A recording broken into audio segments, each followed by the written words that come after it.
PC, phone, PC. At some point it's going to kick in. Here we go. Adverts. Joyful.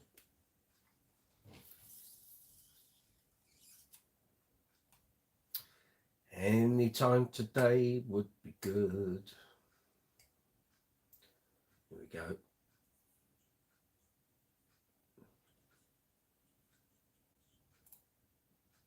I'm going to skip the ads. Here we go. Good morning, good afternoon, good evening, wherever you are in YouTube world. Hope you're all safe and well out there. Mike Brooks here, Brooks's Space Corner, live chat 39. Yeah, it's 39. I don't quite know how we've got this far, but we have. You're very welcome. We're talking bass guitars, bass amplifiers, bass effects, bass accessories. Great bass players, bands with great bass players, albums that have great bass tracks on them. You want to talk about basses? This is the place to do it. Tuesday evening, 8 o'clock, London town here in the UK. Welcome. If you've not attended one of my live chats before, come on in. It's all fun. It's all good. We're a friendly bunch here. The way this works, two-way conversation. If you guys don't contribute, then you got to listen to me banging on for an hour. And really, I wouldn't wish that on my worst enemy. But if you get involved in the conversation, we can have a great night's live chat. So underneath this video window, if you're on the mobile app, it's directly below here. Put your contribution in the live chat window, type away, press send. As soon as I see the message pop up, I'll reply to it. If you're on the desktop version, then the live chat window is that way. And again, put your contribution in. Got a question, looking for some advice, want to just talk about great bass players. If you need some help, maybe your gear's playing up, maybe one of your basses is playing up. Maybe you're looking to buy some new pedals or a new bass or a new amplifier. Maybe you're looking for a new gig bag, maybe some new pedals.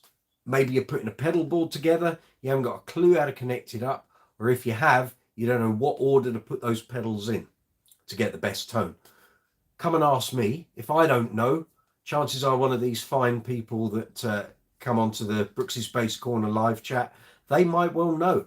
And between one of us, we'll get it. Okay. So you're very welcome. Thank you for attending. I see a couple of people already here. David Gill, good to see you. South Carolina. Stacy from North Carolina. We've got the Americans in this evening, clearly. Hope you're well. Hope you're both well. Hope everything's all good over there. So what are we talking about tonight? I'm leaving it open to the floor. So any questions that you guys have got, maybe it's about gear, maybe it's about playing, maybe it's about the YouTube channel, maybe something we've talked about in the past and you'd like to go over some other things, or maybe you've watched one of the live chats after they've happened and you think, I need to ask him that. Well, feel free. Now's your platform. So do just that. Put your comments, put your questions in the live chat window. And like I say, as soon as I see it pop up, I'll respond to it. Last year was last year. Good start, right? Put the teeth in. Yeah, just get them fixed back in. Lovely. Last week, not last year, last week, we did the longest running live chat we've ever done on the channel here. We clocked in over 4 hours. I'm sure a few of you dropped off before we got that point.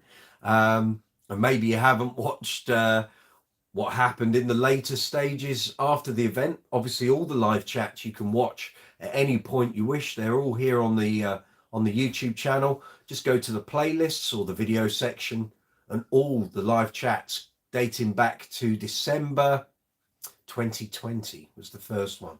So they're all there. I know some friends of mine who are bass players sometimes listen to the live chat on their way home from gigs at the weekend. So if they haven't managed to sort of get involved in the live chat as it happens, they tap it on their phone and they stream it through their car stereo and they have a listen to me whittering on. Obviously they can't hear you guys whittering on because it's text, but that's why I always relay what you guys type in, so that anyone that listening to it without the joy of the video front end can actually understand what we're talking about. So that's all cool. But last week was 4 hours. I think it was 4 hours and 3 minutes. Let me just check that. I can tell you. and be precise, Michael. We did, let's have a look, 4 hours, 3 minutes and 41 seconds of bass chat. Who would have thought it? But anyway, that's what we did. And we covered a lot of ground last week, lots of gear questions. And Joe from Bass Chat, Joe Goose. Evening, Joe, if you're there. If you're not, I think you're going to attend later on, because I checked in with you earlier on Bass Chat here in the UK.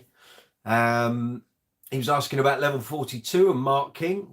Always very happy to go down a level 42 route here on Brooks's Bass Corner. Maybe you got some other bands that you guys would like to talk about, or some other bass players. Feel free. That's what we're here for. Tuesday nights, 8 o'clock, London town here in the UK.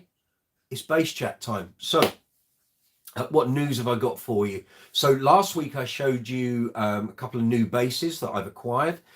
Some I've purposely bought for YouTube content, demo videos, review videos. The new fretless from the Bass Center, which will feature in my, my fretless journey, which I'll start filming shortly. And you'll start to see the progress I make or don't make, as it so happens. So there were 3 new basses. The bass as it arrived from the Bass Center was immaculate, absolutely fabulous. The other 2 basses was an Ibanez SR300 EB and a Lakeland Skyline 4464, which is a PJ configuration. So both of those basses have now been on the workbench in my garage. So they've both had a complete clean, a bit of a makeover, new strings, setup, intonation, action, truss rod adjustment, neck relief, same thing really. Pickup height, checked them over, everything's good. So there are new videos coming your way here on the channel this week.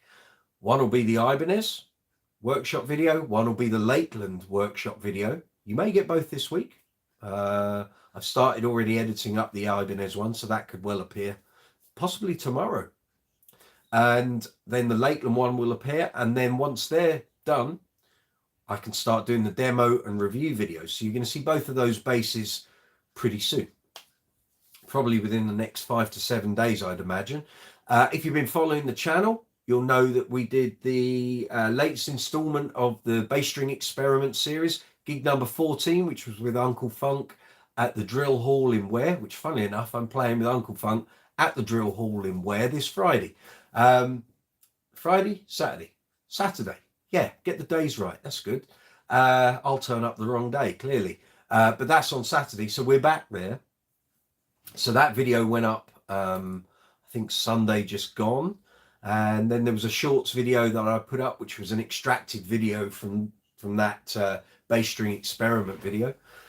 So those 2 are already there. And yeah, like I say, the workshop videos will be up the next couple of days. Then it will be into demo and review videos for those. And then I'll start going back into some of the video stuff that's already edited, ready to go. Just having the time to do the social media promotion of it all. Those will be appearing as well. On top of that, as I told you last week, the merchandise is now available for Brooks's Bass Corner. Obviously, I haven't got mine yet. I'm still waiting for my samples in the post. So I've got a very fetching purple Rotor Sound t-shirt on this evening. Hope you all are enjoying that. But my samples from the merchandise for Brooks's Bass Corner should be here this week. So I'll be able to show you some of that on next week's live chat. Yeah, next week's live chat is already booked in. That will be live chat number 40. It's already booked in. If you want to make sure you attend in case you might forget, or other things that are important in your life, you can already find that in the video listing. Just go to the live section on the channel. You should find live chat number 40 there, ready for next week. You can click on the notify, I think it's called notify on or notify me button, and it will tell you again on Tuesday there's a live chat coming up at 8 p.m. So that's already booked in. And then the week after, I've already got that one booked in. So that'll be live chat 41.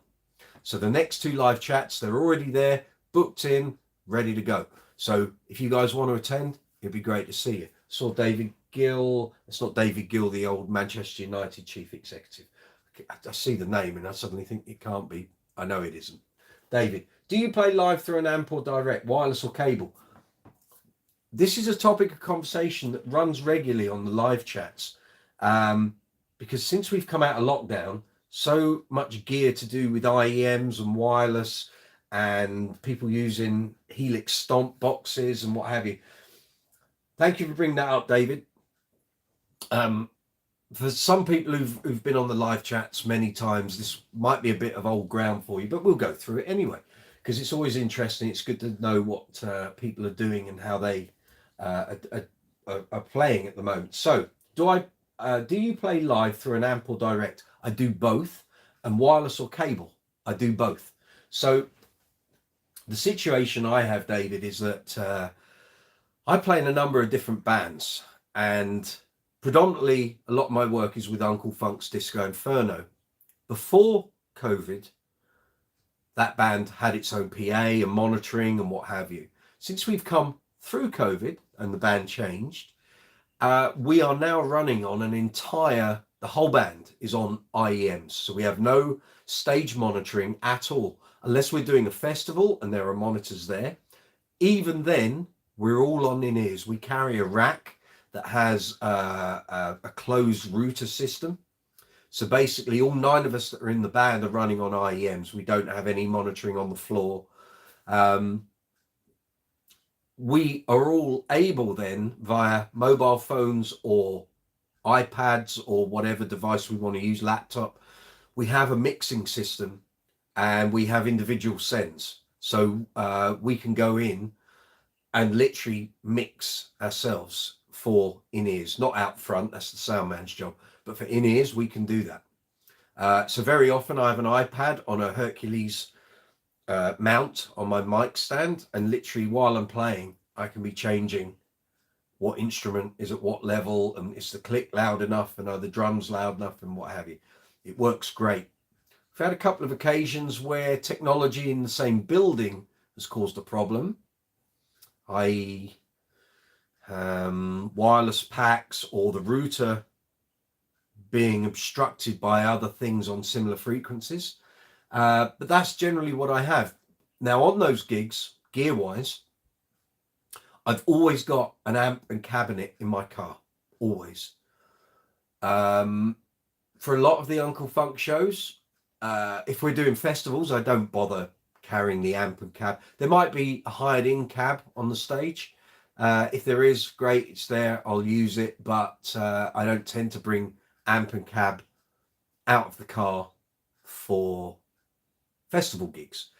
But for our own theatre shows or private events, pretty often, as long as the stage is reasonably sized, I'll either bring it on stage or just have it off, but I can hear it because I'm stood on stage right. So if you're an audience member, I'm on that side. Well, from the performer's view, I'm on the left. So I can have my backline off stage, but I can hear it. But very often we won't have any backline. So festival gigs, I'm literally just running off a pedal board. I'll have a preamp pedal. Predominantly I'm using Aguilar amplification. I've got an AG700 amplifier, a DB751 and a pair of SL212 cabinets.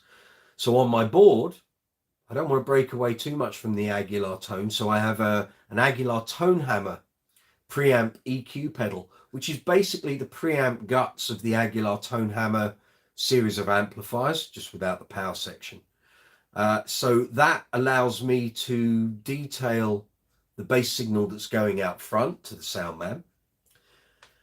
Sometimes I might use an EBS Microbass 2 or a 3. I've also got some other preamp pedals like an Electro Harmonics Battalion. I've got a Tech 21 Sons amp bass driver, but generally I stick with the Aguilar. It's fuss free, it's easy, it's got a great sound. It doesn't need a lot of tailoring, and also it also gives me the possibility of changing my EQ in songs, or if I need like a different tone for a particular passage in a song, I just click it in and we have a different sound. It's also got the AGS section of the tone hammer amplifier architecture. So if I'm looking for a bit more drive, a bit more mid push, I can click that in and I've got that as well. So that's generally what I'm doing there. Now, wireless or cable, for me, it depends on what band I'm playing with. So when I'm not doing Uncle Funk, I might be playing in a Queen tribute or an ABBA tribute or a covers band or a function band or a wedding band. Predominantly with those, I don't have the luxury of the setup that I have with Uncle Funk, so I have to take an amp and cabinet. Some bands have full IEMs, but not many. If I need to take my own monitor, I'll do that. Sometimes now you can just turn up with your earpieces for in-ear monitoring, and a band might have their own equipment set up, and you just bring the in-ears and plug into the pack. Generally, it's not that often for me at the moment. So then when it comes to wireless or cable, well, obviously, if I'm just on the stage and it's not a particularly big stage, I won't go to the faff of bringing a wireless setup. There's no point. I'm not going to be moving too far. And there's always safety in having a cable to a certain degree. If I'm doing, for example, ABBA, and I'm doing theatre shows, there's a section in one of the ABBA bands that I play for where I have to go to the kind of to the front of the stage, or certainly into the middle of the stage a couple of times in the show. So providing I know where we're playing and the theatre, if it's a theatre on the booking sheet, then I know it's going to be a fairly big stage. Then I'll take a wireless system. Also with Uncle Funk, if it's a theatre show, and again I know the stage is going to be big, I might bring wireless. But for festivals, I generally don't use wireless because there's so many frequencies flying around. And even though I'm using a Line 6 X90 G90, sorry,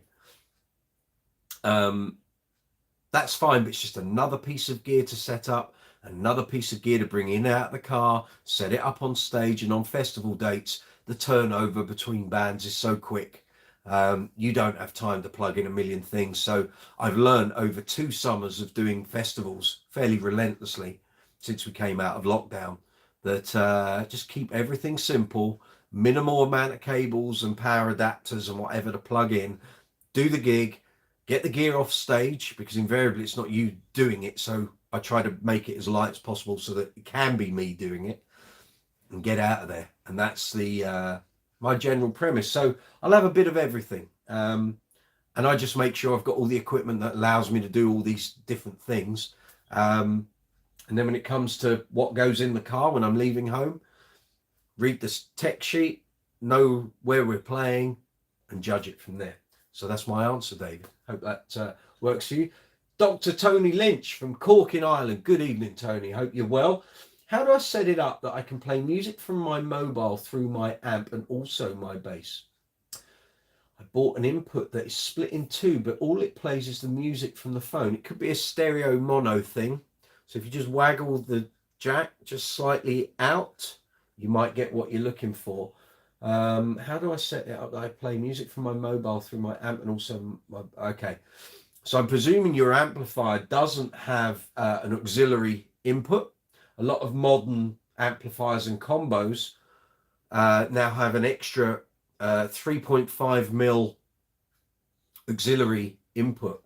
And there are actually some combos and amps that actually have, let me see, I've got a cable with exactly the end on it. So now we're onto USB-C, which is the more rounded version, which a lot of mobile phones are going to. This is the oldest style, which I guess is USB-B, maybe, where it's slightly angled as opposed to being, you can see the difference. This is the more modern one. This is the older one. Some amps and combos actually had connections for you to run that straight from your phone to the amp, which I thought was great. But a 3.5mm auxiliary input would be great. I'm assuming your amp doesn't have that, Tony. So I guess, again, I don't know what mobile you're trying to run, but as long as this two-way adapter allows you to plug in, put the cables in. So you got the jack input from your bass in one, phone in the other, plug that into the amp, see where you go. try pulling the adapter just slightly sorry, you can't see, slightly out of that jack socket, and you might find it's a mono stereo situation. If that doesn't work, push it back in. Then, so you got the phone on one, you got the bass on the other. If the bass is running through, that's great. Now start trying to pull the phone one slightly out of the socket on the adapter. And again, it might be a mono stereo clash. At some point, you should be able to hear the music from that phone. Panther amp with a Samsung phone. So this, I've got a Samsung phone, and that's running on, well, it depends what. So that is USB-C. I don't know what your adapter is, so I'm guessing you're going USB-C into a jack of some sort that goes into that adapter. See, this is the thing I hate about these live chats. You can't post pictures. So I can't see. Tony could send me a picture and I could probably diagnose it instantly. Give me some more detail, Tony. If I can help, I will. Panther amp. Panther? Is that the brand or is that the model? Can't say I've heard of those. And I need to obviously do the big sell here on the live chat. So if you're new to live chats, or if you're not and you're a regular, I need to do the usual spiel.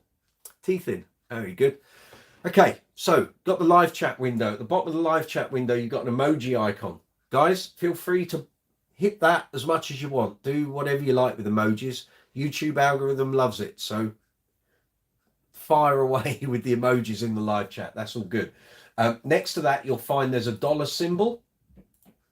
That is called Super Chat. That allows you to make a financial donation to the channel, allows me to book studio space, buy lighting, buy audio interfaces, cabling, camera stuff, pedals, amps, guitars, anything that's reviewed here on the channel.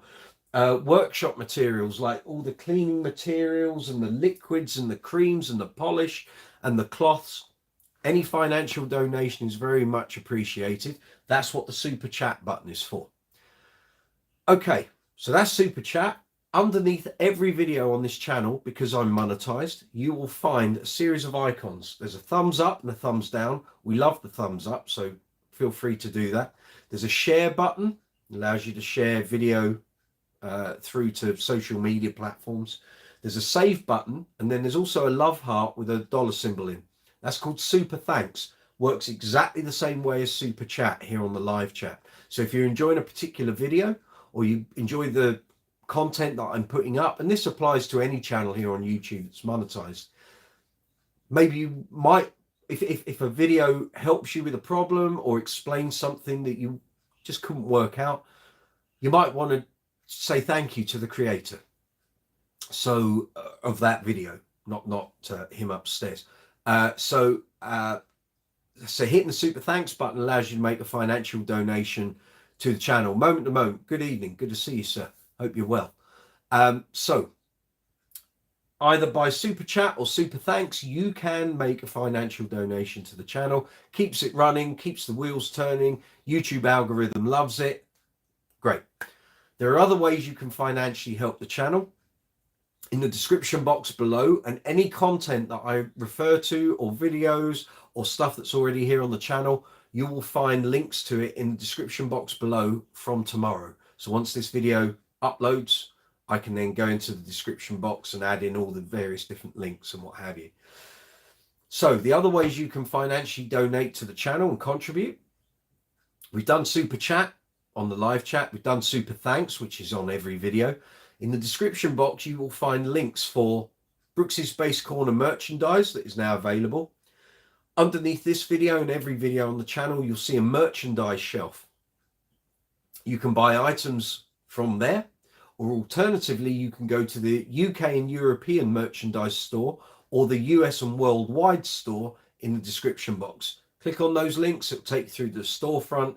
You'll see t-shirts, hoodies, baseball tops, baseball caps, beanie hats, mugs, glasses, water bottles, a whole array of stuff with Brooks's Bass Corner logos and designs on. There's a situation going on with YouTube where I've connected the channel up to these merchandise stores.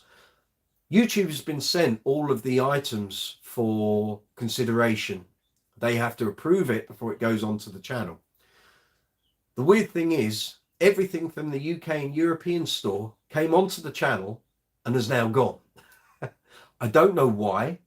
At the moment, as far as I can tell, you can only pick from, well, it was 5 earlier. I think it's down to 3. It might be up to 6. I don't know. A selection of bags. There aren't any t-shirts on the merchandise shelf. So at the moment, to get to all the good stuff, you got to go via the merchandise links in the description box. There are more items on the US store. So if you're in the US or worldwide, there's a greater array of products. However, 10 minutes before we went live on tonight's live chat, I found out that the merchandising company I'm using have rejected 3 of the designs, yet the UK and Europe have accepted those designs, and you can buy the merch with those designs on. I don't know what's going on. I'll be having a sharp word with the people at the US store tomorrow, and we'll find out what's going on. I don't know how they could say that. Well, basically they've rejected the designs based on copyright, which would be an interesting situation when I hold the copyright on the design. The bass guitar shape in there is my bass. It's the GB Kingfisher Blue Rumour that is in the rack over there. I designed that body shape because it's bigger than any other Rumour bass that Bernie built. Bernie Goodfellow at GB Guitars. When I had that bass built, I said I wanted the body about 1 inch, maybe 1.5 centimeters broader around the whole body shape. I designed that. It's my design that's been put forward for the merchandise. Yet for some reason, they seem to think there's a copyright issue. I will get to the bottom of it. Don't worry. So that's the merchandise links. You will also find affiliate links for Thomann and Amazon at the moment. If you're watching this video, well, weeks, months, years later, there may well be other affiliate links in that description box. But at the moment, at the time of broadcast, Thomann links, Amazon links. The way that works is if you're about to buy some bass-related equipment or accessories, a bass, amp, speakers, pedals, strings, gig bags, straps, plectrums, cleaning materials, maintenance stuff. If you know there's something you want, go to the relevant link in the description box, find the item you want from my store, add it to your basket, go through with the sale. Once the item is sent to you, after a couple of days, the sale is fulfilled and Brooks's Bass Corner receives an affiliate commission. It's not a huge amount, but it's something. The idea is if lots of things get bought, then it's a bigger sum of money. That's the way it generally works. The only way to make sure it does work properly is to make sure you don't have that item already in your shopping basket before you add it. Because if you've already put it in your shopping basket to buy at a later date, it's not seen as a 100% clear transaction. That's the way that works. So those affiliate links are there. And then on top of that, you'll also find the description box, all the social media links. You can follow the channel, Facebook, Instagram, Twitter, Be Real, Quora, Reddit. There's probably a few I've forgotten. But we're on all of those. So feel free to follow on any of the social media platforms that you might be using. There's also the community tab here on YouTube. The community tab is basically YouTube's version of social media. I try to post on it at least once a day, sometimes twice a day. Sometimes it might be every other day. But if I've got something to let you guys know out in YouTube land, on there, you'll find it first. Then it appears on Facebook, Instagram, Twitter, as I see relevant. I saw some messages pop up. No, I think we got to the bottom of it. Cool. Just going to grab a quick drink. Just bear with me.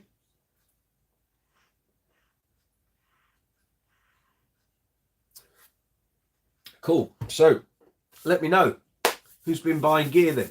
Any new bass purchases, pedal purchases, amplifier purchases?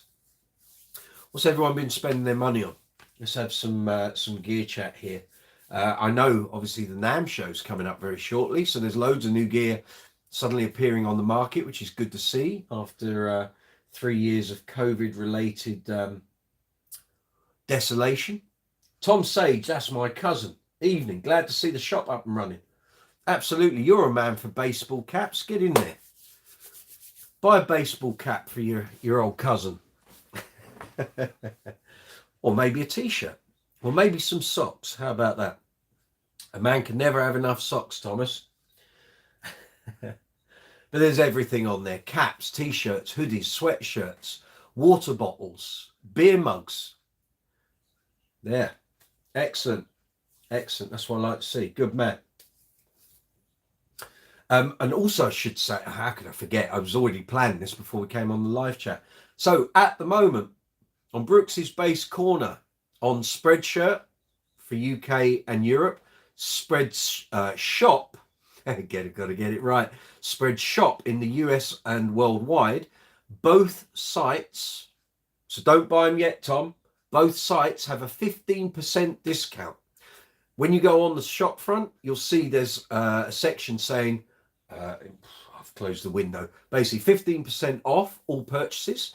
There's a button there that says redeem. Click on it. You'll get 15% off the total price of your order. And I'm waiting for my samples to come through. I was really surprised how cheap the delivery costs were. Actually, we ordered quite a bit of stuff: t-shirts, tops, bags, I think a couple of mugs. It's quite a bit of stuff, and it all came to less than £10. So I was quite pleased with that. Will McFingerdo. Good evening, Mr. Brooks. Are you okay? I'm very good, thank you, Will. I don't recognise your name, so not sure I've seen you here on a live chat before. So unless you're someone I know, in which case, who are you? Yeah, I'm very good, thank you. I've had a very lovely day up in London town today. Moment to moment, can you tell us how the GB base custom build went? How many months did you get updates? And did the end result match your expectations? Yes, let me get it out the rack and we'll have a right old chat about it. Oh, here we go. So I'll give you the potted history, okay? So this is for Bernie's reference, because people see this bass and then try to talk to him about it. You got to tell him it's Mike Brooks's Kingfisher Blue Rumour. He'll know exactly what you're talking about. So this was one of the first rumours he did, apparently, with a maple board. Probably not the first, but it was one of the first. Because at that time I was going through a bit of a phase where I just loved maple fingerboards. So the story with Bernie. I first met Bernie when I was trying to buy some EBS equipment. So this is 2002, so 21 years ago. I was moving from my old Hartke rig to EBS. EBS was the big thing.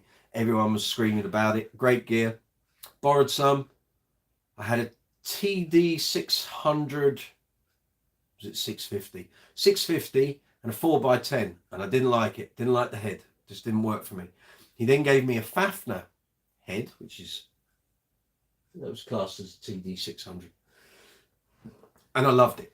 Fafner heads rule. Gave me all the mids and punch that I wanted that I didn't feel the 650 was giving me. So that was fine. I took a bunch of basses down, tried the gear.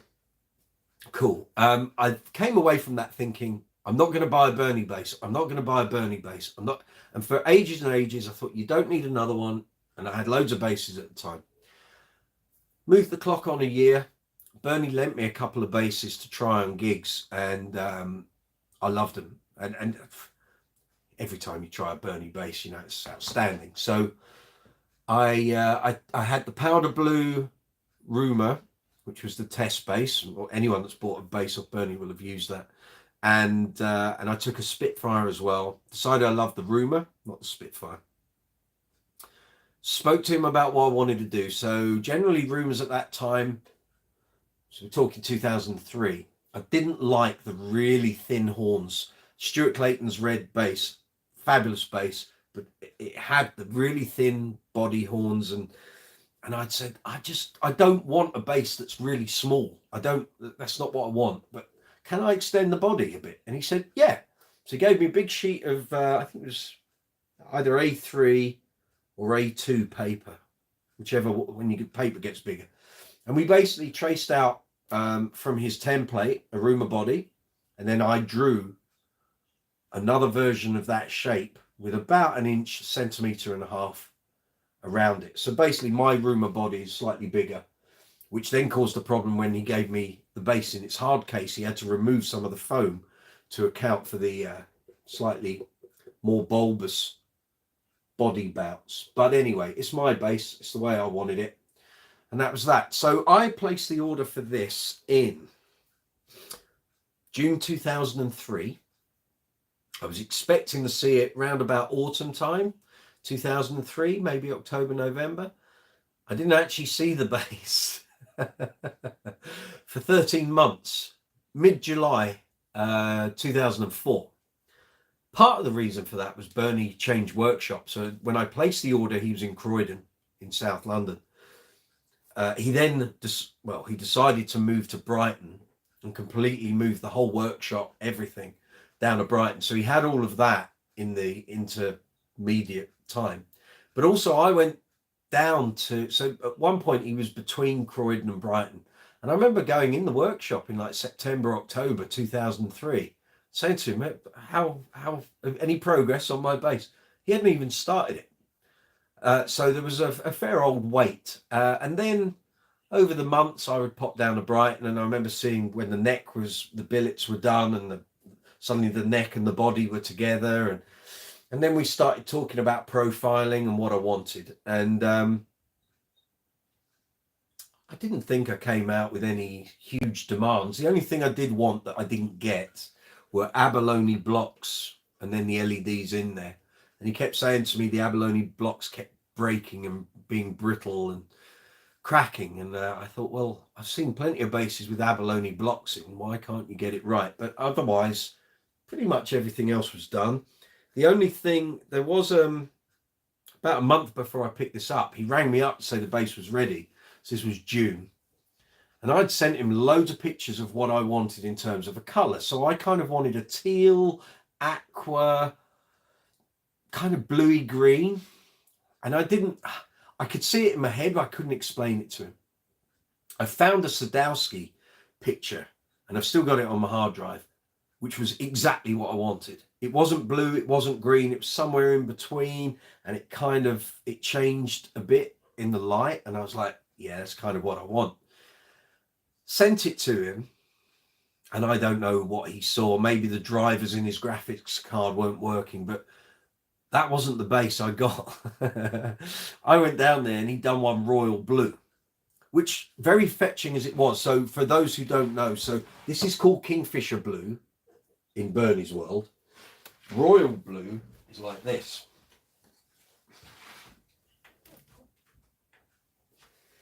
So Kingfisher blue, that's kind of royal blue. Kind of. This has got black in the figuring, so it looks darker than it is, but that's a rough approximation of a royal blue. Not the same. So I had to ask him to respray it, which didn't go down well. As you can imagine.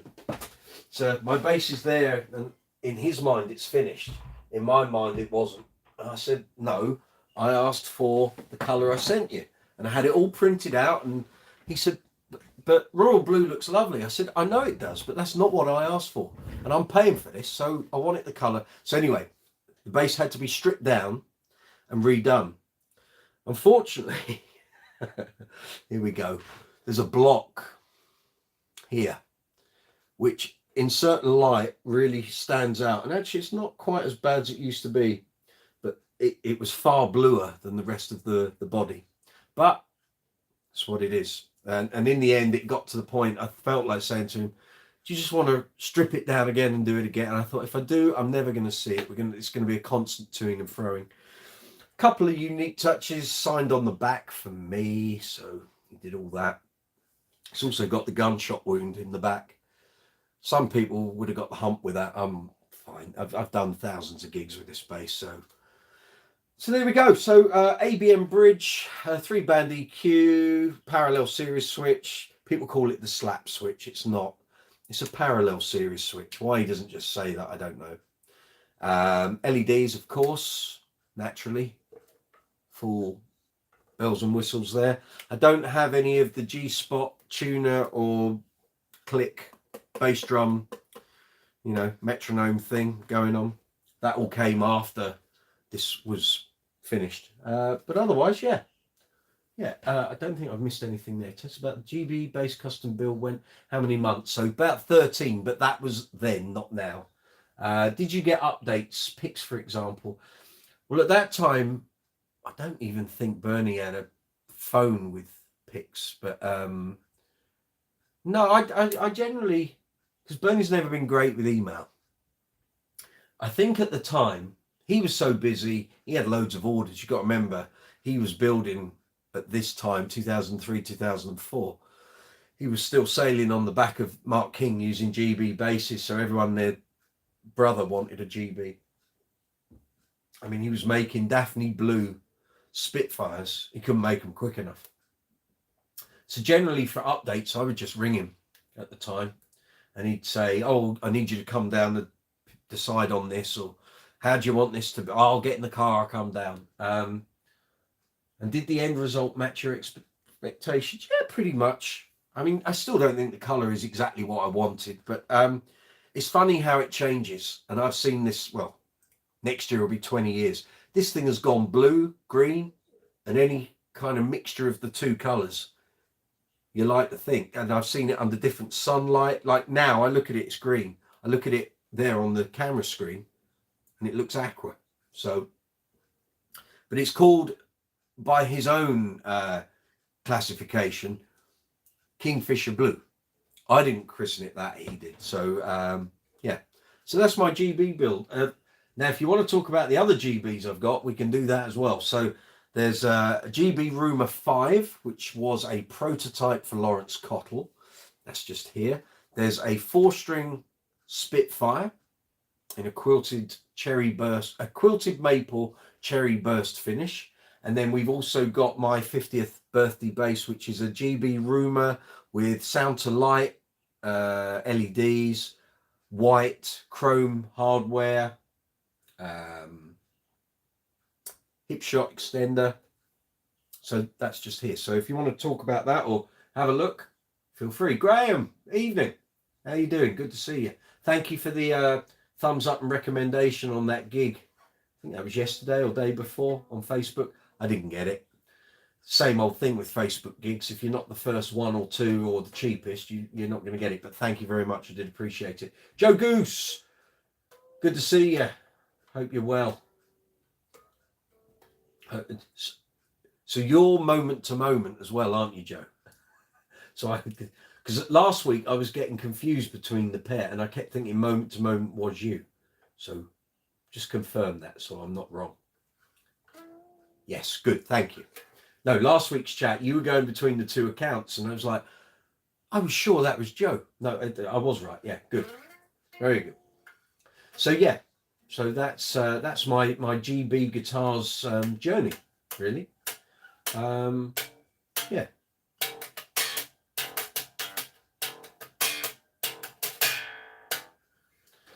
But very good basses. Never really let me down. I'm trying to think, have I had any issues with these? I don't think so. The only thing Bernie did do not long after I got this was I was finding sometimes you're playing certain strings, and this happens on lots of bridges, is that the as you constantly play and vibration and what have you, the screws in your bridge saddle can move either way. So you put this kind of tape. It's like a material tape, but it's not masking tape or anything like that, on the screws, and it just grips inside. And after he did that, they never sort of self-adjusted anymore, which was fabulous. But no, so we use this bass a lot. This was doing all the Uncle Funk shows until I started using the it's behind me, the Status Empathy for the bass string experiment series. But once I stop using that and those strings get removed and that series comes to an end, the white GB Rumour will be coming back out because it did a whole bunch of shows before the bass string experiment series started, and that bass sounds absolutely amazing because it's got single coils in there. Would I get another GB? Absolutely. I do have 4. I'm not sure that I need another one, unless it was something that I've already seen over the years and I thought, oh, I'd really like to own that. But yeah, I've got 4. I'm flying the flag for the man. So yeah, I can certainly advise buying one. If you get a chance to buy one second hand, go for it. Whether I might be in the queue to buy it as well, that's another thing, isn't it? And actually, they don't come up as much second hand as they used to. There was a real period in the late sort of 2000s through to about the mid 2010s where quite a lot went up for sale second hand, and you could really get them quite cheap. I think the cheapest one I saw was about £700 or £800, which I thought was an absolute steal. Yeah, they tended to be the older ones, which came before the rumor circuit was refined. So before the rumors, there was the classic, there was the standard and the rumor. They had two separate circuits, and then what happened over time was more and more people buying Spitfires wanted the rumor circuit. So then he sort of blanketed the whole circuit thing. They've all got the same circuit. You can tailor the circuit how you want it. You just got to tell him when you're ordering it, I want it to have more mids, or I want more top end, or I want really loads of tons of bottom. No, there haven't been many for a while. Although there were two rumours up on the GB Facebook group within the past sort of 10 days. Base Gallery had a few Spitfires over the last couple of years. Yes, they did. And I was there. Actually, the guy selling some of those Spitfires was the same guy that sold the Mark King signature alembic. He put about 8 bases in one day. A guy called Barry... Well, what was his name? Barry... It wasn't Barry Quinn. It was like Barry Nash or something like that. A couple of his GBs, and I think it's Sadowski, he'd had his name put into the headstock, which is a bit daft. You're going to then sell the base on. And I think he must have had like a tax issue or like a huge debt or something to pay off, because he literally put 8 bases in. So there was the alembic, there was a Status Series 2, like 2 or 3 GBs, there was a Sadowski, a couple of other bits and bobs, and I think he let those Spitfires go quite cheap. And for a while the Base Gallery had a few. At the moment they've got one, which is a 5-string, an older style Spitfire, which I did consider instead of buying the white one, but it's got a nick out of the lacquer, and I thought I'd probably change the look of it anyway if I bought it, so I haven't gone for it so far. And it's one of the older circuits, which nothing wrong with the older circuits, they're very good, but there's a reason why the sort of rumor circuit took over. So yeah. But has to be said, you know, he does make a fine bass guitar, that's for sure. And for years at various London bass shows, the old London Guitar Show, you know, GB basses, you'd find huge amounts of people around his stand, because A, they're very loud, but 2, the EQ on these is quite exceptional. It just cuts through everything, so everyone heard it. And I think he got a lot of orders off the back of that, so as well as the Mark King Association. But yeah, so there we go. So here we are, Brooks's Bass Corner live chat 39, here from London town in the UK. Good to see you. You're very welcome here wherever you are in the world. We're talking bass guitars, amplifiers, bass speakers, bass effect pedals, bass accessories, pedal boards, you know, great bass players, bands with great bass players, albums with great bass lines on. You want to talk about any of this? This is the place to do it. We do this every Tuesday night, although that wasn't originally the plan. But we seem to have, we're kind of on a very good journey at the moment. So I hope you're all enjoying yourselves. And thank you for making the past few weeks really great. I'm looking at all the figures and the analytics in YouTube. It's just growing every week. So thank you very much. Thank you to all the new subscribers. Thank you to all the new subscribers since the bass collection video went up. That was 8 weeks ago today. Huge number of views, huge amounts of views. Like in terms of hours, it's more than treble the amount of hours the very best, most viewed video here on the channel had before it came out. And also a whole new load of subscribers. I think about 400 subscribers since that bass collection video went out. So thank you guys. Without you guys, it's just me producing videos and talking a lot. It's without your input and the likes and the comments and the shares, social media interaction, the live chats, that's what makes it. So as long as you guys are enjoying it, thank you for coming along. I'll keep producing the videos. And as I said, there'll be a couple of workshop videos going up this week. So one, hopefully tomorrow. I've already started editing it, so it could be finished tomorrow. And then the second one, hopefully before the weekend, which will be the Lakeland that you saw last week, the 4464. And then it will be straight into demos and reviews of those videos, of those bases. The review and demo videos will be here on the channel, and you can check them out. And then hopefully, I'm looking at my diary, and April's fairly dead. So it's just going to be plenty of content rattling out from me here on the channel, because I'll have the time to do all the promotion. So keep your eyes peeled. And some of these bases you see behind me that may have already had a demo video but didn't get the full review video work, they have been filmed and they are ready to go. So as April and May are pretty quiet, I can sort of unleash those on you. So keep your eyes posted, guys and girls. Have you heard, if anything, this is Joe Goose, the fabulous Joe Goose. Thank you for all the plugs on Base Chat, by the way, Joe. Really helps. Thank you. No one ever does that. So you're the first person that's done that on Base Chat. So thank you. Have you heard if anything is going on at Status? I haven't. I've been checking it every couple of days. I ordered some strings a while ago, but I haven't heard anything back yet. Yeah, I don't know what they're doing for strings. Their old hot wires were done through Picato. And then Picato went by the by, obviously, back in 2015, 2016. For a while, Status didn't do any strings because they were between suppliers. And I don't know if they took it all in-house or farmed it out to another company. I've never ordered any Status strings. I've always been happy with Road Sound that I'm with now, or Picato before that. So I don't know, mate. Get on the phone, speak to Dawn. Dawn's the one you need to have a chat with. If they aren't there, leave a voicemail and they will come back to you. They're pretty good like that. If you've paid for strings up front and you haven't had them, then either your order will be on backlog, and as soon as they come into stock, they'll ship them out to you. But yeah, that would worry me if I've paid for a load of strings and they haven't appeared. But there will be a reason. You just need to know what the reason is.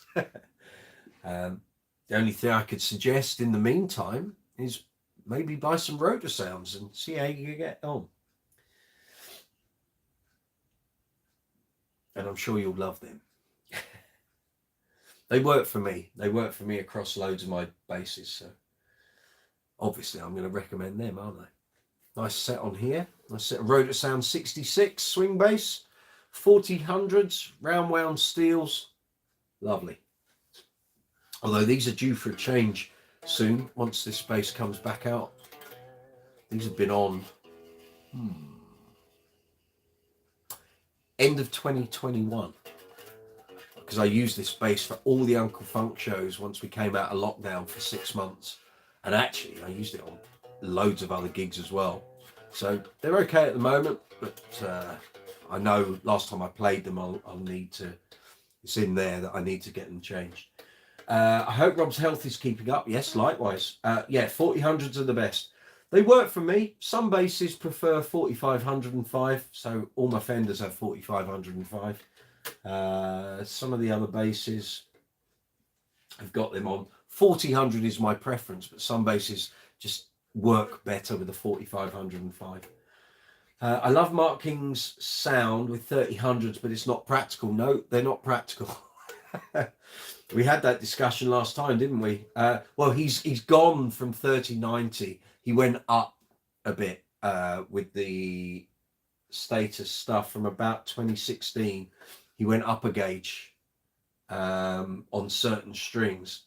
Apparently now on the JDs he's back down to 3090s. But actually, a friend here on YouTube sent me a link to a clip yesterday of Mark doing a very small amount of Love Meeting Love, just as someone in the audience must have shouted it, and he thought, oh yeah, I'll play that riff. He made an absolute mess of it. I'm sure if you search on YouTube, you'll find it. It was from somewhere, I think in Germany, on the tour end of last year. But he does a bit of Love Me Eating Love, and he hadn't played it in a while, clearly. But bless him. Yeah. But yes, 3090s. No, I got out of that back in like 1990. I had a bunch of sets, and once I started doing gigs, it was like there's not enough bass end, there's not enough of anything. And they're great if you've got a big produced sound and loads of equipment and backline. You're going through great PAs, and you can afford to change them regularly because they will die off a lot quicker than anything else. There's just not a lot of material there, you know. It's down to physics. I've said this many occasions, not just strings, bass amps, bass cabinets. Can't, you know, physics is physics. You can try and work your way around it, but it'll always catch up. So I learned not to use 3090s, although for a while I did use 3595s on a couple of basses. But again, there just wasn't enough bottom end, really. The only bass I've got with 3595s on at the moment is the Status Matrix, which is great for, what's the word? Party tricks. That's it. And but I don't tend to use that bass for gigging, so I don't need it to have 4000s or 4505s on. Yeah, I tried the 3090s back when Trace Elliott were making strings. I just always kept breaking the G string near the bridge. Might have been something to do with the bridge saddle. You might have had some gnarled up metal, in which case you get a file, smooth it down. I had that on my old Hohner Jack bass. I think I'd had it, God, 2 weeks. I had a set of Rotor Sound double ball end strings. This is 1988. I didn't know. And the string snapped. I put another string on, that string snapped, and it was a burr on the saddle. And all I needed to do was get one of my dad's files out of the garage and do it. Did I do that? No, I went back to the guitar shop and let the guy there charge me 60 quid for the privilege of filing down some metal on a bridge saddle. You learn these things, you see. I read that Stu Zender was also using 3090s. That could well have been a thing. I don't know. He used to be an Elite endorser. I thought he was using 4000s. I could ask Barry at the Bass Centre. He would know in the historical archives at the Bass Centre what Stuart Zender's preferred gauge was. I can try and find that out for you. Won't make you play like Stu Zender, but there we go. There we are. So yeah, so that's the Kingfisher Blue GB. That's the story in a nutshell.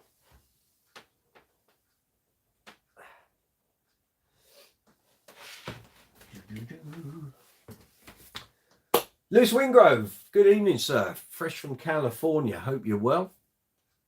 Got any new effect purchases to tell me about? You got any new basses? Did you get in touch with the Bass Centre after last week? We were talking Fender inspired basses, and you might be looking at something.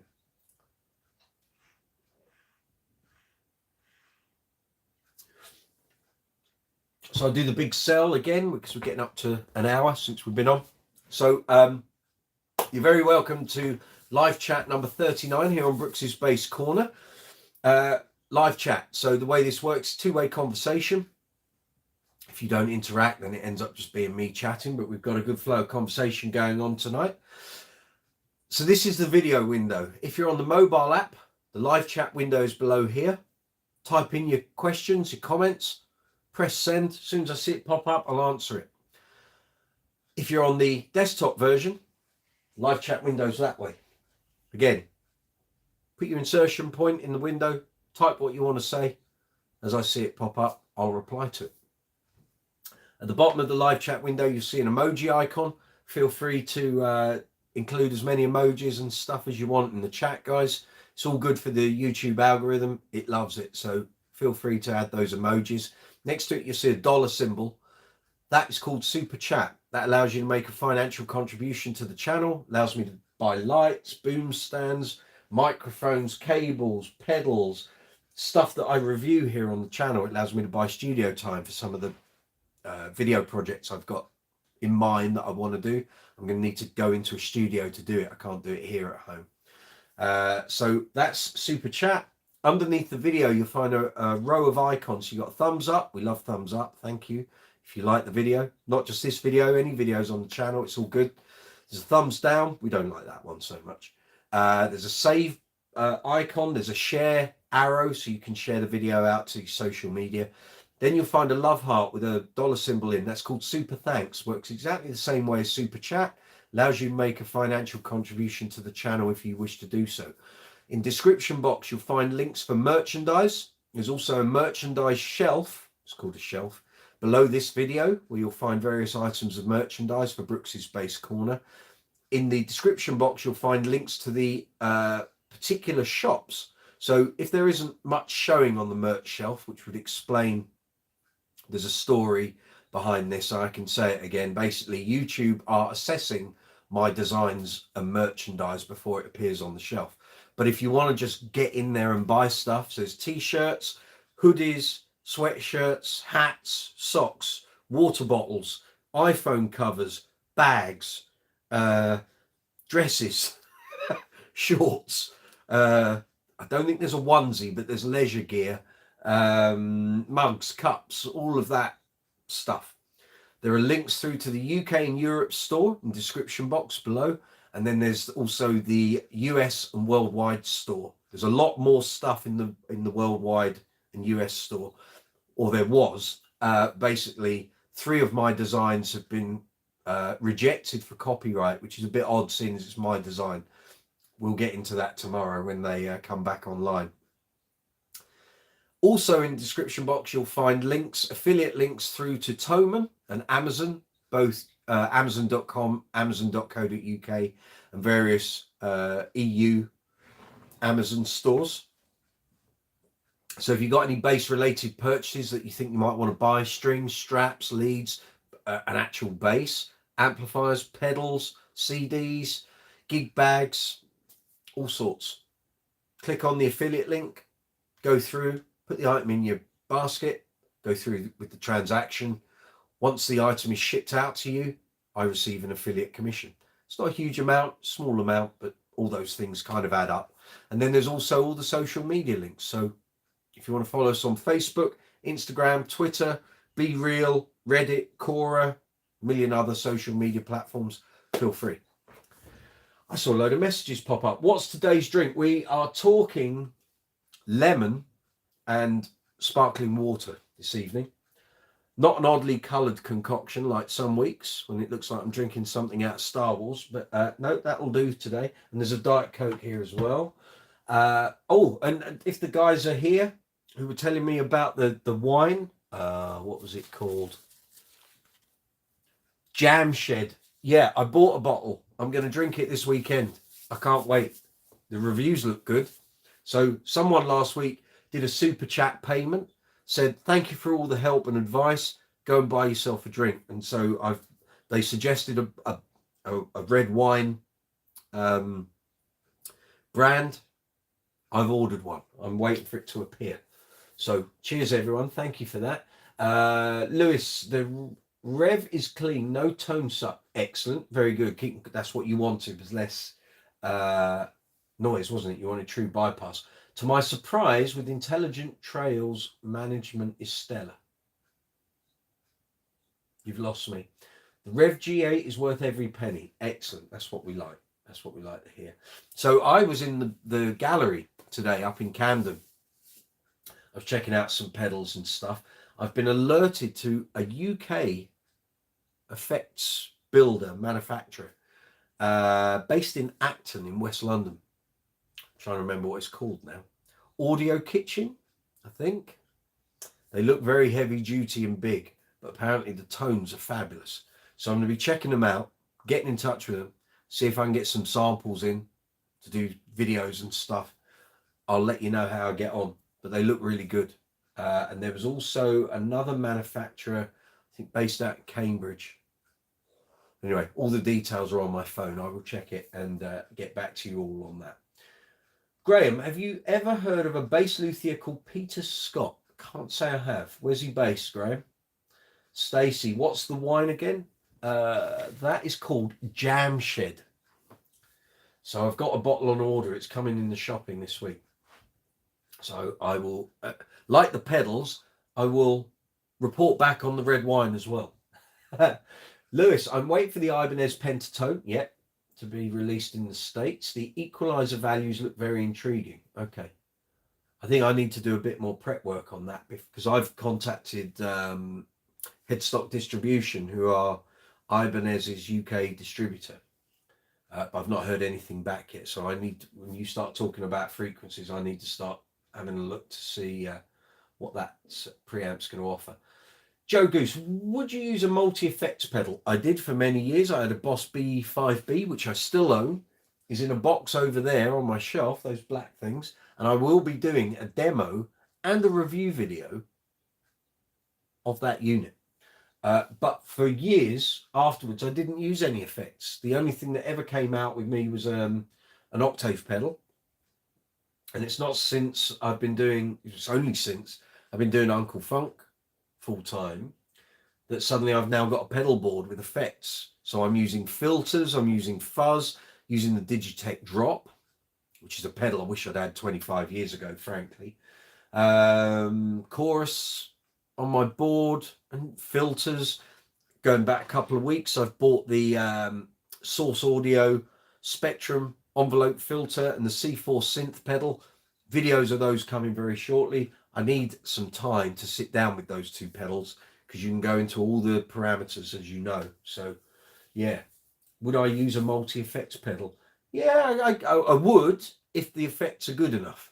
But in my experience, most of the time when I've tried multi-effects boards, they're not as good as the dedicated pedals. I've never heard a really good octaver on a multi-effects unit. But then again, I've got about 5 or 6 different octave pedals and none of them sound the same. So that's the thing I like, is being able to find certain pedals for certain songs within certain bands. So when it comes to chorus pedals, I change those all the time, depending on which band I'm with, which for a lot of time I don't use any chorus, but there's sometimes I do. When Uncle Funk came out of lockdown and we were doing our first bunch of gigs, I was using the EBS chorus, but I found it was just too aggressive sounding. There was too much gnarliness within the tone, so I took it off. I've put the Aguilar Chorusaurus on. Perfect. That did everything I wanted it to do. Cam Voodoo, good to see you. Hello, good evening, welcome. Gang got a Zoom B6 yesterday. Fantastic unit, excellent. I want to know more. Tell me more. Absolutely over the moon with it. What are you doing with it? What sort of sounds are you looking to get? Lewis Wingrove, sorry, I meant to say the gate doesn't chop off the notes when it trails out. Good point. Like shoegazing style, this gate is tight and intelligent. Excellent. That's what you want a noise gate to be. It can be very temperamental. I know the purpose of them. I know what they're for and what they're designed to do. But invariably, a lot of noise gates, certainly in live gigs, don't really work on bass that great. Patrick Sweeney, good evening, sir. I hope you're well. Dinner's done. Time for some bass talk. Absolutely. You know the place to come to, don't you, sir? Well done. Good to see you. Hope everything's good. So gig-wise for me, last week I think I intimated in last week's bass chat, I was doing a Queen tribute last week on Friday down in Portsmouth, which went very, very well. Client was very, very happy. Got to play with one of my oldest friends. He was on drum duties. I put him forward for the gig. And he did a blinder, did his homework. Jamie Fisher, well done, sir. Excellent stuff. So I hope to see him on some more gigs. What have I got this week? Just Uncle Funk this week. On Saturday at the Drill Hall in Ware. Anyone who's watched the latest instalment of the Bass Drink Experiment went up on Sunday. It was at the same venue. The Drill Hall in Ware with Uncle Funk. So yeah, we'll be there on Saturday. So if you're coming, look forward to seeing you. Hope you have a great night. I know we will. And I think it's all the A team this week. I think we're all there. Don't think any depths this week, so it's good. And we'll have a blast. Should be good fun. It was last time. Can Voodoo, playing an 80s band, excellent. Using lots of effects, excellent. The Zoom feels like it was made by bass players for bass players. Hallelujah, that's what we want to hear. That's always been the problem with a lot of the multi-effects units. They're not made or designed by bass players. Frequencies all over the shop. Lewis, I feel that the gate is only needed when you foolishly use high gain pedals on the bass. Yeah, I can understand that. Just putting up with my bullshit, as they say in America, US. No, you know, gates tend to have more use in studio situations than on live. Although, Lord knows, I've done plenty of gigs where various parts of the drum kit are going through gates. But yeah. Joe Goose, are you gigging anywhere near Southwest London? Well, I'm from Southwest London originally, from Wimbledon. We don't do any Uncle Funk gigs in London. We just, or certainly in the time I've been in it, we just haven't had any. I think we've got some festivals down that way. We're doing one in Oxted, which isn't that far from Southwest London. I think that's in July.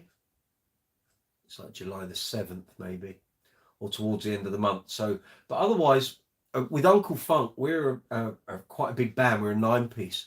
So unless it's a wedding or a private event or a festival, we don't do kind of pub and club gigs. We're way too expensive. Some of the Queen stuff could be Southwest London, but see, for years I played around Southwest London and London generally because I was in a general covers band, and we would do anything between 2, 3, 4, 5, 6, 7 gigs a week. But I'm just not in a general covers band thing at the moment, so my gigs tend to be all over the place. Rather than sort of London centric. But if you're willing to come out to sort of Hertfordshire, which is a bit of a drive, I guess, we're well worth coming to see, I have to say. So Uncle Funk is great. Queen tribute's damn good. Sometimes do ABBA tribute, although tend to do more of that around Christmas time for public consumption. And then occasional wedding function covers gigs. But yeah, Can Voodoo, most of the presets are amazing out of the box. That's a good start. And the amp models are superb. I use an EBS HD 360 Live and the model on board the Zoom of the same amp. Oh, come on. Tell us what amp models they've got in there. Sounds very much like the real thing. On now you've got my attention. You sound like an HD 360. I'm impressed because that is one of the finest amps that's ever come out for bass. Obviously been superseded by the Reedmar series and what have you, but the HD 360 and the earlier one, the 350, top notch, solid state amplifiers. I had one for ages, but it was an 8 ohm model, not a 4, and all my cabs were 4 ohm. So it meant I could only ever use it with one. And if I was on a gig and I wanted a 410 and a 210 or a 212 and a 210, I couldn't use it. So I ended up selling it on. But I've still got my Fafner amplifiers in the rack. So yeah.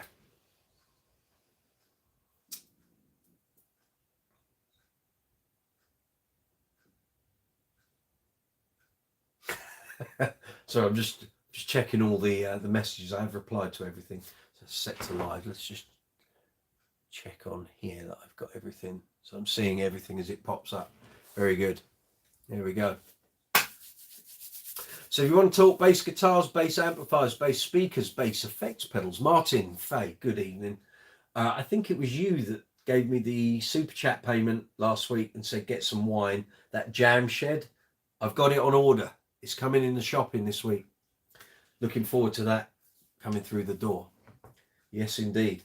So if you want to talk bass guitars, bass amplifiers, bass speakers, bass pedals, bass accessories, great bass players, bands with great bass players, great bass songs on albums, what have you, here's the place to do it. Brooks's Bass Corner, Tuesday night from 8 p.m.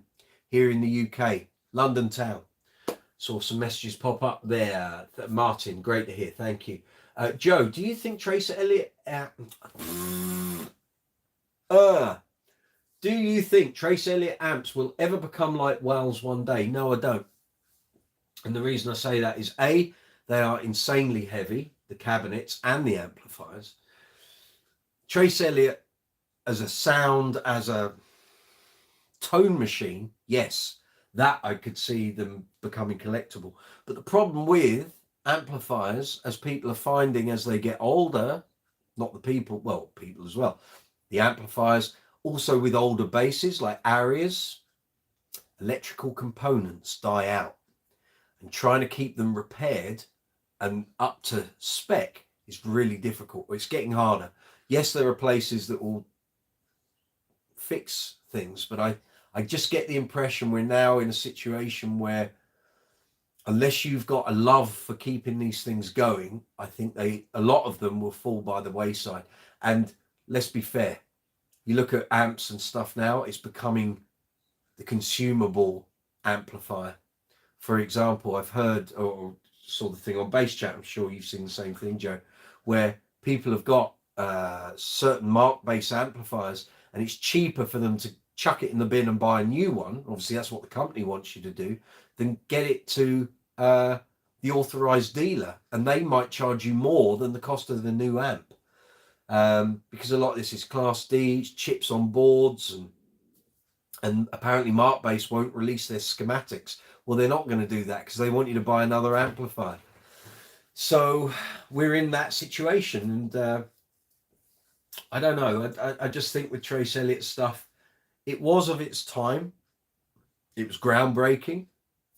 It was everywhere. But I think so much time has passed because the company didn't carry on going. It is now a brand. It is not a company. It's a brand owned by Peavey.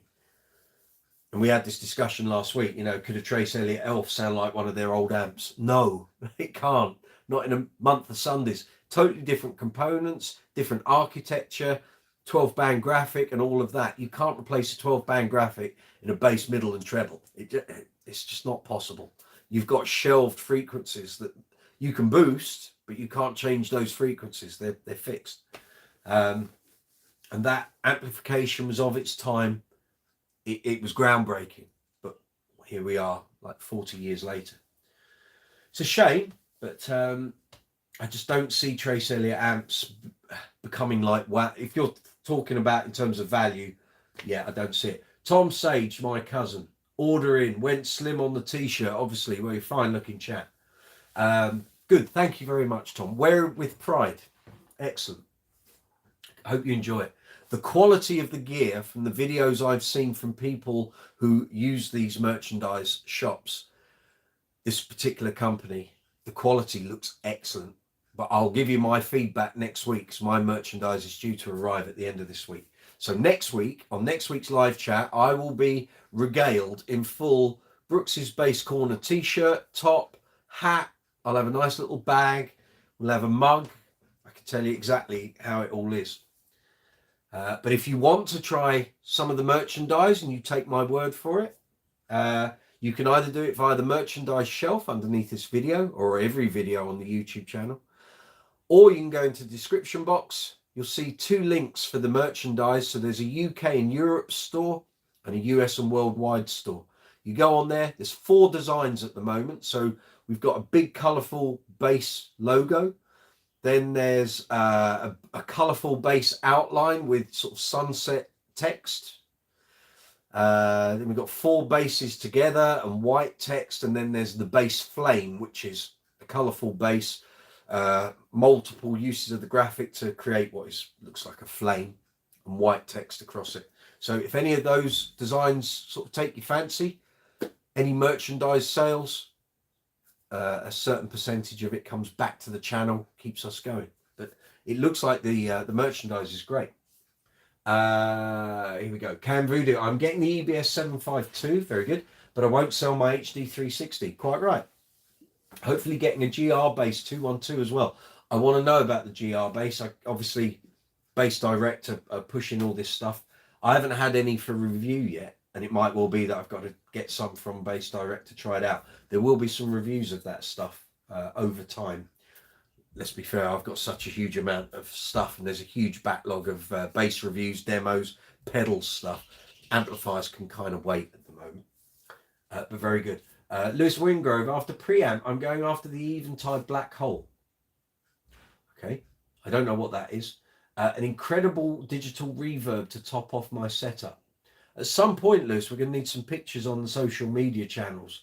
I want to see this. It's time for a better amp for practice. I can hear that dirty Ampeg amp. Cool. Cool. Weren't you considering some of the Aguilar stuff the other week?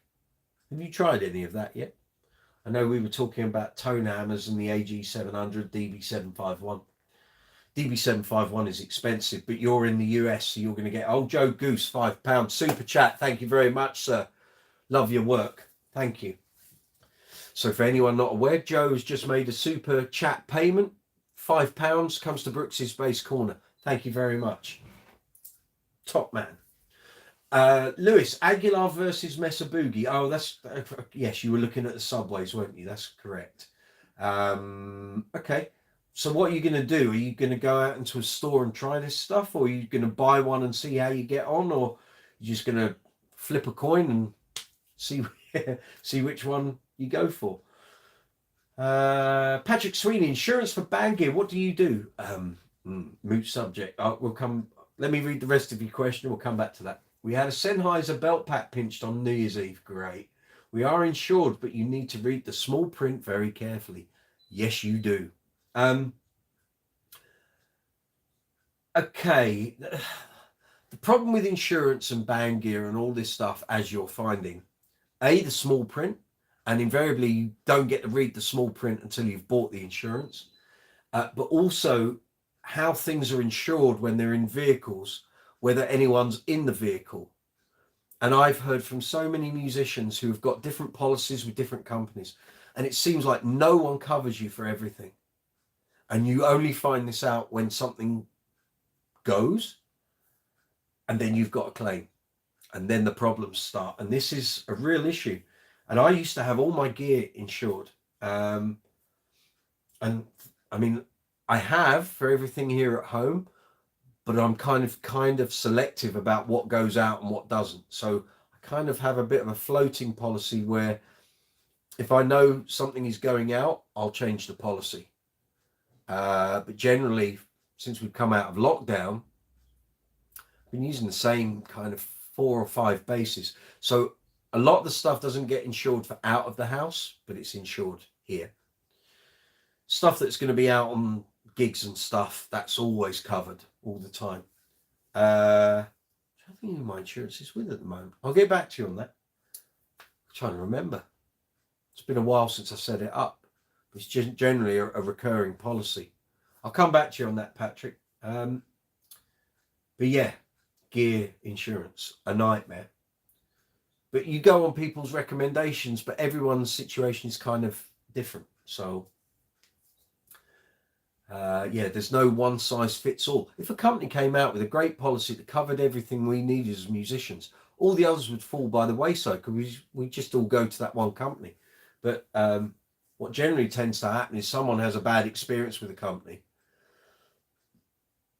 and then they go for recommendations from other people on someone better, and then when that doesn't turn out to be very good, it's another recommendation. It all gets a bit crazy. Cam Voodoo, I tried the GR bass cab with a Bergantino head in Bass Direct. Okay, very nice. My other half liked it better than my EBS stuff. Okay, did you try them together side by side? So plug your bass in the one, play, take it out, plug it into the EBS, play. That would have. And did you mix and match heads and cabs? Was that a possibility? Lewis, the WD800 single channel 4 ohm, so we're talking Mesa Boogie here, is nice with parametric equalizer onboard, tube input and solid state output. The tube input is important to me. Okay. I think most amps, although not necessarily the smaller ones, but most amps for ages had at least one 12AX7 in the preamp. But I think a lot of the Class D stuff it's not going to utilize any tubes in any way. So yeah, I guess you're missing out on that. The other option would be to have a pedal with a valve in, so that you've got like the valve drive from EBS, and actually there are more pedals out like that now. Some more research required, Lewis, I suggest. Yes, sir.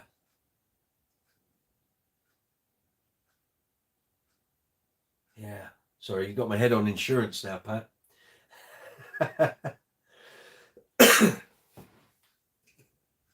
I got the TC, this is Lewis Wingrove, by the way. I got the TC Electronics Tube Power Pedal 12AX7. Okay, cool. Have you had to change the valve in it yet? Some of these things, they have valves in and you think, oh, great, that's exactly what I want. Then when it comes to changing the valve, it's an absolute nightmare to get into.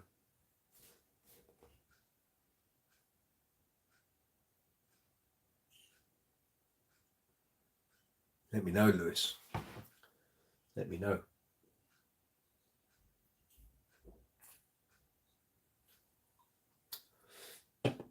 Yes, sir.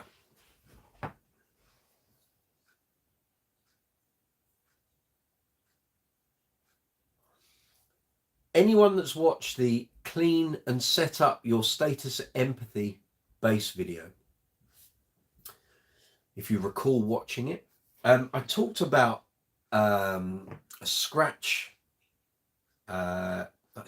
cream, scratch polish on there called Maguire's. I didn't use it on the video. I ended up using the cream of Carnauba stuff from the Dunlop guitar maintenance kit, which did a fine job. But the Maguire's stuff, I was recommended Maguire's. It was another product out of the Maguire's range from Mr. Chapman, John Chapman, at the Bass Gallery in Camden. Evening, John. Saw you today. Good to see you, my friend. And a while back, I was asking him about scratching. He said, oh, the Maguire stuff's great. So fast forward, while we were in lockdown, I ordered some of the Maguire's, I think it's X2 scratch remedy cream or polish, whatever it is. Anyway, I was in the workshop yesterday and I was given the Ibanez SR300EB, the red one. Actually, I've got it here. You can get it out of the rack. So this has had new strings, had a good polish and a clean up. Look at that. Beautiful. How about that? Sounds great as well. And I'll come back to what I'm talking about in a second, but brand new strings on this.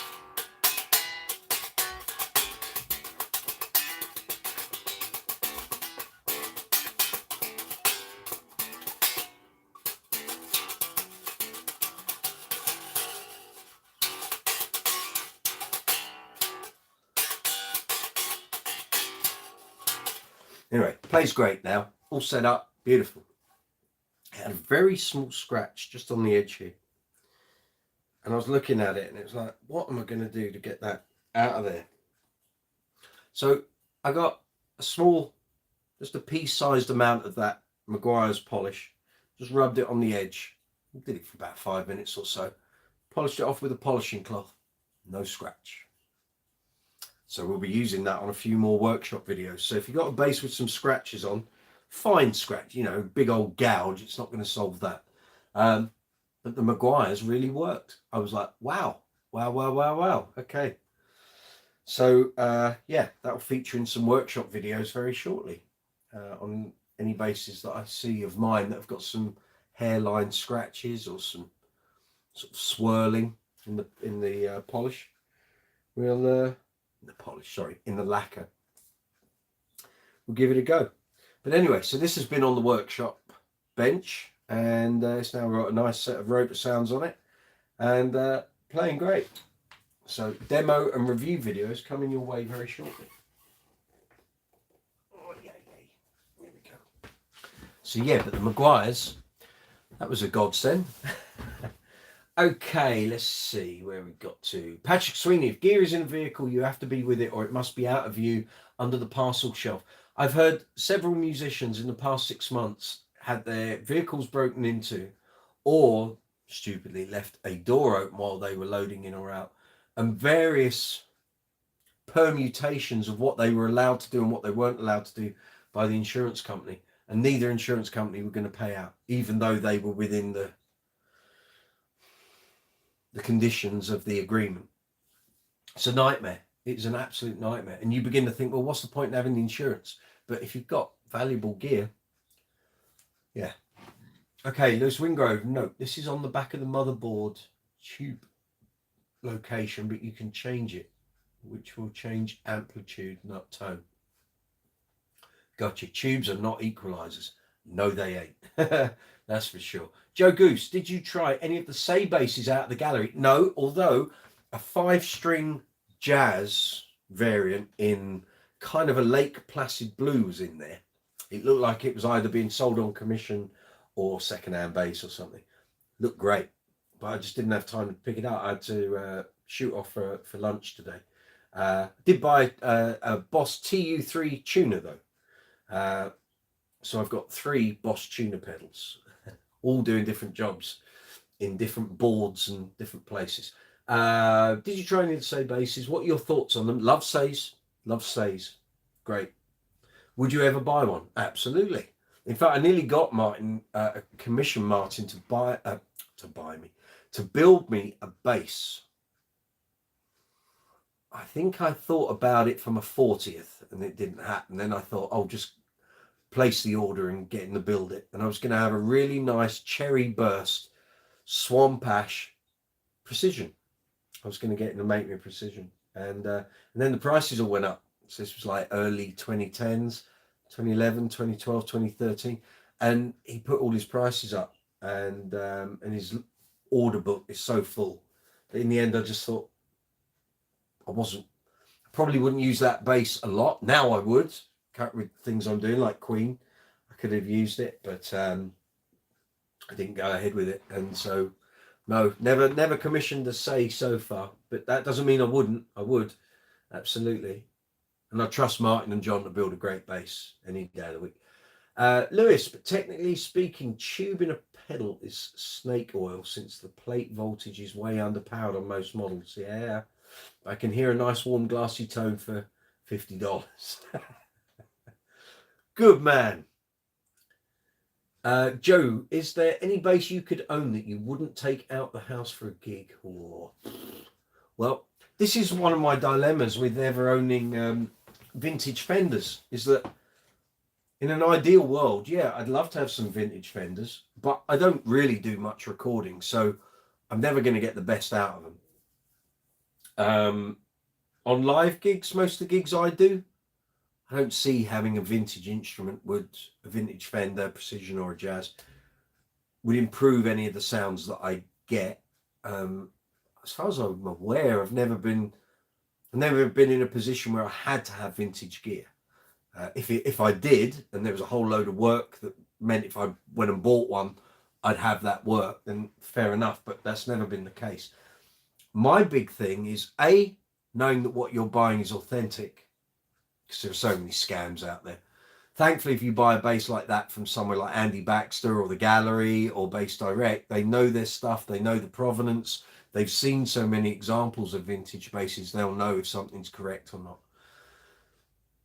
But the other thing is, if you buy one of these lovely vintage guitars and something goes wrong or busts or breaks, or it needs a new nut, or the pickups need rewinding, or controls break, or the saddles or the screws in the bridge go wrong, or tuner snaps, well, that's your investment, because it's not going to be original. You're going to replace those bits. I mean, Lord knows how many basses do you see that are vintage Fenders, but they've been resprayed, or everything's the same as when it came off the production line, except the G tuner, G machine head, or replaced the bridge saddle. The value's dropped instantly. And I can't think of anything more demoralizing than going and buying like a really expensive vintage instrument, thinking, oh, this is a great investment, and then playing it and having to replace a part or a bit, because it's not authentic anymore, is it? It's not in original condition, and so you lose some value. And I don't know, I just don't I don't have OCD, thankfully. I know plenty of people that do, but you would always be worrying if I had vintage Fenders and I was taking them out on gigs. You just would. You wouldn't want to leave it out of your sight on a gig, would you? Really? So yeah, something like that. I mean, I take my alembics out. I have no problem with that. But generally, it's on gigs that I know I'm literally going to go from the changing room to the stage, come off, get back in the vehicle, and go home. So I don't tend to have a problem with that. But otherwise, anything I wouldn't take out the house for a gig. No, I'll take my Kabikis, although I haven't for a long time. But yeah, no, I'm not overly precious. So here's a perfect example. Okay. So I bought the Status Empathy on my, 2 days before my 30th birthday. Within 10 days of owning this, I was on a gig in a pub. And I can't remember how it worked. So I pulled a plug out of a trailing socket and then pulled a cable or something, and the plug, the 13 amp plug, spun in the air and hit the Empathy right there. I don't know if you can see that ding. Yeah, you probably can. It doesn't look so bad now because it's got darker over time. Well, I'd had it 10 days and that ding in the lacquer.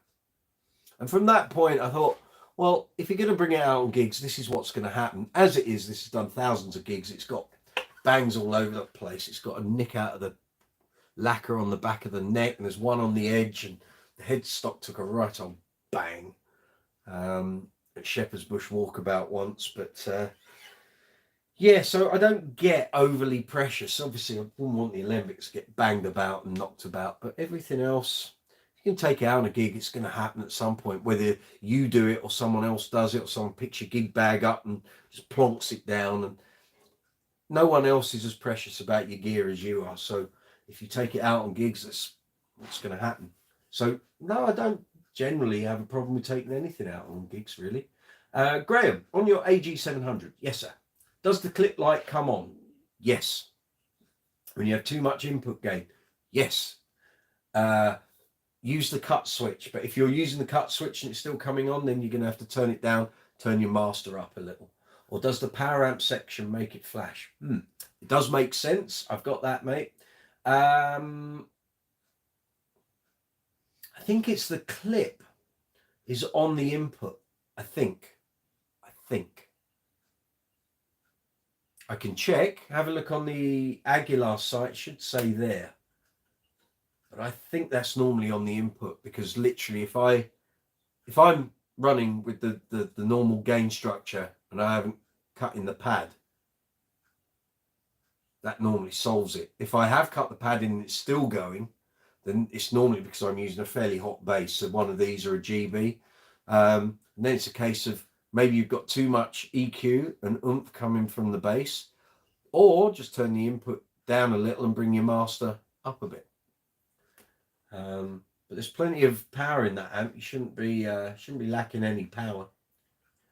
Lewis Wingrove, if anyone needs great tube stuff, upscale audios, match sets of cryogenic tubes. Okay, cool.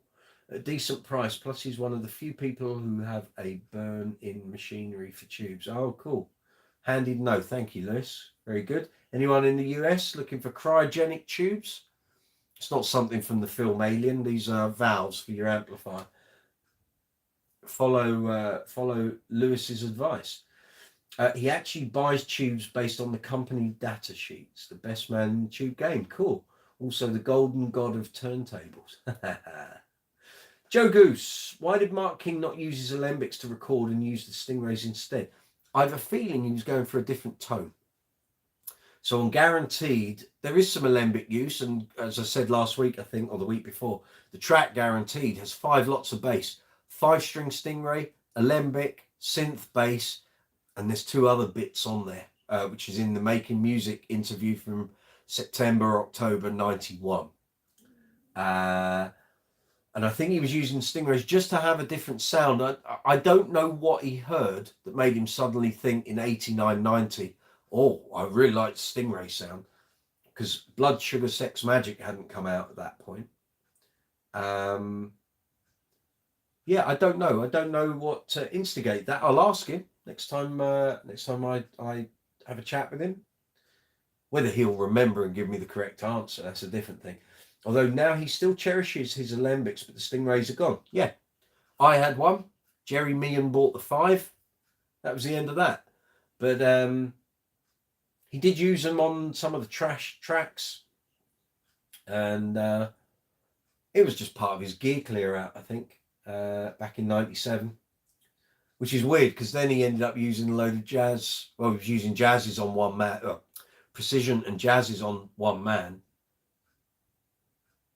Then started using the Fenders for a very short time. Then went to GB and then pulled the Alembics back out.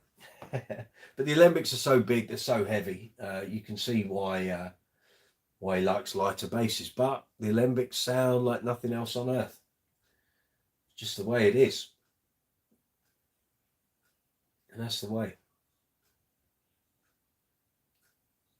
The Stingray was great. There was nothing special about it. I said last week, and probably I think you asked me that before. There was nothing. They were bog standard Stingray, straight off of the production line in California.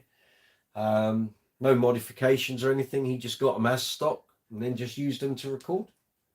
Lewis Wingrove, one question: does the bass centre do requests on paint jobs when buying? Yeah, I think so.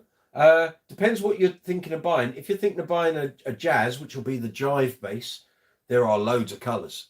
But I'm sure if you tell them what you want, they can then request from the Korean factory that one be made. The thing is, doing a custom colour, you're going to have to wait for it. So it will be included in the next batch order. And then you have to wait for that bass to appear. But if you're happy with waiting, then I guess you could have any colour you like, sir. I don't know. Get in touch with Barry or someone at the Bass Centre. Just send them an email. They'll respond back. I don't know who will reply to your email. It might be Barry. It might be Jill. It might be one of the other fine people they have down there. But they'll soon tell you. But if it is a jazz model that you're after, Lewis, have a look at the jives. Loads of different colours and finishes in there. Yeah. Joe, years ago there was a gear review in, I think, Making Music Mag, and it was a roundup of affordable 5-string basses, including a bass collection and Honer. Was that your review? Wouldn't have been Making Music. Are you thinking Bass Guitar Magazine? If you are, I've got the entire set up there, so I can pull it out.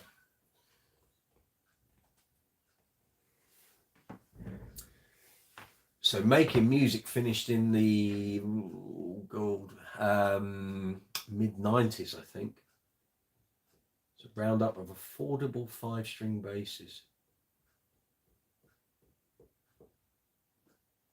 Are you sure it's Making Music, Joe? Not sure. I just remember it was a great review. Let me, if it's what I think it is, I'll have the magazine. So for those watching, I'll either do a cut here, or if I find it really quick, I'll be back within like 10 seconds. So I know when that magazine came out, it's what we're thinking, we're talking about. So that will be...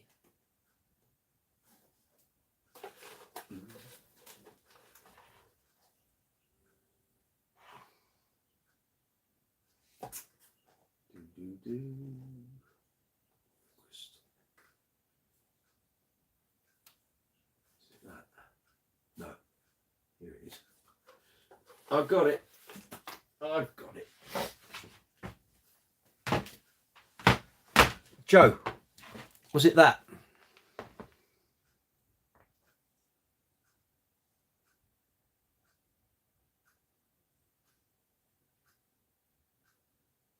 I bet it isn't, because it hasn't got a Honer or a bass collection in it.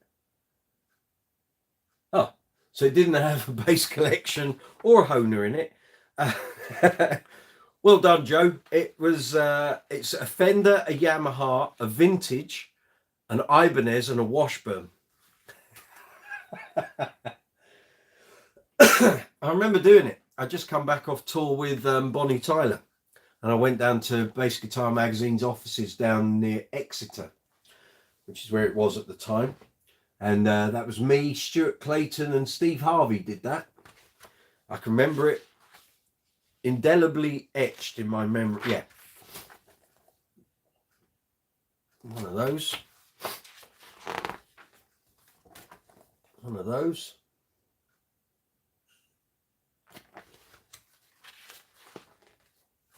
think we do a roundup at the end.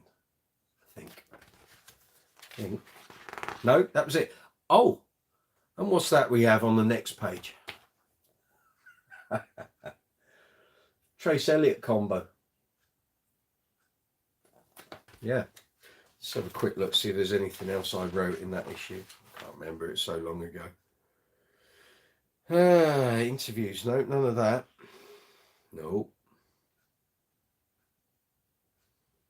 I think that might be mine, 60. Did I write that?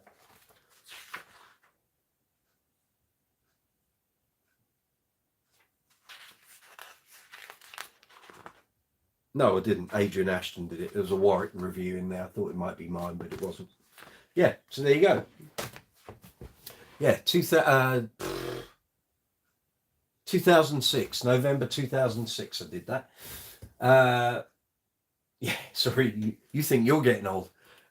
Stacey, nice layout too. Yeah, Halcyon Days. I know you like the old format of the older versions of the mag. Lewis Wingrove, I'm just going to take your advice. Bass Centre, my expertise. I foolishly got a sentimental check from Guitar Centre. No, it's all right. You probably wouldn't have known about the Bass Centre had I not been wittering on about them for weeks. It will only get better from there, even with a dumpster dive. I always wanted the 2x10 Trace Elliott combo. What, from 2006? That was the when Trace came back out. So you wanted one of them. I just didn't think the amps were great, I'll be honest. I did a review of one. It was in 2007. I got a bunch of Trace Elliott stuff come through. I just didn't think the amps were, they certainly weren't what they used to be. But again, technology moved on, circuitry's moved on, components have moved on. Very hard to replicate stuff, you know. Stacey, very nice layout. I assume you're talking about the magazine, not my hair or my t-shirt. Thank you. Very good.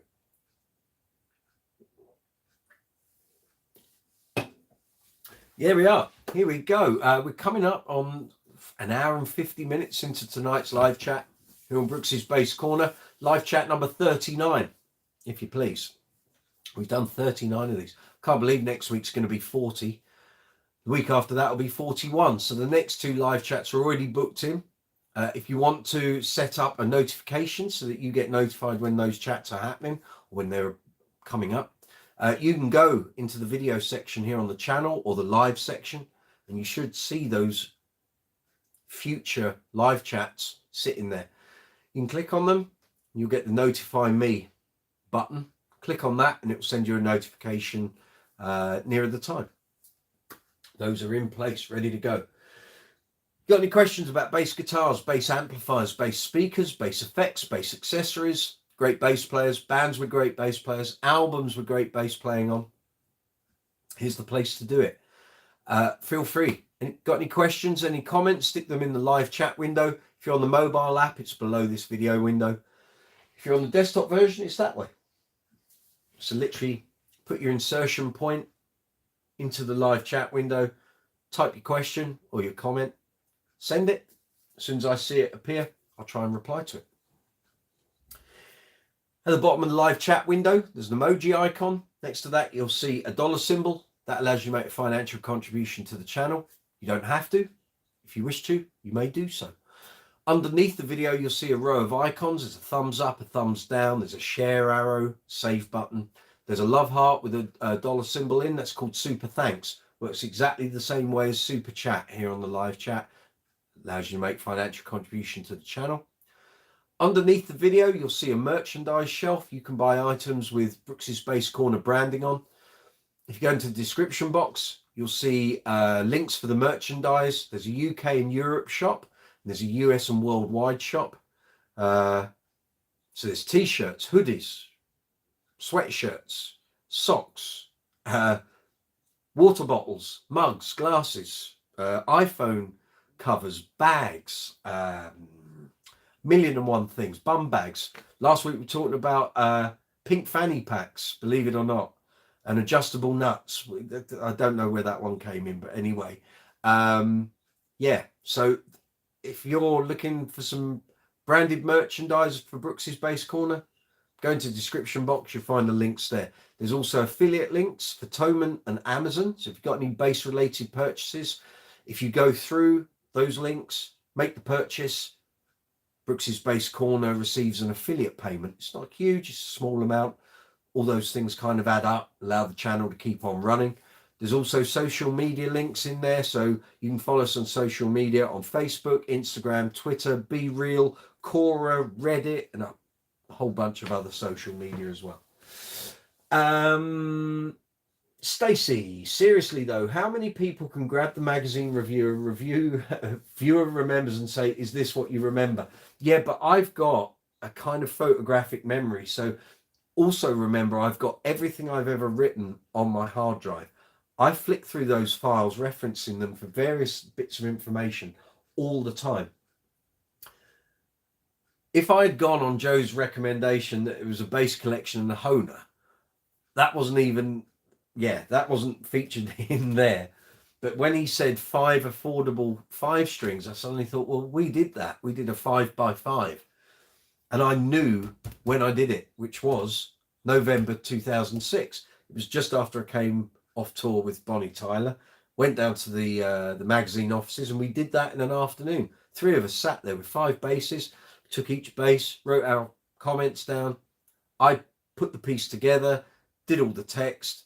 The other guys added their bits. The editor went through it, laid it all out, and Bob's your uncle. That's how I know. This is such good stuff. Well, thank you for saying, my dear. Joe, what's your favourite bass preamp pedal, and do you think they're useful at a gig? Yes, I do. And as I was saying earlier for David's message, I rely on bass preamp pedals now for when I'm with Uncle Funk. And even if I do have an amp and a cab, I'll always have my pedal board that's got that. So if the amp went down, front of house can still take a line out from the pedal. In my world, I would insist that the sound man takes both. So one from the amp, one from the preamp pedal. They've always got it then. If something goes down mid-performance, they can just switch to the other link. For years, I didn't use preamp pedals. I didn't have a need for them. But I think as time has gone by and technology is changing, and with in-ear monitoring is becoming far more prevalent, and we're trying to cut down on sound levels, and people want less monitoring on stage. Yeah, I do. I find it really useful. My preference is for the Aguilar tone hammer pedal, but as I said earlier, I've got a whole bunch of different preamp pedals here. I might well do a video comparison. I'll tell you what, I'll switch those words around. I'll do a comparison video on the pedals I've got. So there's also an Electro Harmonics Battalion. What else have I got? There's the Tech 21 Sonsamp bass driver. I think there's a couple of others. I'm just forgetting about them. There's obviously the Trace Elliott Elf, which I have used, but that's small enough that you could consider that a pedal. But yeah, no, there's a whole load. There are a few more I could probably get actually to pull that in for a comparison video. So might look at the MXR preamp. I think there's a Boss one, and then there's the Ibanez one that's coming out. So yeah, it could be a big comparison video. I'll have a look at that. But my preference, what I've got on my boards that I'm using currently, it's the tone hammer from Aguilar. David Gill, it's a shame bass magazines are no longer hard copies. Don't get me started, sir. Waiting for them to arrive in the mail with their gloss pictures and excellent articles are truly missed. I could vent, but I won't. So I'm sure you know David, because I've said this before. So I wrote for Bass Guitar Magazine and Bass Player for 18 years. I have every Bass Guitar Magazine along my shelf there. I have all my Bass Player magazines since we took it over in 2018. They're all there. I've got every issue of Bassist magazine from the UK here. It's a lot of hard copy, but they get referenced all the time. And even though I now don't write for the online web site-based version of Bass Player, I do find myself referencing this stuff all the time, especially for social media purposes. And everything I ever wrote for Bass Guitar Magazine, Bass Player Magazine, Guitar Buyer Magazine, I did some reviews for that as well. It's all here on my hard drive. and it's a lot of work. And if I pull the directory across, it's a big folder. It takes a long time for that all to get across. But yeah, the magazines were great. They were really great. Gave me a load of opportunities. Got to meet some of my bass heroes. Yeah, halcyon days. They really were. And thank you. I'm glad you enjoyed the magazines. You probably read a lot of the ones I wrote in. Yeah, you're not the first person to say this, David. Lots of people are ruining the fact that the bass player has gone, bass guitar magazine has gone. Lots of the manufacturers and distributors I hear from regularly going, really miss all the review stuff, and there's fewer and fewer platforms.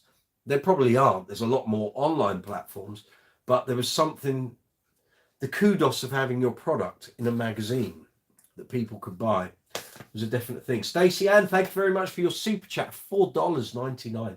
Thank you very much for remembering you did something 17 years ago. Yeah, it's not gone yet. I'm not talking about the hair, the brain cells. I know when I wrote certain stuff.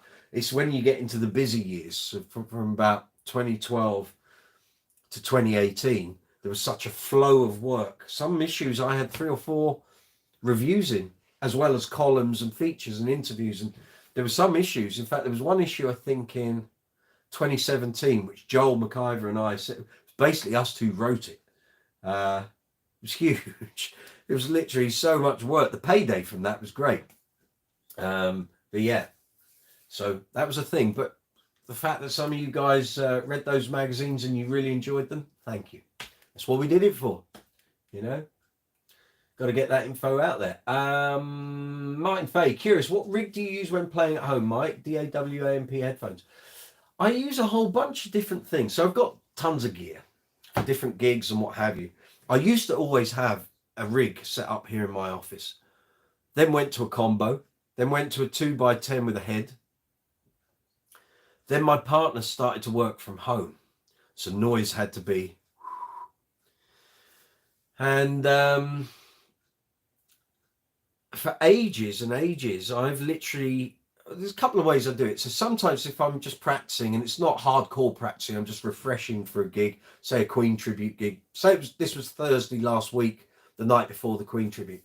I will literally just put on a pair of headphones. Let's grab a pair of headphones, shall we, Mike? Show them what they're talking about. Yeah. I'll stick a pair of headphones. So I've got my PC here. Oh, God. My voice is coming through these headphones. Shut up. Thank you. I'll put a pair of headphones on. I'll take one ear off. I'll have a playlist of the songs that I'm refreshing. I'll have the music in that ear. And I won't plug into an amp. I'll just go acoustically. Put a Strat, bass on. I can hear what I'm playing acoustically fine. And that will be fine. If I'm learning stuff from scratch, or if I'm learning stuff I haven't played for a long while, I've got a mixer over there on my music stand, which is what I originally did a lot of the audio recording on the early videos here on the channel. I had a USB out, which would allow me to go into the PC to capture the sound.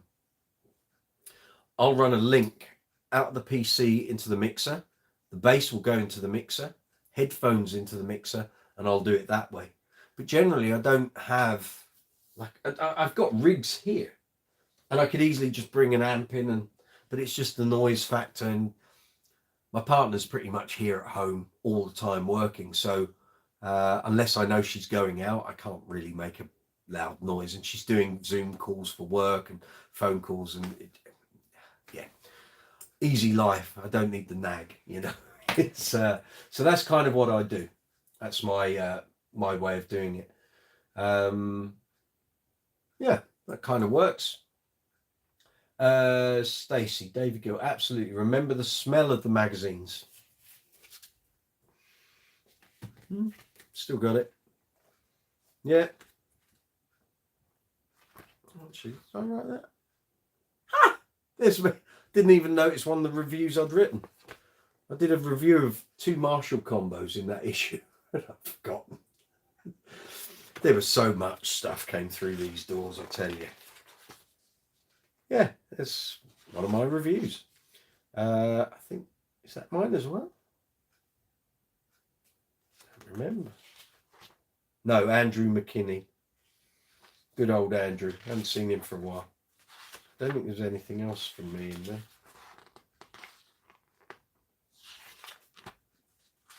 No, I think that was it. Remember the nice big Rotor Sound advert on the back? Fabulous. Paul Turner on the front if you're looking for a copy of those. Not sure what's going on with his barnet there. And not sure of the shirt either, but there we are. Excellent. So yeah, so that was that issue. EAZL. Don't think I've seen you here on the live chats before, but you're more than welcome. Good to see you. On a 5-string, is it possible to have a good B string on a scale less than 34 inches? Depends what you mean by a good B string. So I'm never actually convinced that you get a good B string on a 34-inch scale. The best sounding B strings on the basses I've got are all 35-inch. My Dingwall is 37. That's when you start to get clarity. Well, from 35-inch onwards is when you get clarity on a 5-string. Now, you can have a bass with medium scale, 35-inch scale. So, sorry, brains in fog. Right, you can have a bass with 32-inch scale, which is medium scale, 30-inch scale, which is short scale. But what you define as a good sounding B string, it's going to be kind of woolly. You're not going to get any of the sort of clarity in the mid-range and the guttural quality of that string on a reduced scale bass. You're just not. It's physics. So because of the mass of that string, it's a big old string. Having a longer scale gives it an improved, what's called a speaking length. So by having it 35-inch instead of 34, there's more length for that string to vibrate and move. If you reduce that space, it's even less. So what you end up with is just a flappy, mushy sounding kind of B string. Now, if that's what you want, that's great. But if you want tone out of it, then you're going to kind of struggle a bit. So you're going to be looking at employing more EQ, maybe some effects, maybe playing with a pick to get more definition. I'm not saying it's impossible. I'm just saying the nature of physics, which is why basses with a 35-inch scale, or like with the Dingwalls that have a multi-scale length, that low B is 37-inch scale.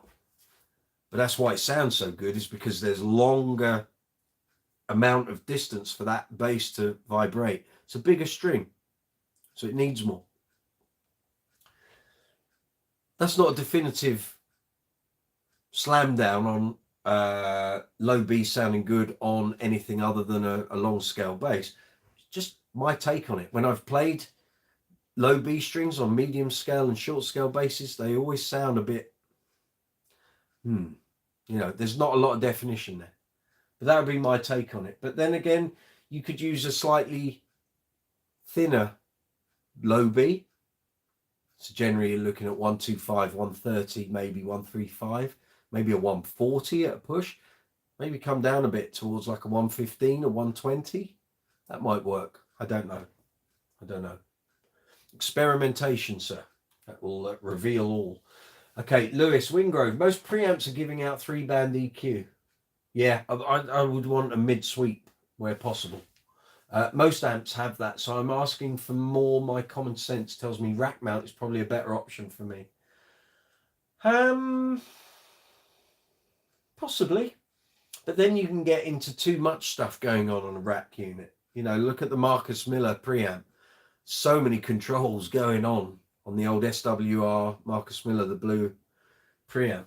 So much stuff in there. But then again, you might like that level of tinkering. But maybe. Joe, did you do the review of the Parker Fly bass? No. Not me, governor. That wasn't mine. And if you did, what did you think of the sound and playability? No, it wasn't me. No. if you want, I can give you, I can read off a list of every bass I reviewed. It's a fairly extensive list, but no, I never did the Parker Fly.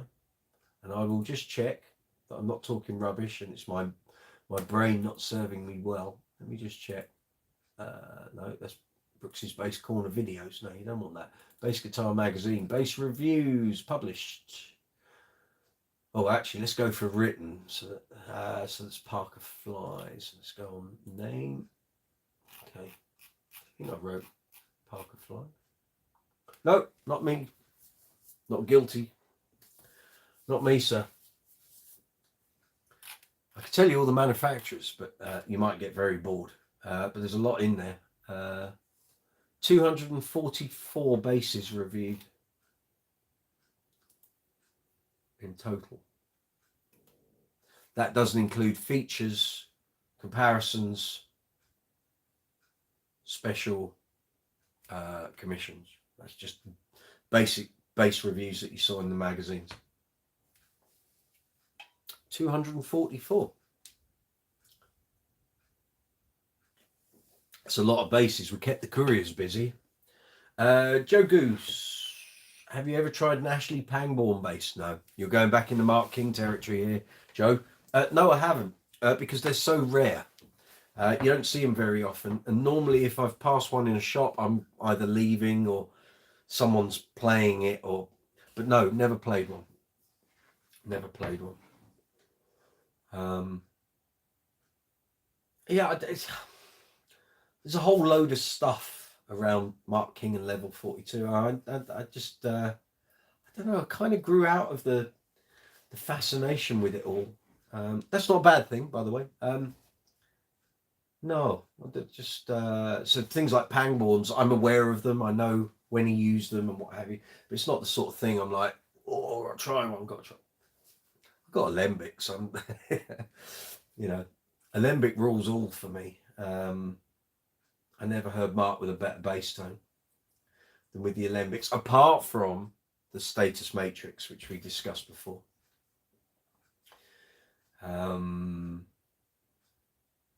Yeah, and actually there was a big list. I don't know if I've told you this, Joe. So while I was still writing for the mag, last time I saw Mark face to face, Mark King, we talked about me going down there for a day, maybe 2 days, and we were going to do a full-on feature on all the basses he's ever used, so I could get comments up. I could say, so what about this bass and what about that bass, and da, da, da, da. I sort of sourced all the pictures, so there were some things he probably wouldn't have spoken much about, but I could sort of talk about. But I drew up the list. Would you like me to go through it for you? Let me find it. I think it was in my ideas section. Here we go. Mark King basses feature. So I put this together in 2018. So this would have gone up to and including probably the 2018 tour. So when he was using T basses. Yeah, okay. This goes up to the new Red JD for the 2021 tour. I ran this past a couple of big Mark King fans who generally know their stuff, and they said this was fairly on the money. They couldn't think of anything that I'd missed out. So I apologize now for anyone that's watching has no interest in Mark King and Level 42, but for those who have a passing interest, I will read out what I think is the definitive list on all of his basses up to and including the new Red JD that was made for him in 2021. Right, you ready? In fact, let me just reduce that window so that I can see in case you guys talk while I'm doing it. Let's get that back there. Okay. Right. Are you ready, Joe? Got your cup of tea ready? Okay. There's 55 basses on this list.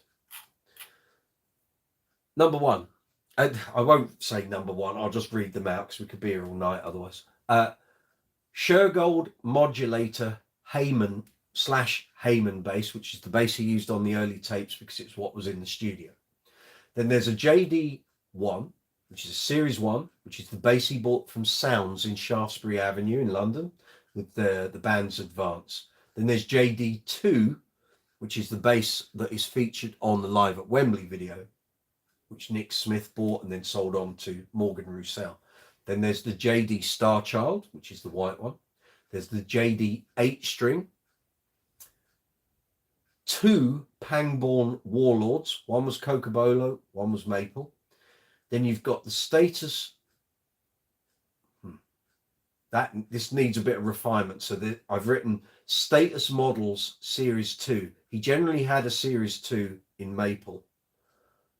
There may have been others in there, but we may not have seen them. There's the Zon with the Kayla Tremolo. Then there's the Pearl Pink JD, the Pearl Blue JD.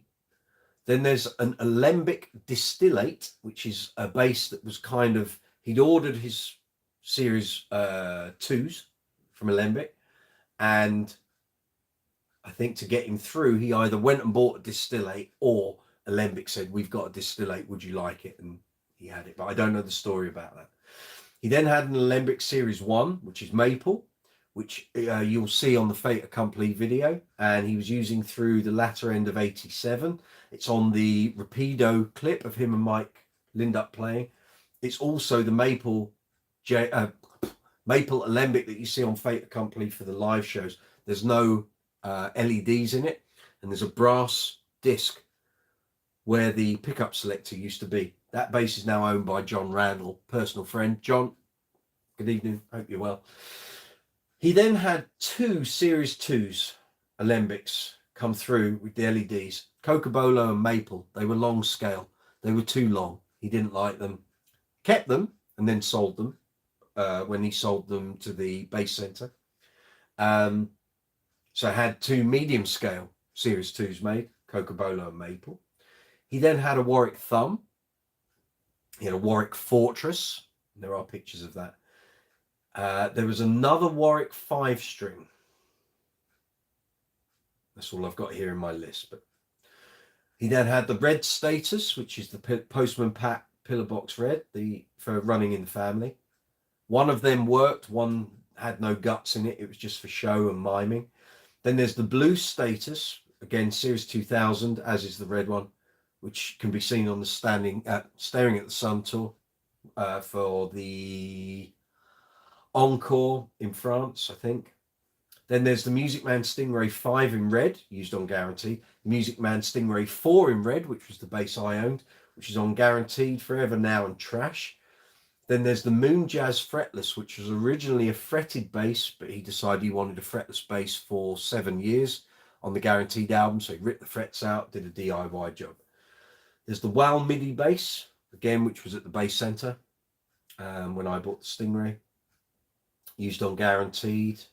Then there's the Status Matrix, which is the one I had. Then there was the other Status Matrix, which I mentioned last week, which was a Cocobolo topped one with red star LEDs. Alex Carter from the Bass Center and the Bass Gallery owned that.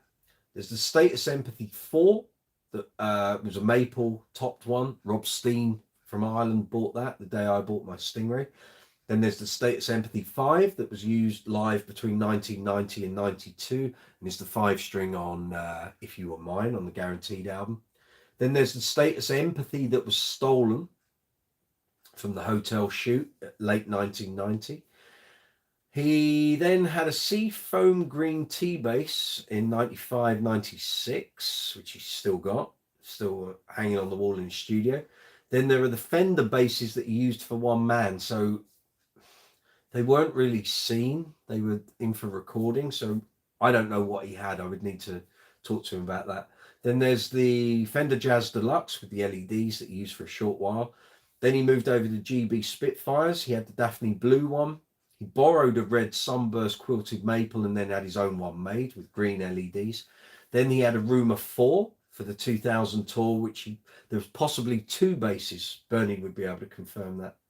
Then he had a bit of a falling out with Bernie, went back to the Alembics for the rest of that tour.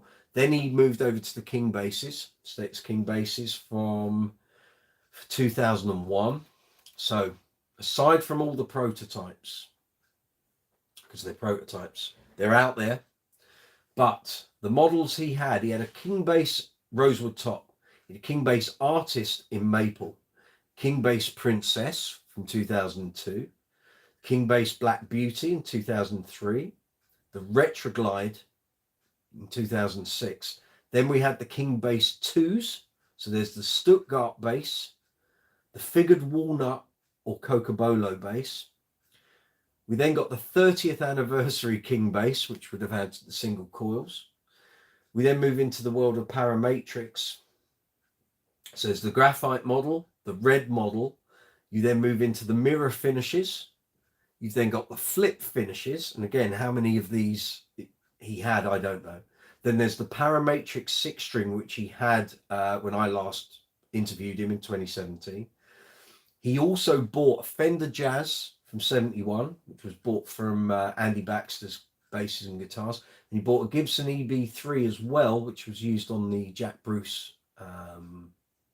anniversary performance.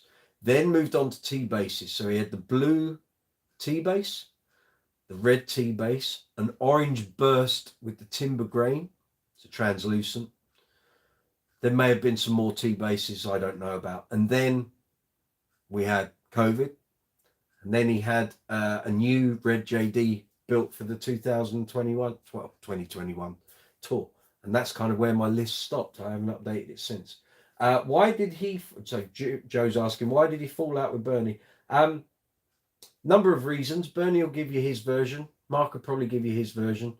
I heard well, it's not for me to add Chinese whispers. So that would be a conversation we would need to have out of the public domain, Joe. But there's two sides to this. So yeah, you can get Bernie's side, you can get Mark's side, and actually both sides I've heard are two separate things. So it's not even like the argument was about the same thing. But I wouldn't want to put that out there in case I fall out with either party, which I don't want to do, and I wouldn't want to contribute to Chinese whispers. So yeah, but I know what the two sides of it are. So there we go. The joys of being a bass journalist. Did he get all his basses for free from Bernie? No, that's part of the argument, but that's not the whole argument. But no. And that's also why he doesn't now own any GBs. I think Morgan Roussel has the Daphne Blue one. He may also have the Red Sunburst one as well from 99. I don't know who's got the rumour. I don't know what, that probably went back to Bernie. I don't know. Joe Goose, there's a Kubicki website that seems to still take custom orders. Is this site out of date or are they still being made? They are still being made from parts and necks and bodies that were made by Phil Kubicki before he passed away. If it's the official Kubicki.com website, then yes, you can order through that. You will deal with Carla Clark, who was Phil's wife, and the guy building the bass is a guy called Mike Haney, also known as the Bass Doctor or Dr. Bass online, but loads of people use that as a name. He actually worked for Phil for a certain period of time. He knows how to build Kubickis properly and do them properly. He does all the refurbs and stuff as well. So if you're going to order one, order it from Kubicki.com, go through Carla, everything will be great. Don't worry. If you're buying second hand, then you need to do your research and make sure what you're buying. If it's of any use, I had a chat with Carla a few weeks ago on email. I'm going to do a video about this on my channel, but let me read this out to you. So this will help anyone looking to buy a Kubicki X Factor. So, trying to remember where those emails went. So just bear with me, guys. Did I put it in there? No, I didn't put it in there, did I? Of course not.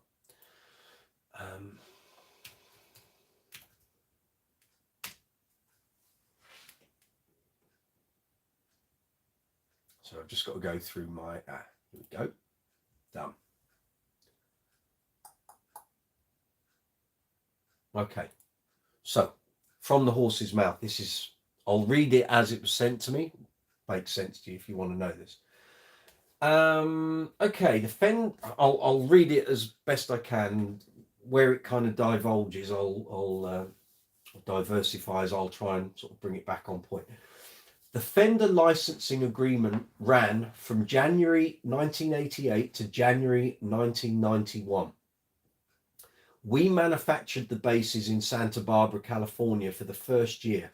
So from January 88 to January 89, any Kubicki built in that period, which is called the manufacturing period in the agreement, is built at Kubicki's factories by Phil Kubicki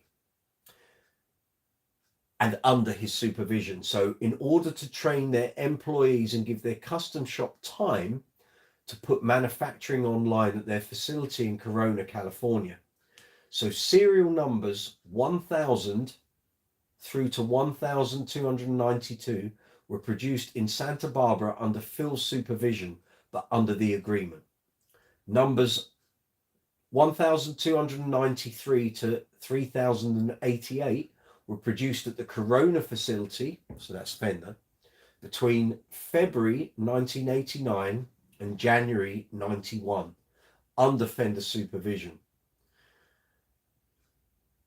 There is a question mark on the serial numbers, and this is because they reported that they left off at 3043, but through the years we've had numbers as high as 3088 dated December 1990 coming through the shop, so who knows. So based on Fender's report, we started back when the bases were being made back at Kubicki HQ from number 3050. So we now know there is some duplication of numbers. So this being the situation, the best indicator is really the date after the serial number. So to clarify, from January 85 to December 87, they were all made in-house at Kubicki. From January 88 to January 89, they were made in-house at Kubicki. From February 89 to January 91, they were made at Fender. From February 1991, they were made back at Kubicki. So originally, under my information I'd gleaned over the years from various chats with Kubicki owners and people who knew Phil, and I've spoken to Phil several times before he died, and there used to be a Yahoo group with loads of this information on. I was under the assumption that Kubickis were made at or by Fender from 89 through till 93. It wasn't, it was till 91. But also, my white Kubicki here was made in August 88, which makes it an official Kubicki made by Phil at Kubicki, but it was made in the period that the license had already begun with Fender, but it wasn't sold by Fender. There's no custom shop stuff on it. And my pink one, which was made in July 89, is a Fender made from Kubicki parts. It's got the 6-position switch. That never had a Fender custom shop sticker on it either. So there we go. So that's from the horse's mouth. That is from Phil Kubicki's wife. So that's how you can date and know what is right. So there we go. Hope that's of use to someone out there. Yeah, there we go. So if you're looking to buy a Kubicki or second-hand one, hopefully some of that information will prove helpful to you. So if you're looking at a bass and you don't know if it's a proper Fender or a proper Kubicki, all of that will pretty much tell you what you need to know.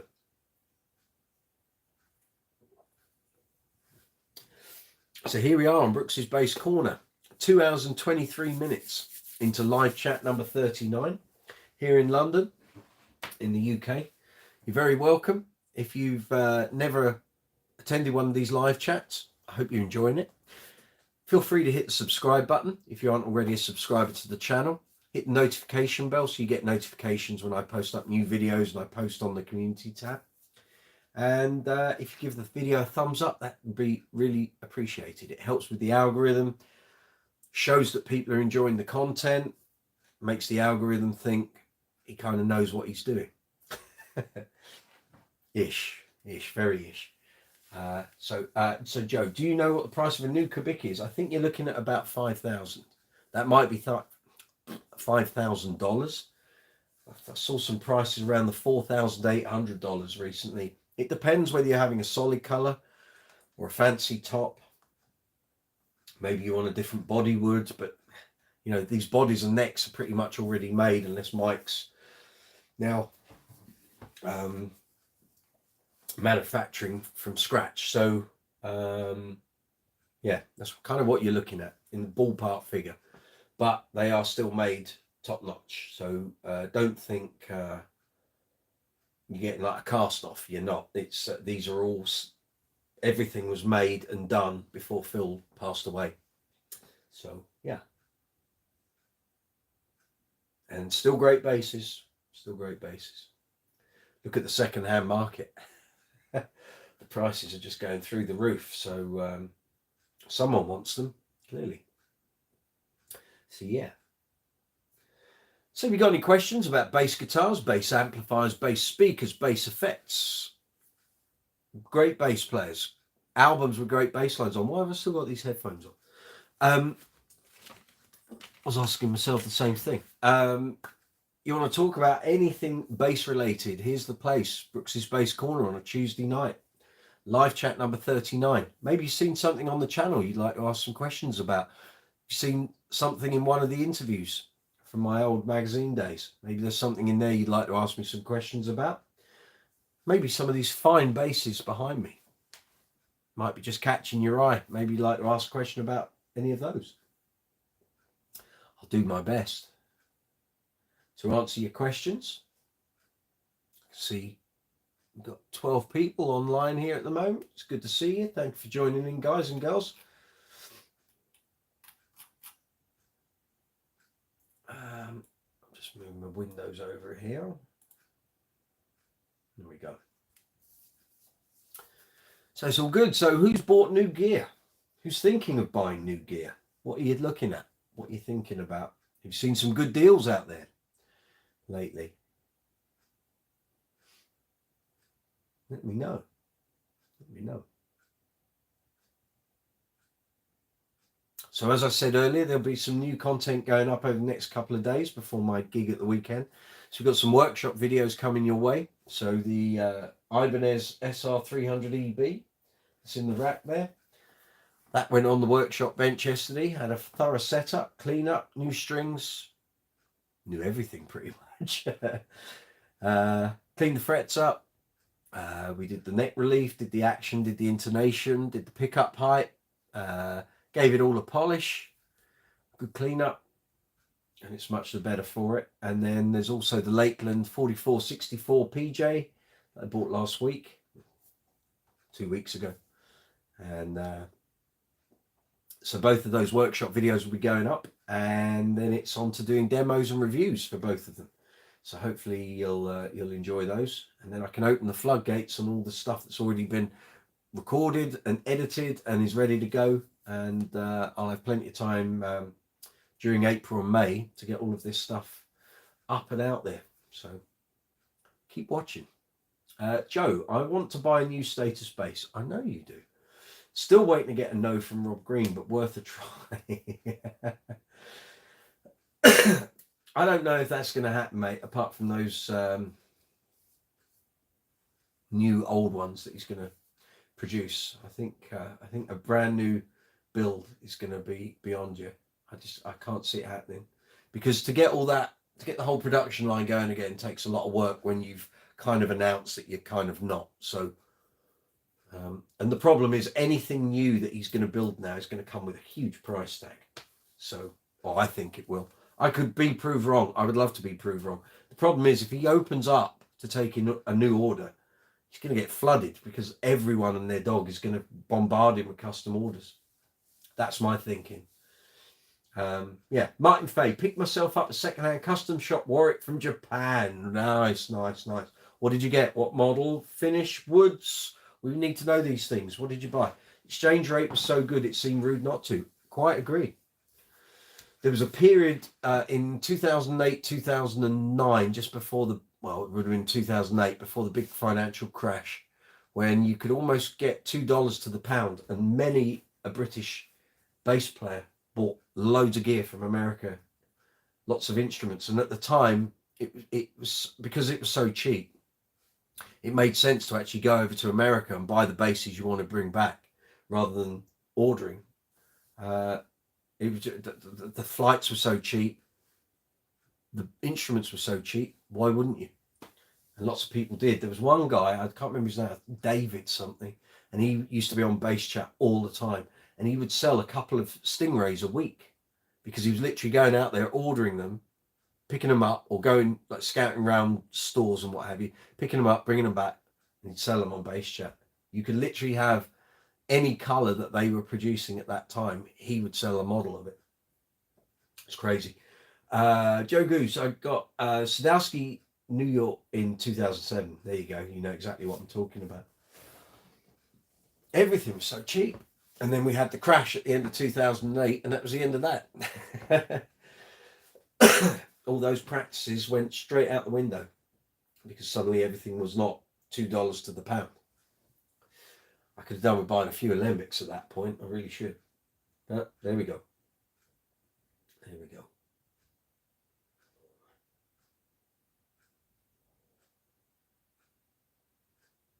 But then you look at the price of Alembics now. I did all right, actually. I did okay when I bought mine.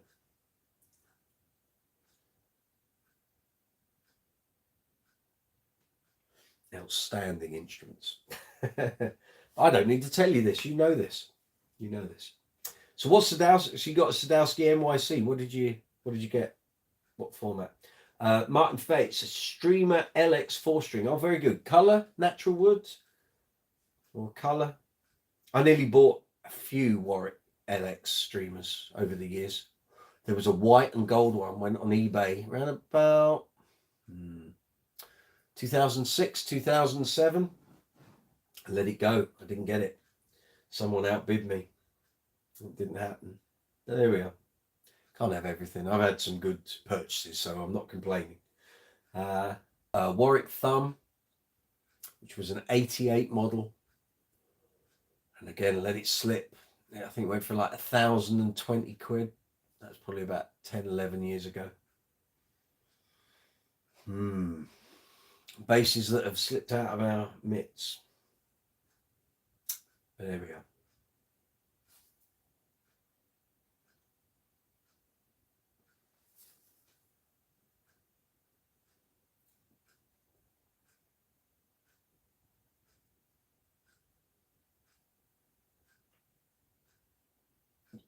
Okay, yeah, if you try to link it, cool.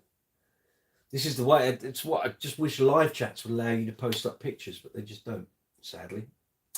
Okay, Joe, a 4-string NYC maple fretboard, lovely. Ash chamber body, very good. Quilted maple top, beautiful. Body was way too light with the big tuners on the headstock. I know, the old headstock drop, great. And I had an expensive girlfriend at the time. Don't know what that's got to do with your bass design, but there we are.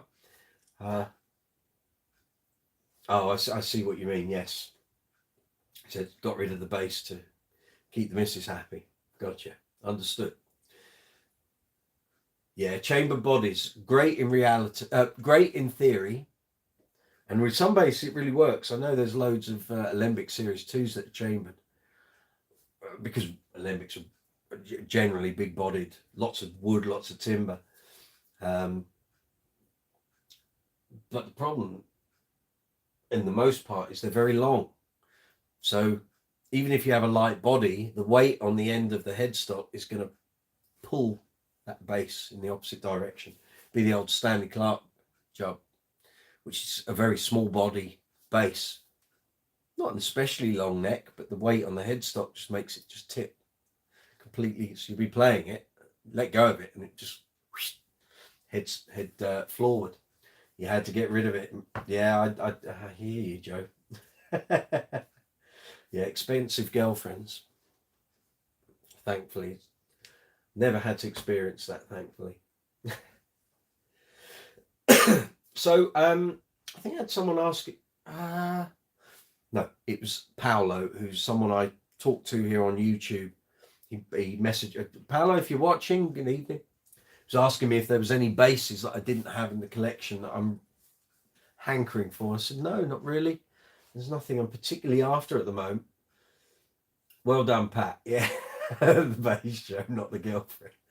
Or maybe getting rid of the girl. Yeah, went later as well. Well, found a better deal. I can't believe that. Surely not. No, there's nothing that's that I don't have in my collection that I'm desperately hankering for. If something comes along that I want, that I think either would be good for the channel to do videos and stuff on, or something that I want to add to the collection, or something that I need for a project, then I'll go and get it, clearly. But no, there's nothing. I don't think there's anything that I'm desperately lacking. That's for sure. I've covered most of the bases, literally. But no, I haven't had a project come up for a while that I needed a bass for. Maybe when I was doing the Jimi Hendrix Theatre show, I probably should get a Sunburst Jazz, but we only did one gig and then lockdown happened and all the gigs got canned. But there is talk that we might be going back into Europe to do some theatre shows, possibly, maybe next year. So if that comes up, I might be visiting the bass centre again and looking at one of their Sunburst jive basses. Can't see much point in buying a Noel Redding Fender Signature. There's nothing special about it. It's just got his signature on it. Jazz is a jazz is a jazz, pretty much. And as long as it's sunburst with a tortoiseshell plate, it'll do the job. Joe, there's 37 pics there. If that link works, I don't see a link. Got to paste the link in, mate. One of the pics you can see Mark King's Trace Elliott preamps and his massive SSL rig, SSL desk. Very good.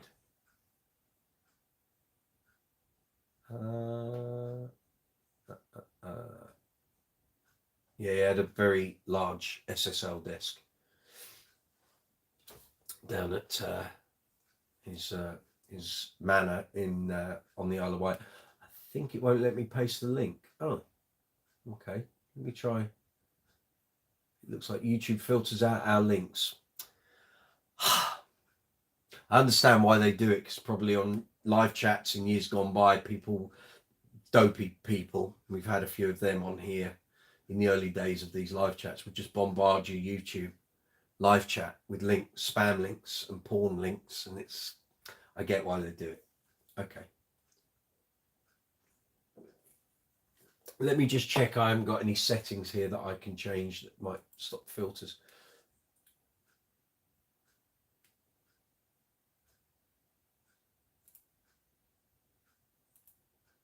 No, there's nothing there.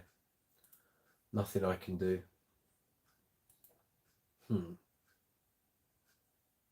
Yeah, okay, Joe, put it on the base chat thread. Cool. I've just toggled timestamps as well, so it's so we can, if I have to come back to these live chats, I can see when stuff was appearing rather than try and get it when I'm adjusting the timeline. You pasted it. Oh well, it didn't come through. Not to worry.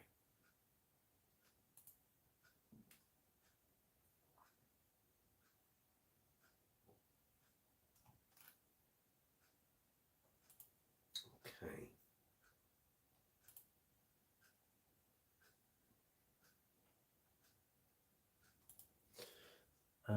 Oh, you've pasted it in the base chat thread. Okay, I'll check it out after this live chat. Otherwise, it will just be you poor people in YouTube land just be looking at me reading a screen, which isn't a lot of fun for you. And actually, while the chat is slow, let's just very quickly check on the Champions League scores for those of a football inquisitive nature. Man City beat RB Leipzig 7-0. Aggregate, they won 8-1. And FC Porto drew 0-0 with Inter Milan, which means Inter Milan go through. There we go. Haaland scored 5 for Man City. So if you had a little wager on that, I hope you did well. Very good. Back to the live chat. Okay. Joe, the interesting thing is that he still used the Trace Elliott preamps, even going into the SSL. It's part of his tone. pretty much. The SSL has great preamps. Yeah. Those Trace Elliott preamps must have sounded really good. Got to remember, Mark was always getting the very best that Trace Elliott had to offer. So I wouldn't have been surprised if they kind of tuned his preamps to his specific requirements. I don't know if that's the case. I can ask him when I next see him. But actually, probably quite a good question to ask him. Was your stuff customized by Trace Elliott, or was it as it came off the production line?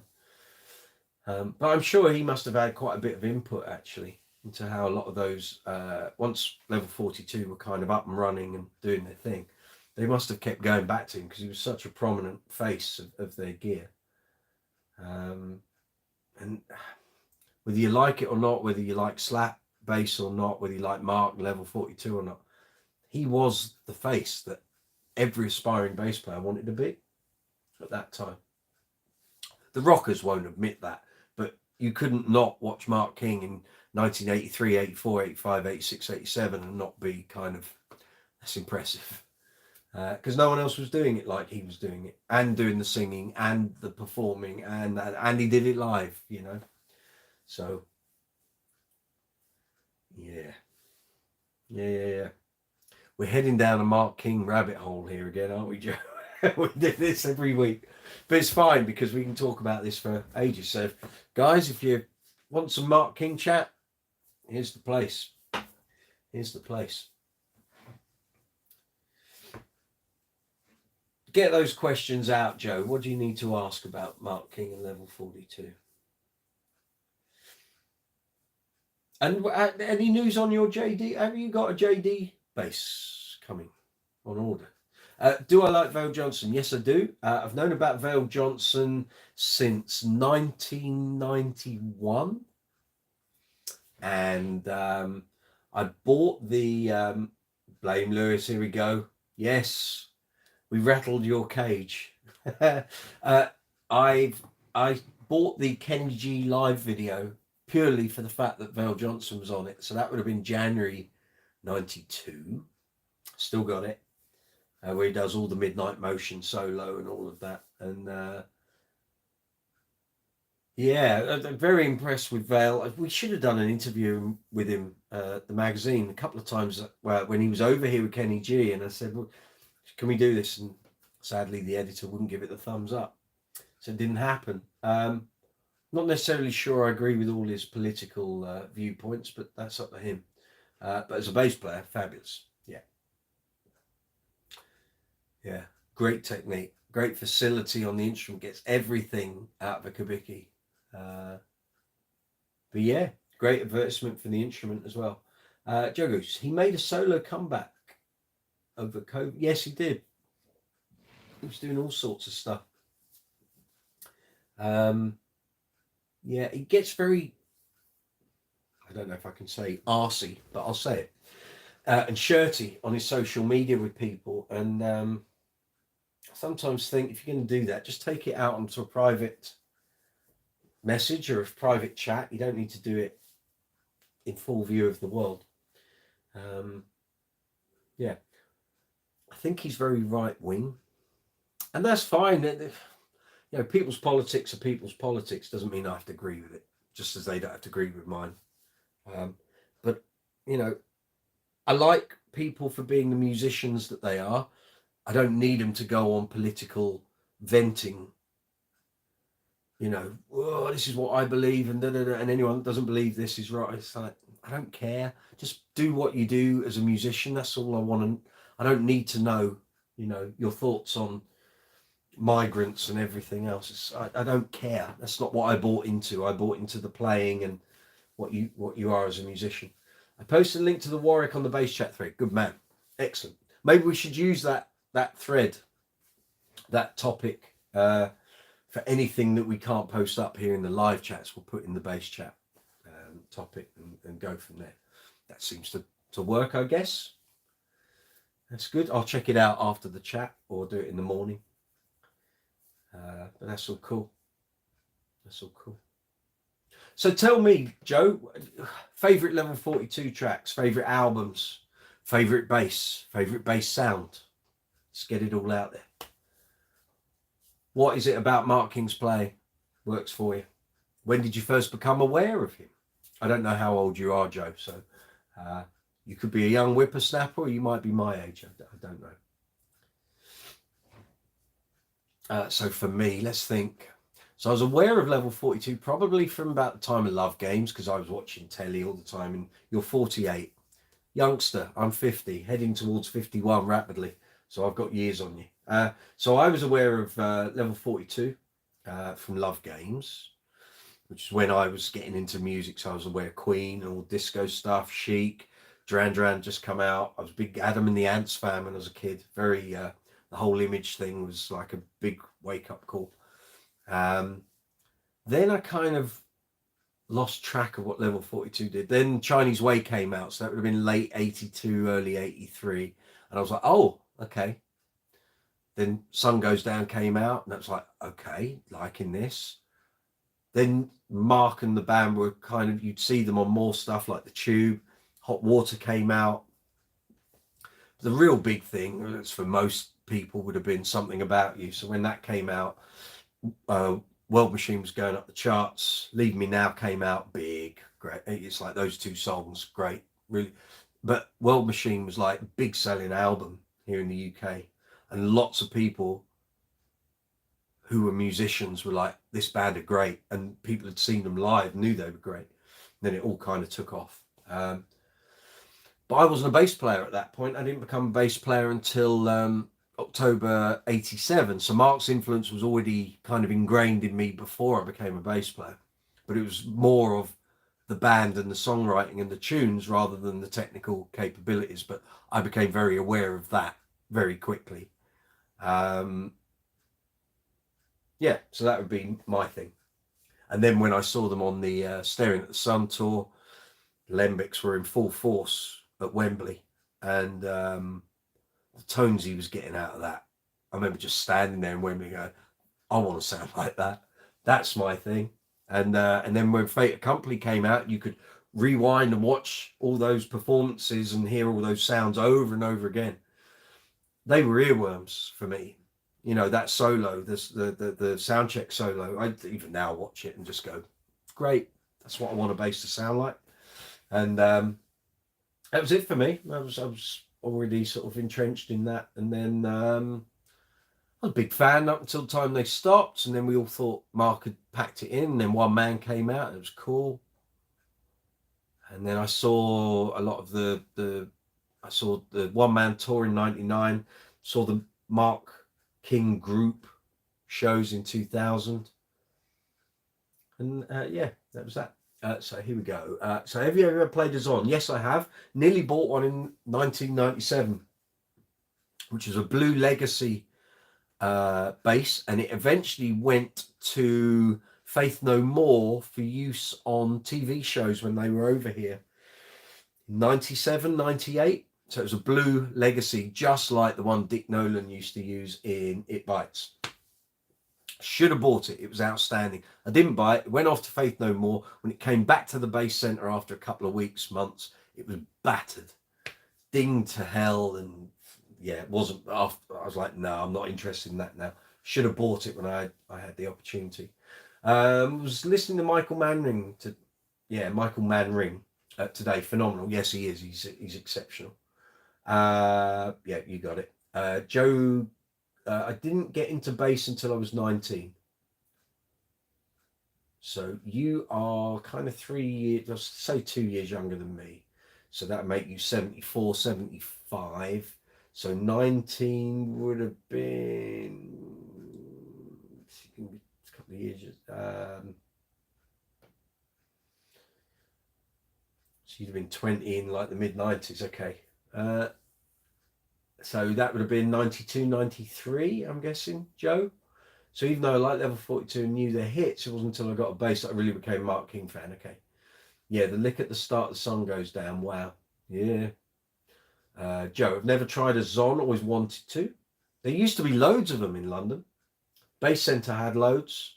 Even when they moved to Liverpool Street, they had Zons. And then Bass Gear in Twyford had Zons for quite a while.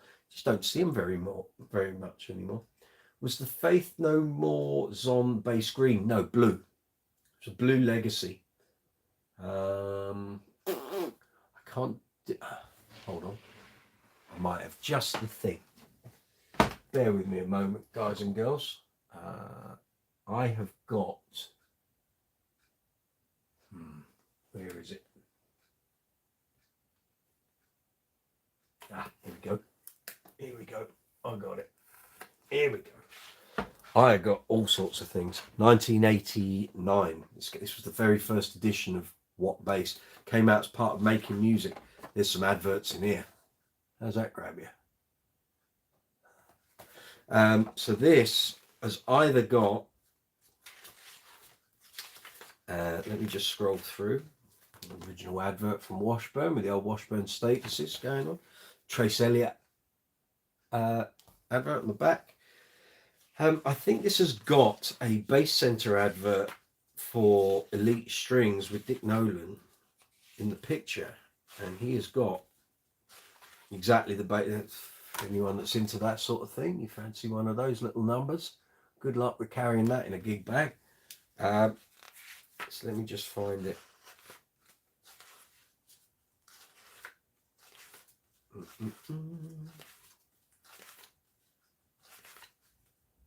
Calibas from JD. About that. There's some good stuff in this book, by the way. Well worth trying to get a second-hand copy if you can. And they did various revisions of it. I think it went up to like revision 7 or something. Nice alembic there, distillate.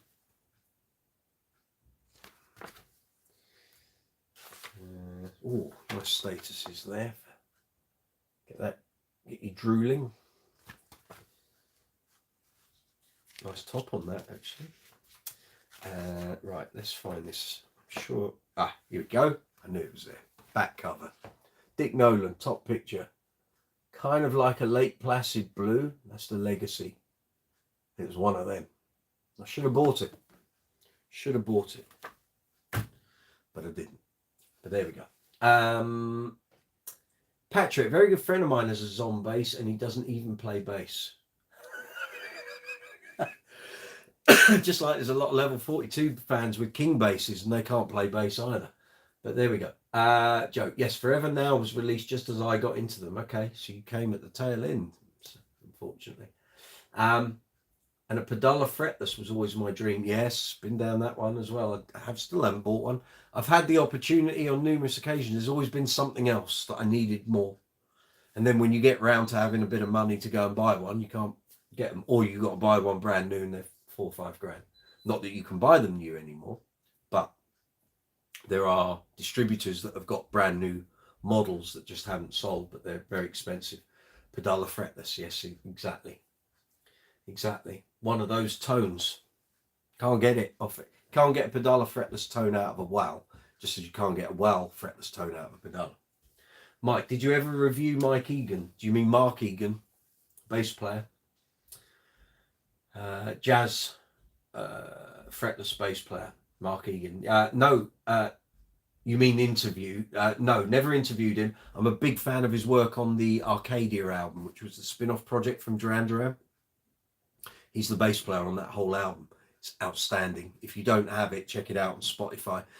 Whether you like Duran Duran or not, that whole album is just, it's very Japan. It's very arty, but it's really well constructed, well written, orchestrated, great bass parts. Sting's on it, Grace Jones is on it, Andy Mackay, Phil Manzanera's on there somewhere, Dave Gilmour's on it.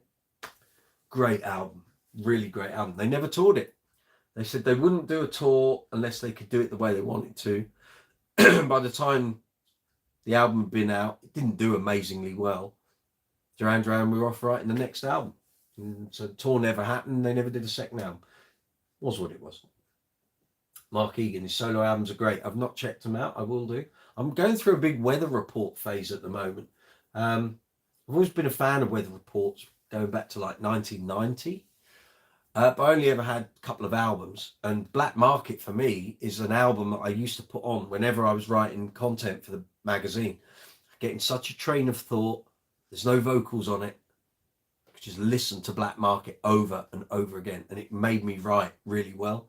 So I'm not superstitious, but I'd always put that on as an album to listen to with headphones on while I was writing. So I've got a couple of those original album masters. I can't remember what company it is. Sony, Warner Brothers, I don't know.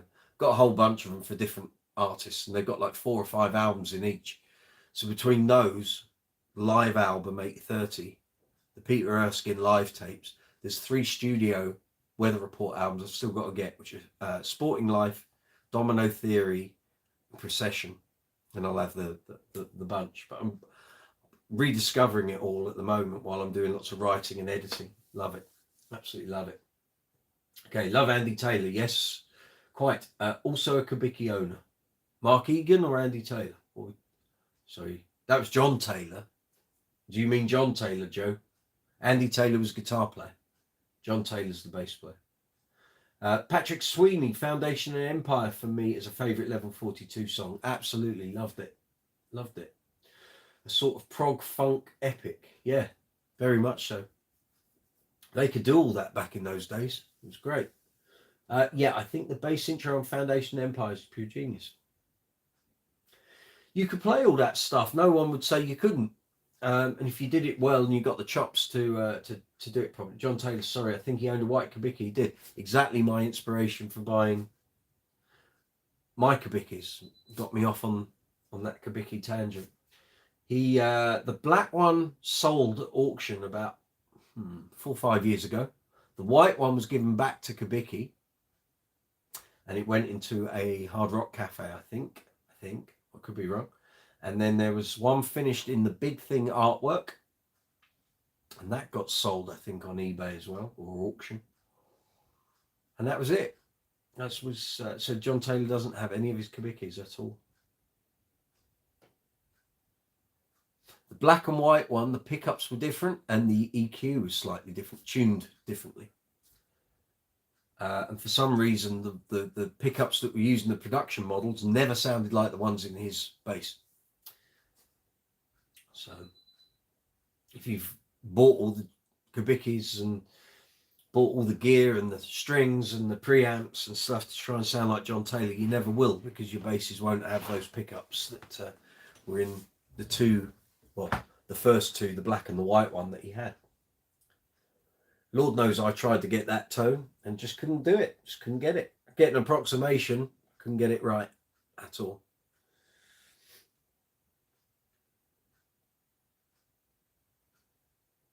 It's like that bass had extra mid-range punch, which the production models just never had.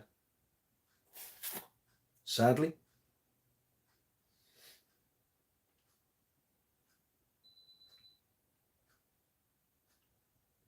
Oh, right. Let's do, so big Level 42 tracks for me.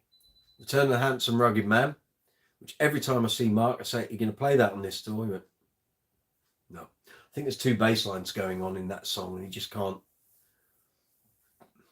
do it. And physically, it would be almost impossible to be able to play it. 43, could listen to that all day. And 42, love 42. Early B-side.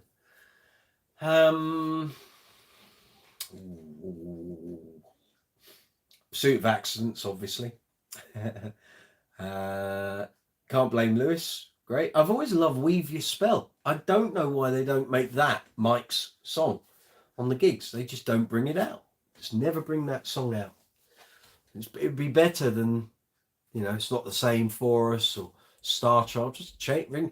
Weave Your Spell would be great live, but they just never do it. Don't know why.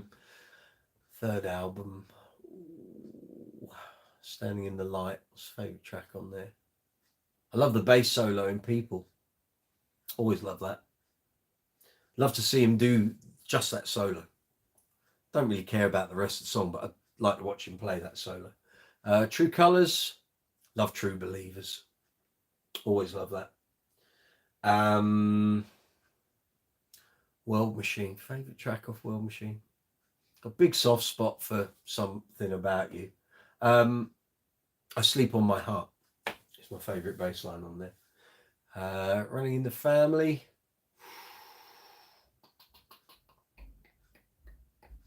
Love to Be With You Again. And Love Two Solitudes. So that would be my two off there. And Staring at the Sun, man, for me, I don't even have to think about that. Guaranteed. Ooh. Well, I love Guaranteed, the song. And 7 Years. Kinder Eye. Yeah, If You Were Mine, love that.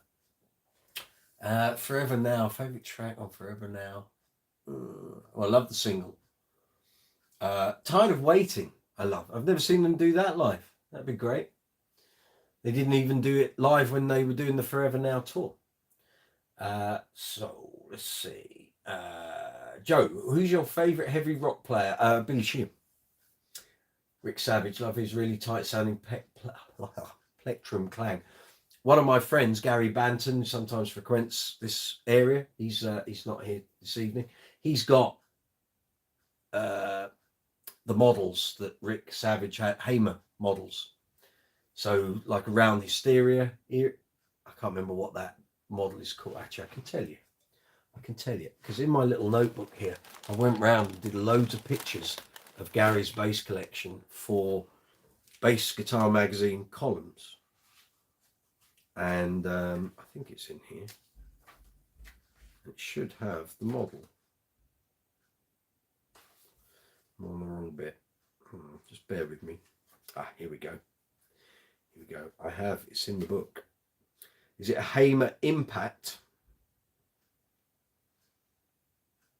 Or Hamer Scarab? I think that's it, isn't it? Scarab. PJ, EMGs, volume, tone, active, Kramer Bridge. I think that's it. Hamer Impact, active, volume, pan, bass, treble, EMG humbucker in the bridge, EMG P. Oh, that'd be a different bass. I think it's the Scarab. He's got one.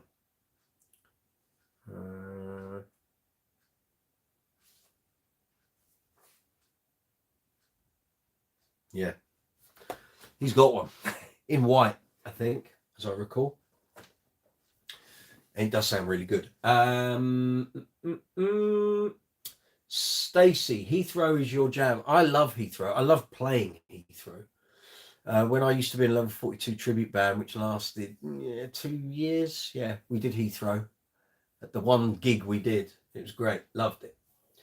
Blame Lewis, Good Man in the Storm. I love Good Man in the Storm. I love it on the album. They did it live in 2018. It didn't really work in a live environment, and I felt like they were playing it too slow, like they got the tempo wrong. It is what it is. I can't change it. Joe, my favourite Level 42 tunes are the Forever Now remixes. Enlighten me. Are we talking about the other CD that was released? I'm trying to remember what there was the regular version that came out, and then there was the what's it called? I'll tell you what, I'll open up my music player. It should be in there. There was a second CD brought out by another company. Resurgence. Is that what you mean?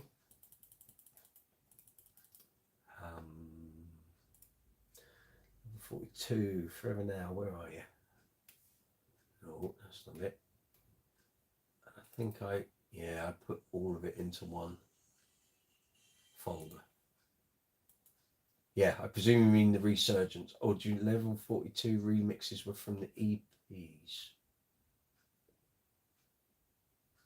Do you mean like the box set that just came out like last year, the year before? No, that didn't have Guaranteed, and that's the Polydor albums. Level 42 remixes were from the EPs. I'm mystified, Joe. Explain yourself. Okay.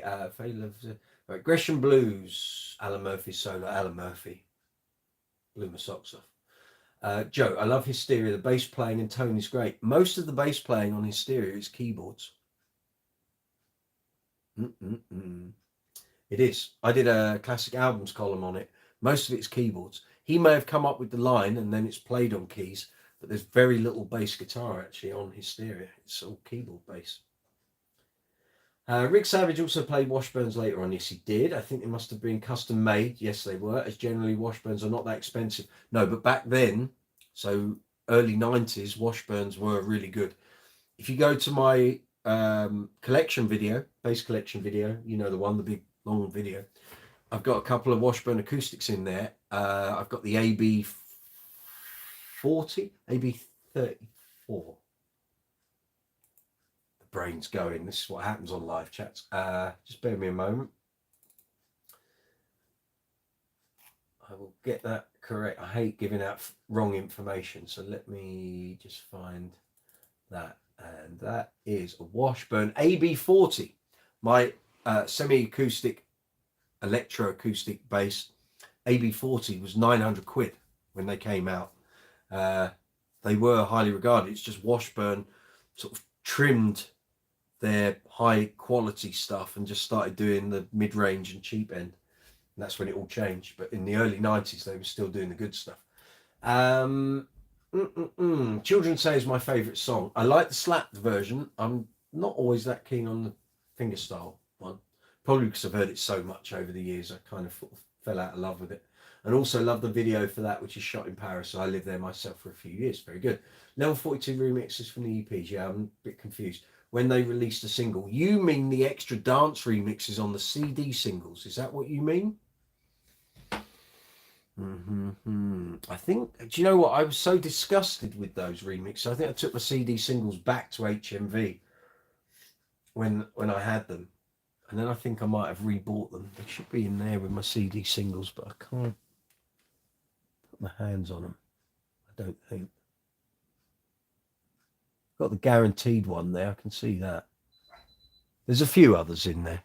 I'll dig them out if I've got them. They'll be somewhere. Sorry, we've got our in-laws dog has come to stay for a couple of days. He can hear me talking but can't see me. It's all right, Ollie. I'm in here. Okay. On CD it came with a few other tracks. Yeah, they were dance remixes. They were awful. I didn't like them. Graham, Pete Ray Biggin or Gary Husband? Gary. I don't know. Gary Husband, but I still would have Phil Gould over any of them. But I like Gary Husband's playing, actually. Yeah. Some type, but I hate thinking like this, but I always think of Gary Husband as a drummer. He's a piano player as well as other things, but I always think of him as a drummer. So when I see him play piano, it's like, no, you've got on the wrong stool. You can be back there. But no, I prefer Gary Husband, but Pete's playing's great. Sometimes overdoes it, but he's been given carte blanche by Mark to do what he wants. So that's the way it is. I'm on the hunt now for a Washburn acoustic. Mate, they're great. So the AB40s are rare. You don't see them too often. Actually, one came up on eBay a couple of weeks ago, and I nearly bought it, but it went for, I think it went for about $450. Could be wrong. You can always get AB10s and AB20s, and you can get them new. So PMT usually have them. And there's always secondhand popping up. And they aren't particularly expensive. But the AB40 and the 45s were great. Really good. So I'm pleased that I have one of those. I have an AB10 or 20. I have one in white, which is the backup for acoustic shows. Not that I've done any of those for a while. Okay, Joe, Gary Husband, very good. Blame Lewis. John Taylor had some great Washburns. I've never seen John Taylor play a Washburn. Explain yourself. John Taylor's never. John Taylor had Ibanez acoustic basses, black ones, around about the time of Ordinary World and through sort of the mid-90s. Never seen him play a Washburn though. I don't know. You've confused me.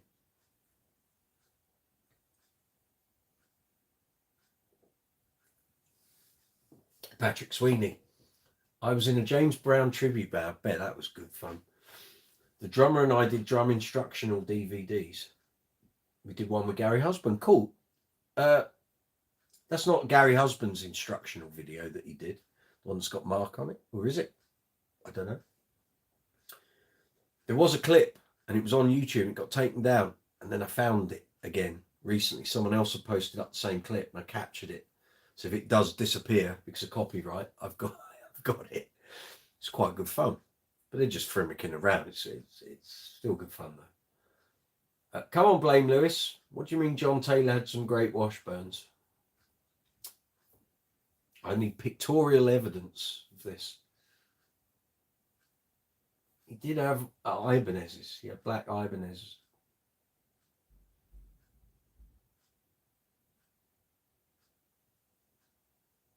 I'm intrigued, as you can tell.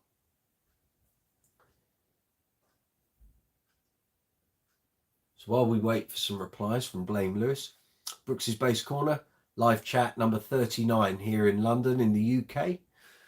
Every Tuesday, 8 p.m. We're doing the same thing next Tuesday and the Tuesday after. Those videos, those live chats are already booked in the YouTube schedule. If you want to set up a notification so that you can attend those, if you go into the video section of the channel, or you can go to the live section, you'll see those videos scheduled for the future. Click on either one. You'll see a little button that says notify me. Click on that. It will remind you nearer the time. I saw David Gill pop up there. Enjoying Steve Bailey's work with Basic Streams. Oh, very good. Yes, it's good stuff. Blame Lewis. Did he not go to Washburn after his Kubicki? No.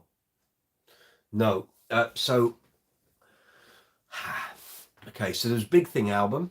That was Kubicki's entirely. Then there was the Liberty album in 1990. So there was Kubicki's on that, Stingray on that. Other than that, I don't know. Then they didn't tour. Next album was the Wedding album, Duran Duran, the Wedding album, which had Ordinary World Come Undone on. He was using Steinbergers around that time.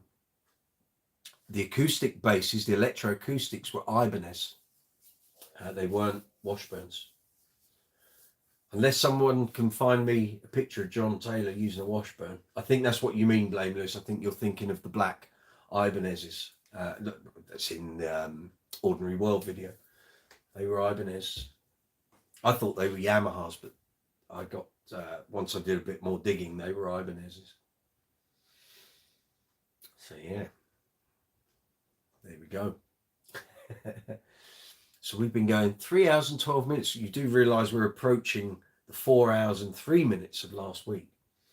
Joe, John Taylor did use an acoustic bass made by Washburn. I've never seen that.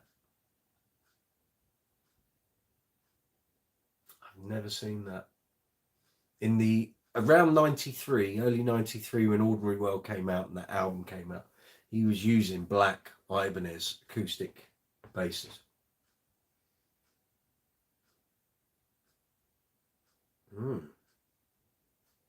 Let's do a little Google search, shall we?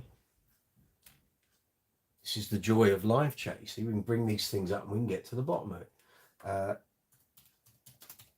And I know John Taylor's tech, so I could ask him to ask him, and we'll find out.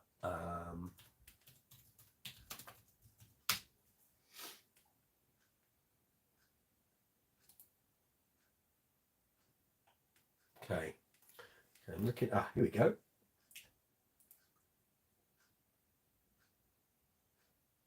Okay, I'm looking at a picture he did for Us, the magazine. If that's a Washburn, that's fine. It's a fretless, so it's not the one that you used at that time. That looks like a Yamaha to me. That doesn't look like a Washburn.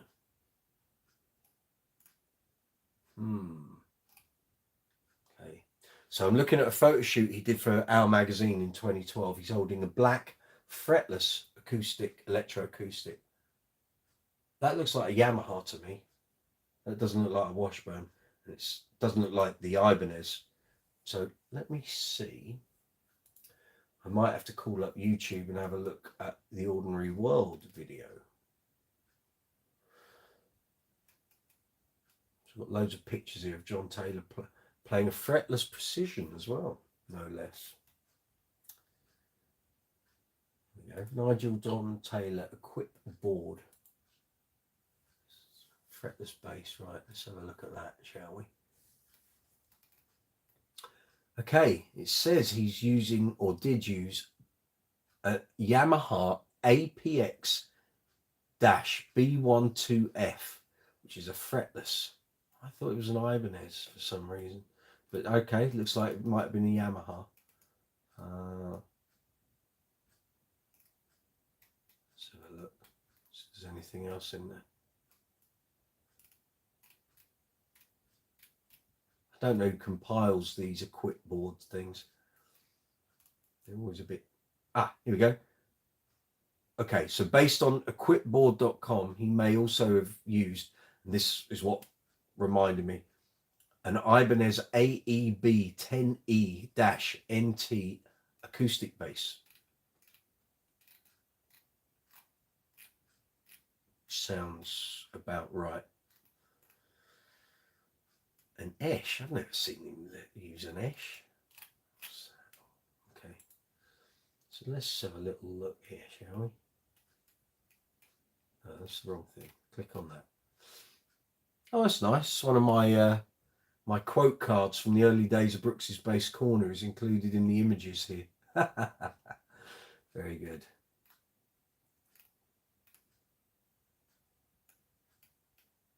Okay.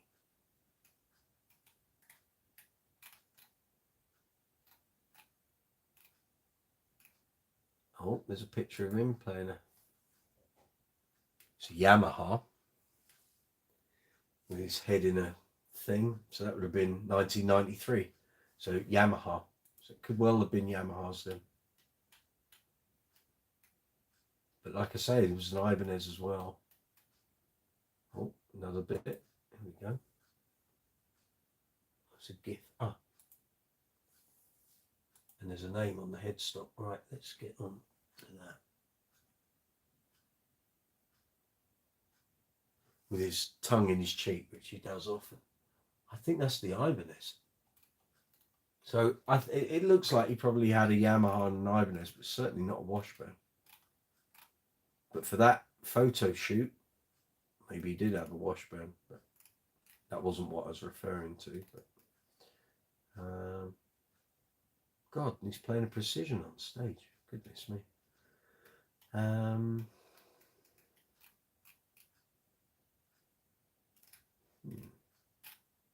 I'm not going to watch Ordinary World. We don't need to go that far into it, I think. Okay, well, that's fair enough. It's in his gear rundown in a 2008 Bass Player mag.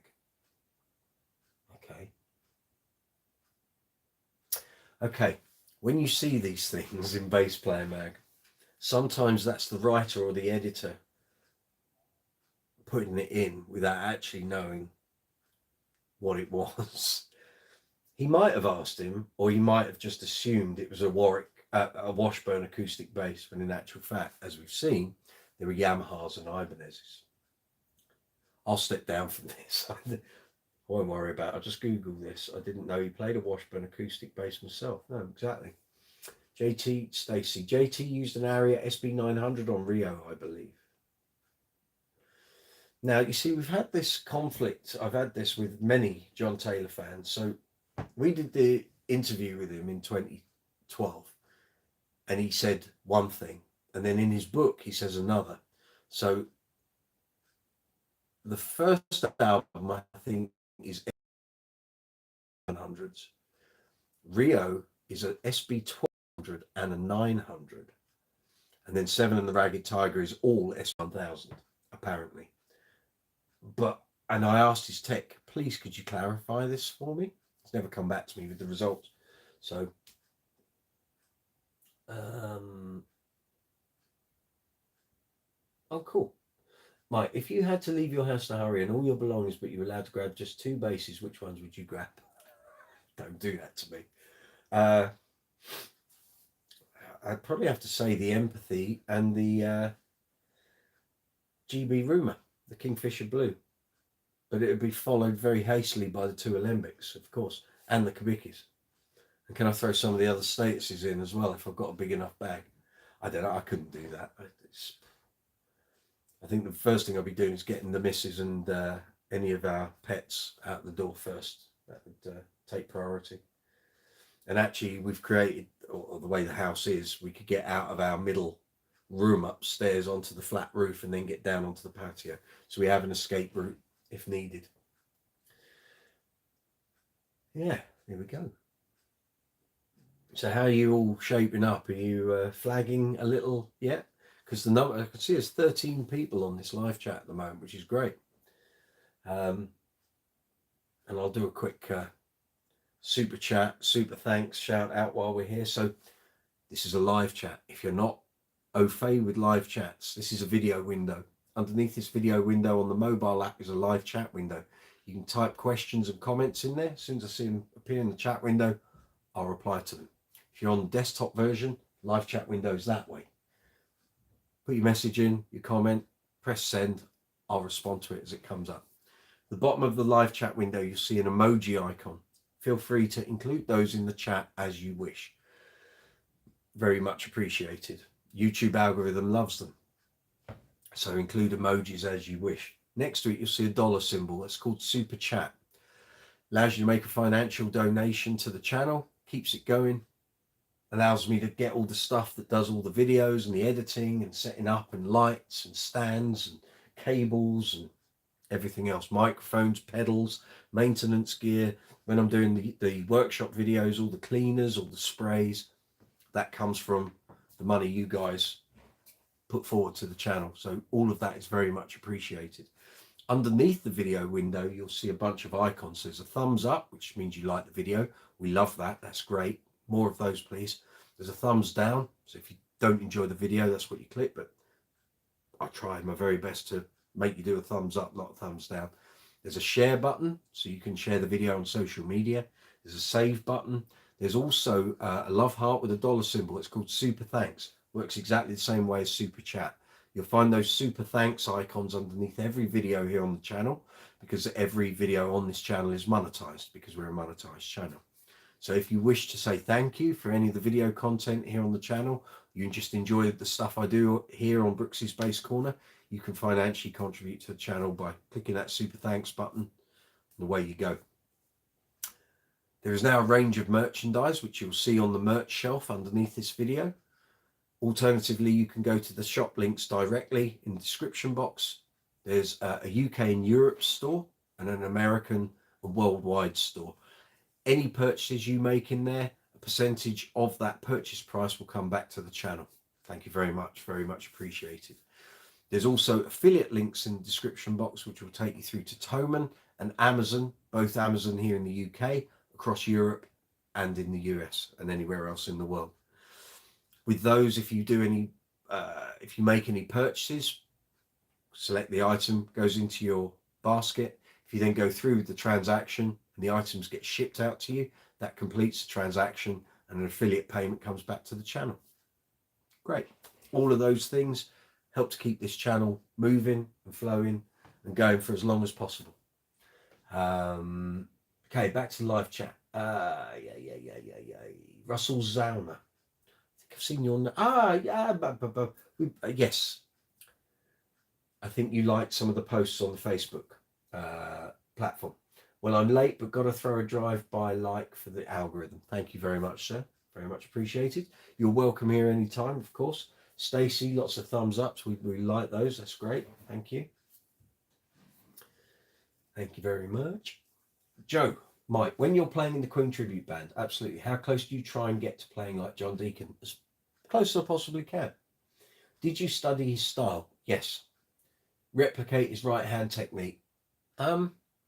I think all the bass players that have had an impact on me over time, and the bass players I've followed since I was a kid, all of that goes into the melting pot that you now see, you know, this purple t-shirted Adonis that you see in front of you on the camera.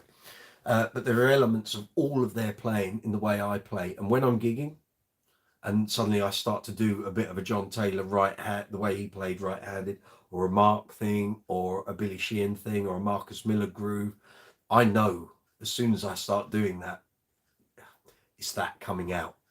So the whole John Deacon thing, whether I was in a Queen tribute or not, there are elements of his playing and his phrasing that are indelibly in the way I play. I can't remove them. I just do them subconsciously. So yeah, use same gauge of strings. Yes, for when I do the Queen tributes, yeah, all my basses are 4505s. I generally use round wound steels, although for a long period he used flat wound strings. But the problem with flat wounds is on certain gigs they just ain't going to cut through, and they can be a bit muddy sounding. And I like round wound strings, so I get a bit of grip on the string. There's some friction on there. Flat wounds, as bulky as they are quite slidey.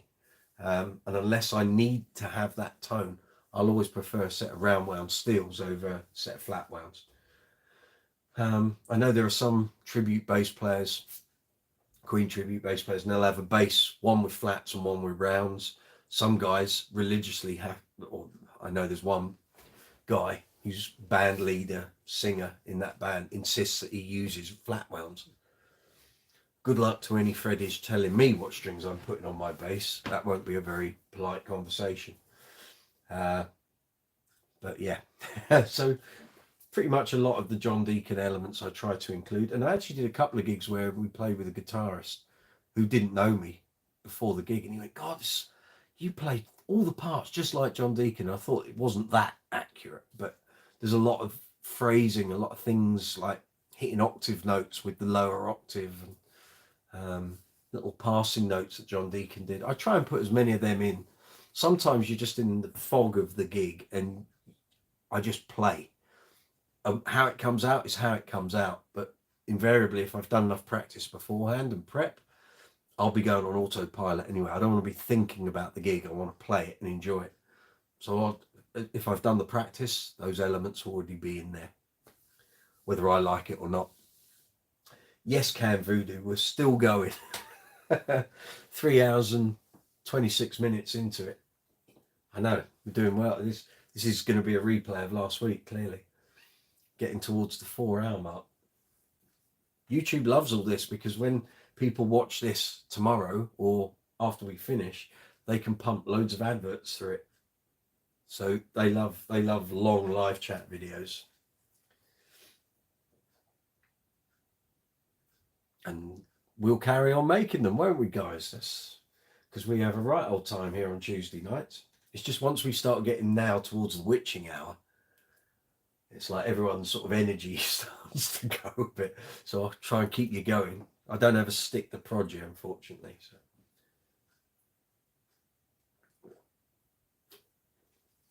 So. But yeah, I try to do as much John Deacon-esque playing in the tribute as I can. I mean, we did Spread Your Wings the other week, and we hadn't done that I hadn't played it for 18 months, 19 months. I didn't think I did cover myself in any glory. I wasn't playing it right. Didn't think the drummer we had that night was playing it right either, but that's by the by. So a lot of the bass notes I was putting in just weren't fitting because he wasn't hitting things where they needed to be, but I just thought I could have done that one a bit better, but never mind. Did you get to interview Geddy Lee? No, I didn't. The one time that it came past our magazine, my editor gave it to Ellen O'Reilly, who's a big Geddy and Rush fan. She'd obviously said to the editor, if we get to interview Geddy Lee, I want to do it. So she did it, I think, with the editor. And I did. I've got his bass book. It's there on my shelf. Fabulous read. Heavy. And nice to see it going up in price as well. It was really cheap when I got it. I think it was about 16 quid. But it's somewhere near about 50, I think, now. So no, I didn't get to interview Geddy Lee. Shame. But it's okay. I got loads of people that I'm a big fan of, so I got my fair share. Don't worry about that. Martin, I need to say good night, folks. Thank you, Martin. Well done. Lovely job. I have an early start in the morning. Thanks for the chat. Lovely. Look forward to it. Maybe see you next week. I'll give you I'll let you know how I get on with the wine. It's coming on Thursday. I might drink it Friday, or if not, it'll be at the weekend. But thank you for attending. We'll see you next time. If you can't make next week's one, there'll be one the week after. They're all booked in. Take it easy. Have a good weekend. We're only on Tuesday. I'm wishing the week away.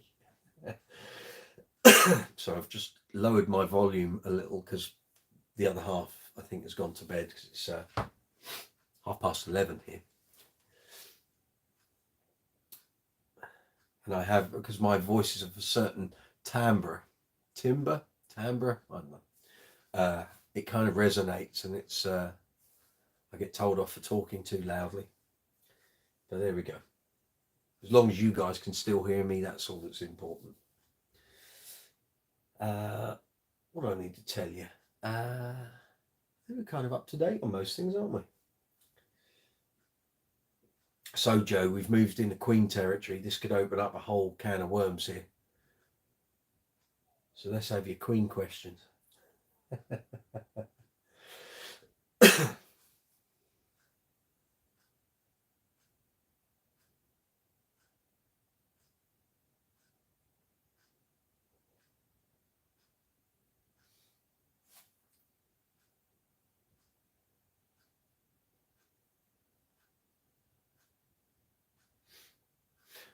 When you talk about John Deacon replication, Joe, I don't copy his bum note at the start of Now I'm Here. And if you're wondering what I'm talking about, have a listen to Now I'm Here live at Wembley, where he comes in on the A. You'll know exactly what I mean. Joe, were you a Jack Bruce fan?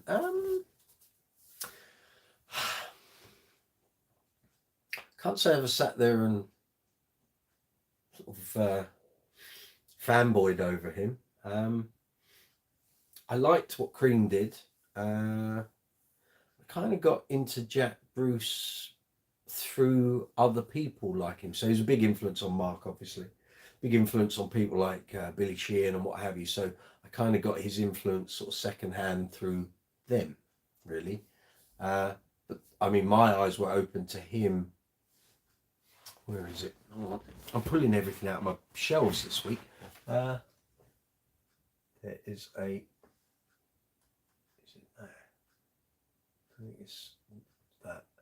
There's a copy of Guitar World, which was the bass issue. I'll show it to you if I can find it. Here we go. Got it. Got it. Bear with me, folks.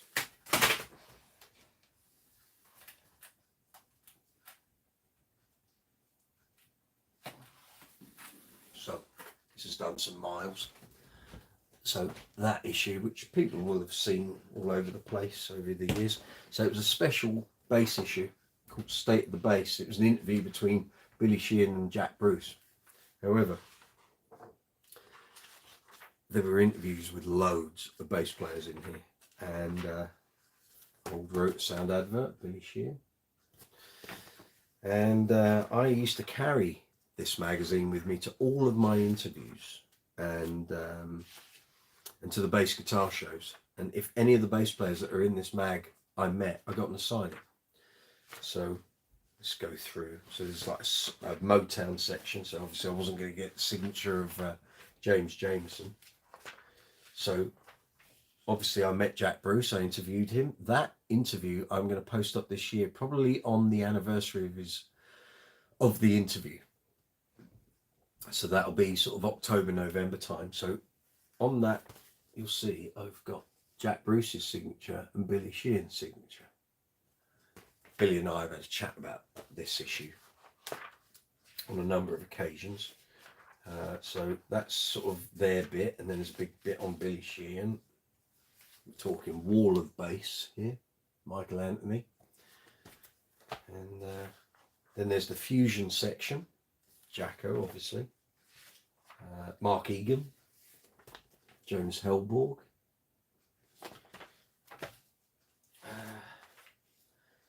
Victor Bailey, Alfonso Johnson. I didn't take this with me to the Warwick base camp in 2016. I should have done. I would have got him to sign it, Alfonso Johnson. So you get to the studio section, which got Duck Dunn. Patrick, you got to go. Thanks for the chat. Good to see you. See you next week, maybe. David Gill, I've watched a few Uncle Funk videos. Those shows look fun. Thank you, David. They are. They're great. Joe, so what's your fave Queen album? I'll come back to that. So in here, got Chuck Rainey, Anthony Jackson. No Mark King in here. It's an American magazine.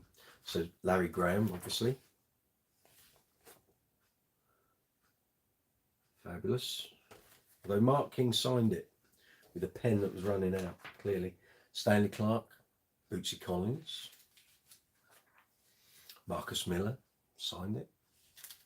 Rocco, didn't get to see him before he passed away, sadly. And we're into McCartney rock territory. Geddy Lee, Entwistle. Stu Ham. Now, I've been in Stuart Ham's company many times. I've never got him to sign it. Idiot. Me, not him. Let's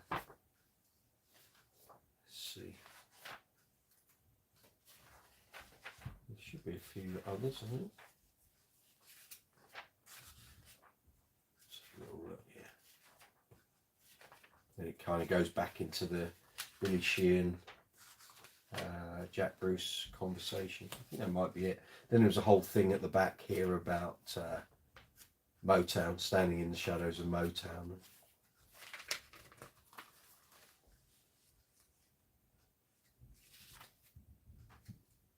Billy Sheehan, a load of bass playing, sort of theory stuff. Yeah, man. So yeah, so that's that mag. So yeah, I interviewed Jack in 2013, and he died the following year.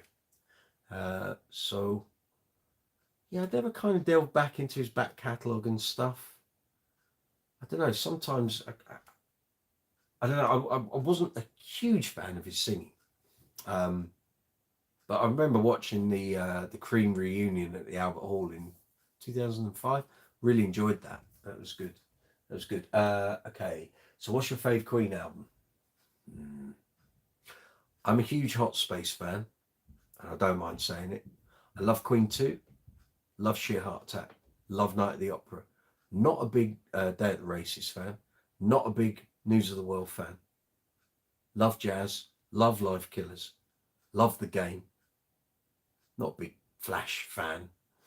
Hot Space, The Works, fabulous album.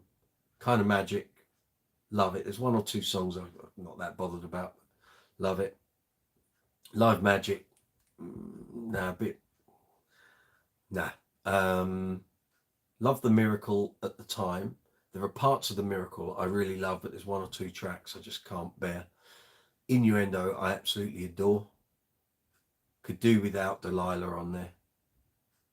What's the other one? There's one other song on there. All God's People leaves me a bit not bothered.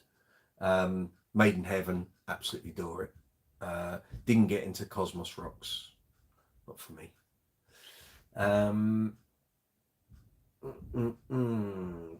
Stacey, check out those vintage advertisements in the mag. Did they list prices at all? Yes. What do you want to know, Stace? Patrick's off. Right, Joe, Mike, you need to get interviewed for bass players only. Is that the one with John Liebman?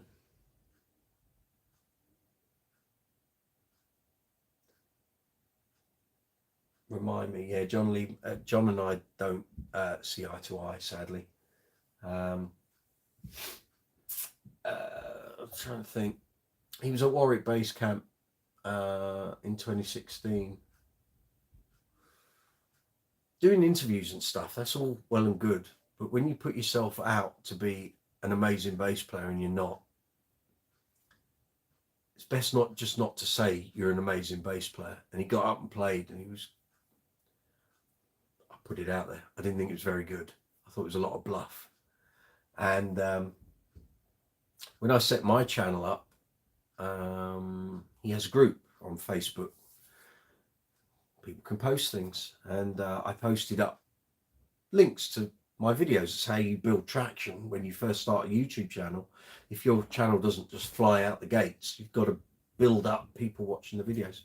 I posted up a couple of posts about certain interviews, videos, bass reviews, stuff, and he scrapped it all.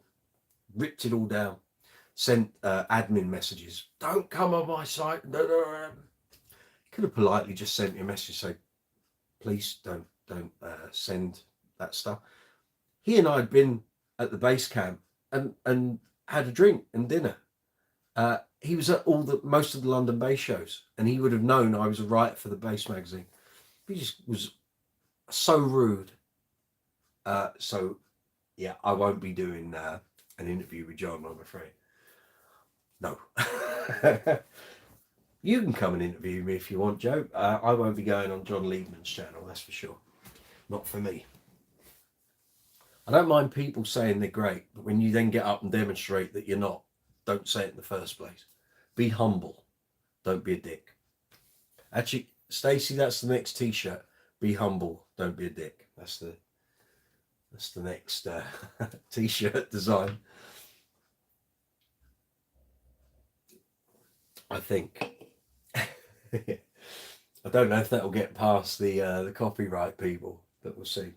Might have to try it. See what we can get away with. How far can you push that envelope when it comes to merchandise creation?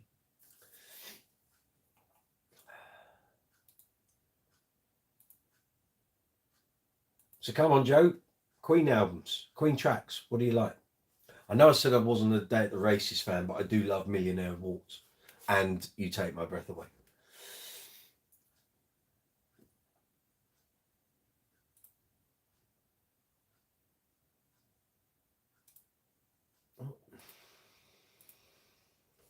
Go back in the chat.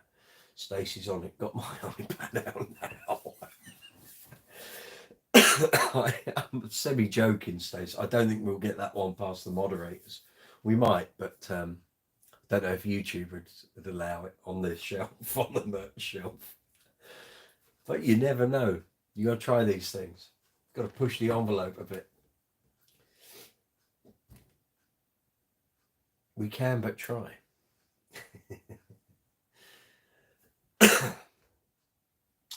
And yeah, agreed, it is a shame. No reason to be anything other than kind to anyone. Yeah, I think maybe he'd forgotten who I was. He didn't put two and two together, but it was just the way he did it. And it was just like, oh, okay. If he'd even bothered to look at any of the content, he'd have known I'm the writer from Bass Guitar Magazine and bass player who I've met many times, but penny didn't drop. So, yeah. I accept it's his page. He can do what the hell he likes, but there's a way of talking to people, and that wasn't it. But not to worry.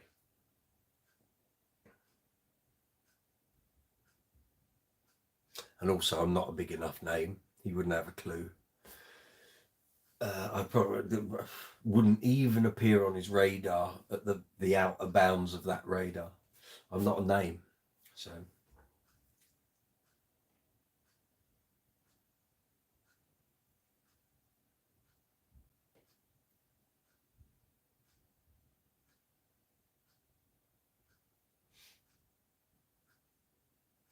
how are we doing? 3 hours and 43. Are we going for the record, guys? We could be. We could be. I can't believe that we do 2 weeks over 4 hours. That'd be crazy.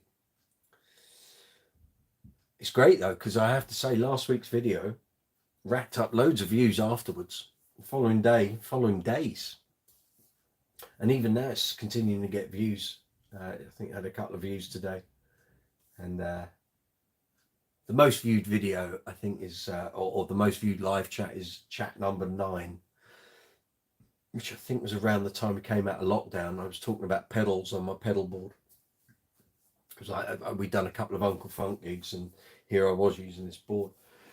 That had the most views of the live chats, about 300 and something. But last week's one, up to this point, is like the second most watched. It's like 250 something, I think. Which is very good. I don't mind saying. You're right, okay. Joe Goose, right. My fave is A Kind of Magic. Very good. Always love the cover. I love my Kind of Magic t-shirt. I need to buy another one. Also, great movie with Christopher Lambert, Sean Connery. Absolutely. I hope you got the 4K edition.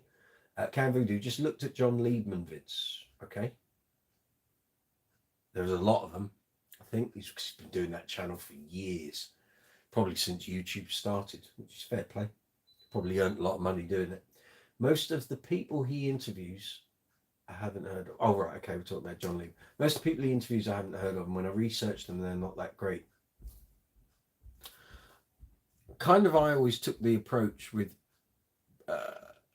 bass guitar, and also here on the channel with the interviews. People who aren't really well known, or aren't that well known, or if you're doing a magazine and there's loads of stuff on people that are up and coming, that's great. On a YouTube channel, that don't work because no one's going to click on it. My interview with Doug Wimbish has barely scraped 100 views. It's been out for 2.5 years. Doug Wimbish is a much bigger player than some of these people you've never heard of.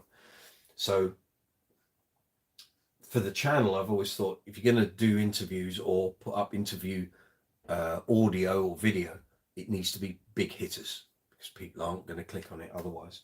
But for the magazine was always the place to do the smaller interviews, or a website that isn't relying on traffic to do what YouTube does.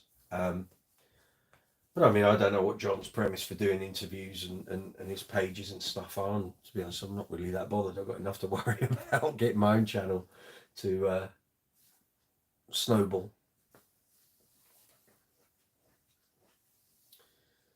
And I guess with a channel like that, which is predominantly a bit of theory and interviews, there comes a point where you just get, well, we had it with the mag, you just end up interviewing the same people. And it's like a cycle. Every 2 to 3 years, the same people come around. They got a new album and a new tour, and then you do them again in a couple of years, and it's probably a bit like that for him.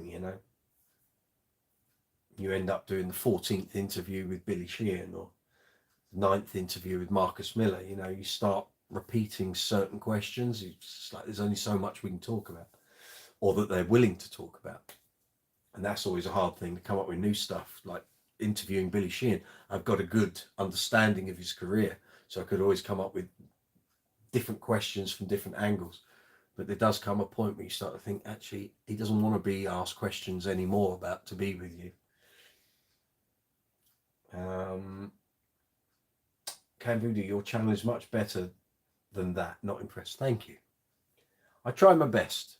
The thing that's letting the channel down at the moment is the stuff I put up at the beginning, because I was feeling my way through to see what worked, what didn't work, what people want, and learning how to use the software and do the audio, and you're doing the thumbnails and title creation. It's a whole learning experience. Now I can work quicker because I've been doing it for a couple of years, but at the start I was trying to do too much too quick, and probably some of the things I did, like put up 10 tracks from an album I played on, I shouldn't have done that. I did them all within an hour.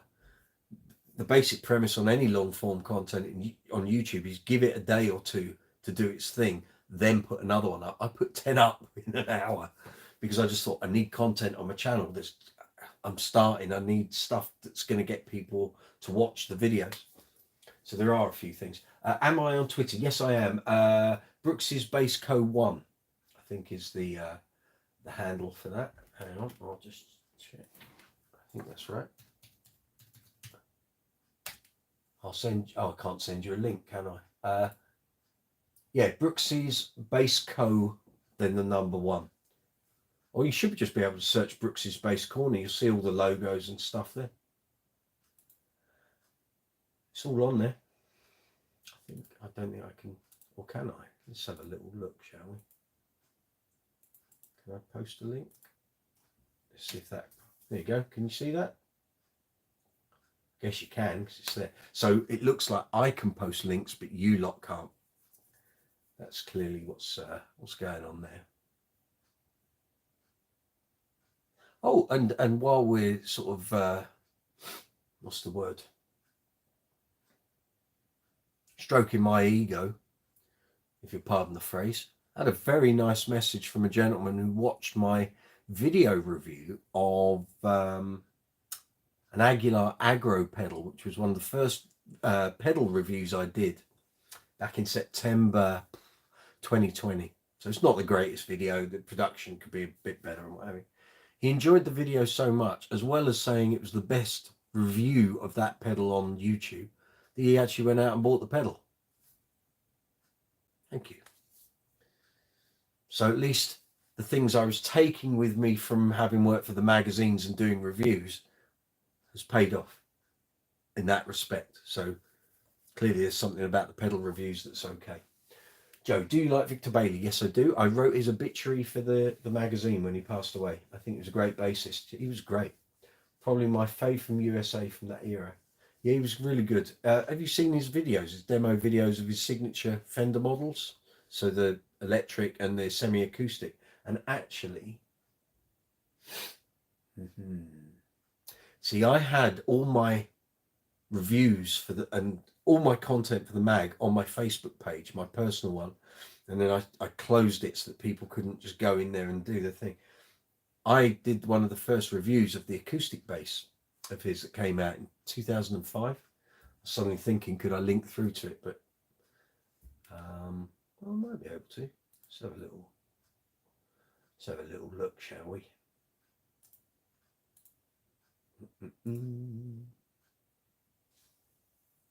Might be able to. Oh, that's a very nice looking Dingwall. Sorry, the danger of going on Facebook. It's a load of things you want to have a look at. Let's have a look. I know, I need my account would be good. Go into the photos.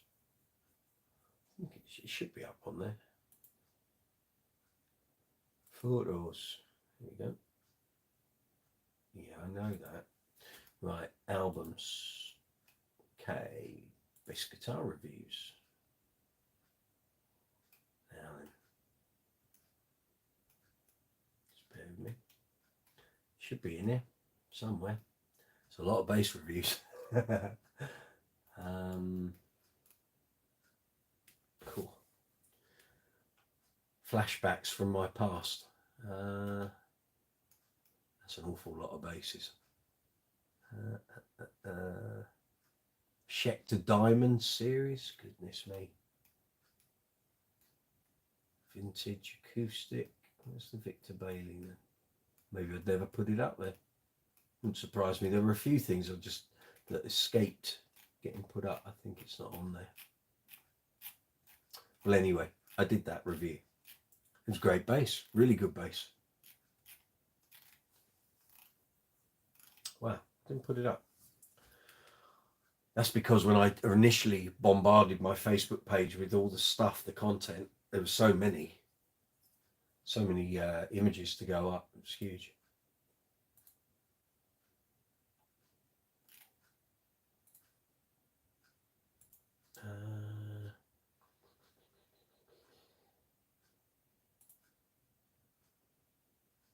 Yeah, no, I can't link you to it, I'm afraid. Sorry about that, boys and girls. Okay, found you on Twitter. Very good. Add yourself, follow. Yeah. Victor Bailey plays Countdown on YouTube. Is jaw dropping. He was a great bass player. He was really good. Victor Bailey's signature models are so expensive second hand now. Well, yeah, they are. They didn't make them for long. I don't think they still make them, actually. Well, you can check Fender.com, see if it's in the artist model. I don't think they do. I didn't know Victor Bailey was on Countdown TV show with Carol Vorderman. Lucky chap. Hey. Yeah, and he died. I don't know, suddenly. He'd been ill for a while, and then he declined, and yeah, very sad. And actually, at that time, it was, I think, tail end of 2016. So we had all through that year, we had Prince dying, Lemmy had died in December 2015, Glenn Fry, Morris White, Lewis Johnson, I think. Loads of great musicians, loads of great bass players, all died. And then it happened again towards the end of 2016. You had Victor Bailey, Greg Lake, John, what's his chops from, this is senior brain moment, John, progressive rock. I know the guy I'm thinking of. Was that 2016 or 2017?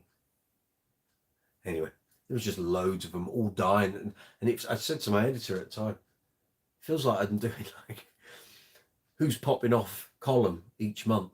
Well, that one's died and he's croaked and that one's gone in his box. And yeah, there was just loads of base deaths all around the same time. And I was doing the obituaries. It was like crazy, really. I can tell you actually, because I can just look on the files that I wrote. Let's have a look. Bass guitar. There we go. Obituaries. Pete Overend Watts. I think he was something to do with Mott the Hoople. John Wetton was the bass player I was thinking. So they passed away sort of the December, January of 2016, 2017. Pete Way was 2020. Prince. Victor Bailey was in the November, I think. So it was just like a load of great bass players all dying, especially in that year. It feels like we're kind of back in it now, doesn't it? All these celebrities popping off. Did he just run out of money to pay medical bills? Possibly.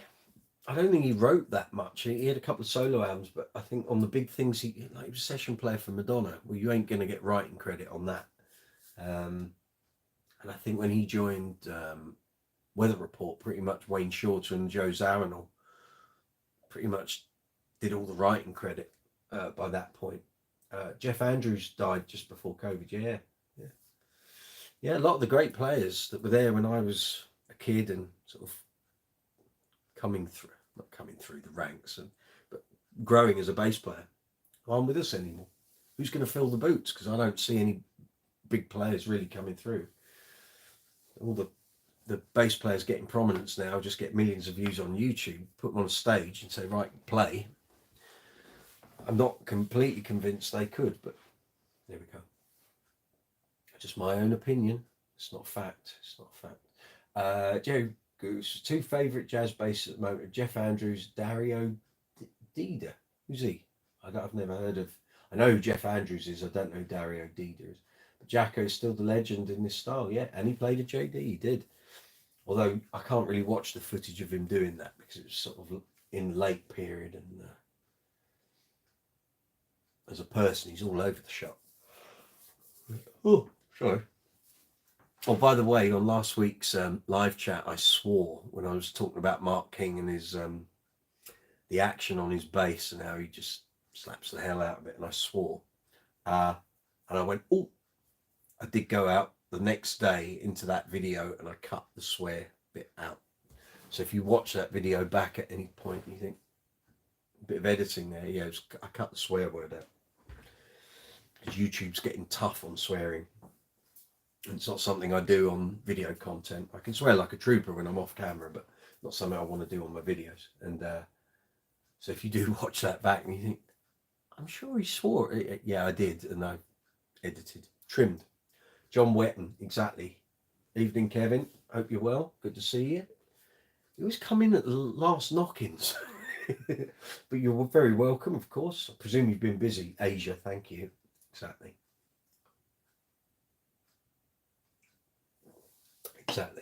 I just get the old senior brain fuzz, and it's like, I know that name. It's popping out the front of my forehead. Can't remember what it is. Cam Voodoo, heat of the moment. Exactly.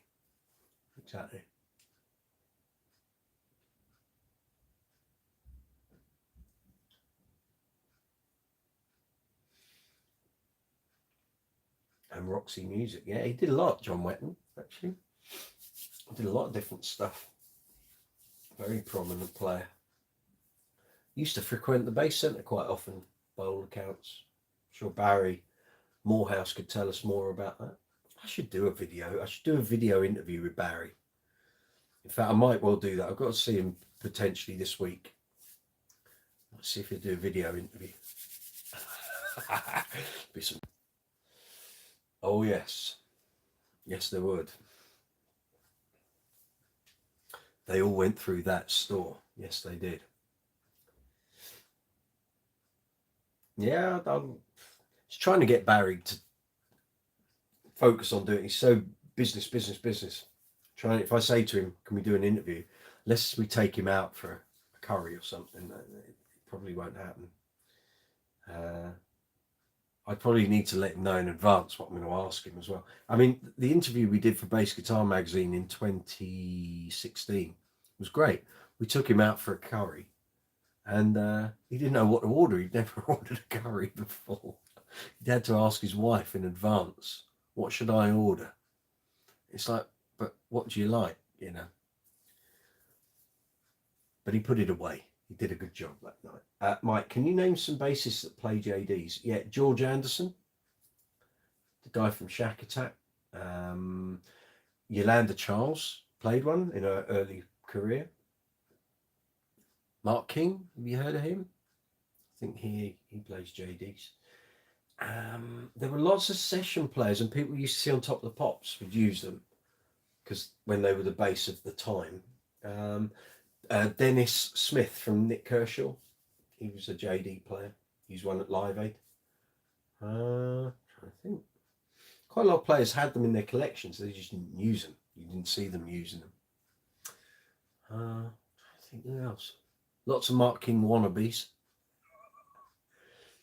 There was a guy played for a Queen tribute that was a trio. I saw him at the convention, Queen convention in 1996. And he had a JD. Sounded great, but when I tried to use a JD playing general rock stuff, it sounded awful. Cam Voodoo, been getting into the later Roxy Music stuff lately. I've never got into Roxy Music at all. I think there's something to do with Brian Ferry's vocal style. It always sounds like he's singing underwater. It drives me insane. I can't get into his vocal. And my mate Jimmy Sims, who's George Edger's bass player, was Brian Ferry's bass player for a period during the 2010s. Lovely guy by all accounts and what have you, but just never got on with his vocal style. It's my problem, not his. He's done very well out of it, but not for me. And a lot of bands that people rave about, I normally don't like because I don't like the singer. I remember when Nelly Furtado came out, and a friend of mine said, "Oh, she's great, she's it." And it's like, I just don't like her singing. I'm sorry, just can't get it. Joe Goose, I'm a Mark King wannabe. That's all right. There's a lot of them about. Don't worry about that. The thing is, Mark does it. It's like I know Howie from Never 42. I've got loads of time for Howie. He's great, lovely guy. But I don't know I'd want to go and watch a Level 42 tribute. I want to watch Mark do it. I don't want to watch someone trying to do what he does. It's like I wouldn't... See, I could go and see Queen tributes. That wouldn't worry me. But when it comes to Mark's bass player, I want to watch Mark do it. But we're getting to that point now where some of the guys in the tribute bands do it a bit better than he does. Because he doesn't seriously practice. He's not in the flow of it like he was from 80 to 94, where he was doing it every day. Now he lives life and bass is what he does to earn a living. And watching some of the more recent videos, it's not really struggling, but it just doesn't flow like it used to. Maybe that's just my perception of it, maybe.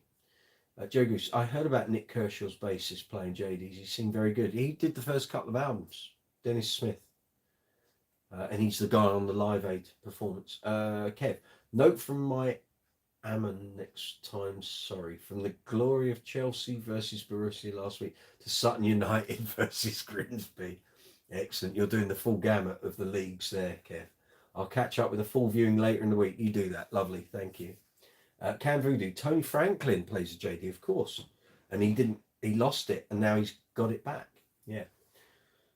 Yeah. I love Tony Franklin. Yeah, I'm subscribed to his YouTube channel, his Twitter account. Yeah, I can never understand if he's actually that way or whether he's kind of on another planet, maybe.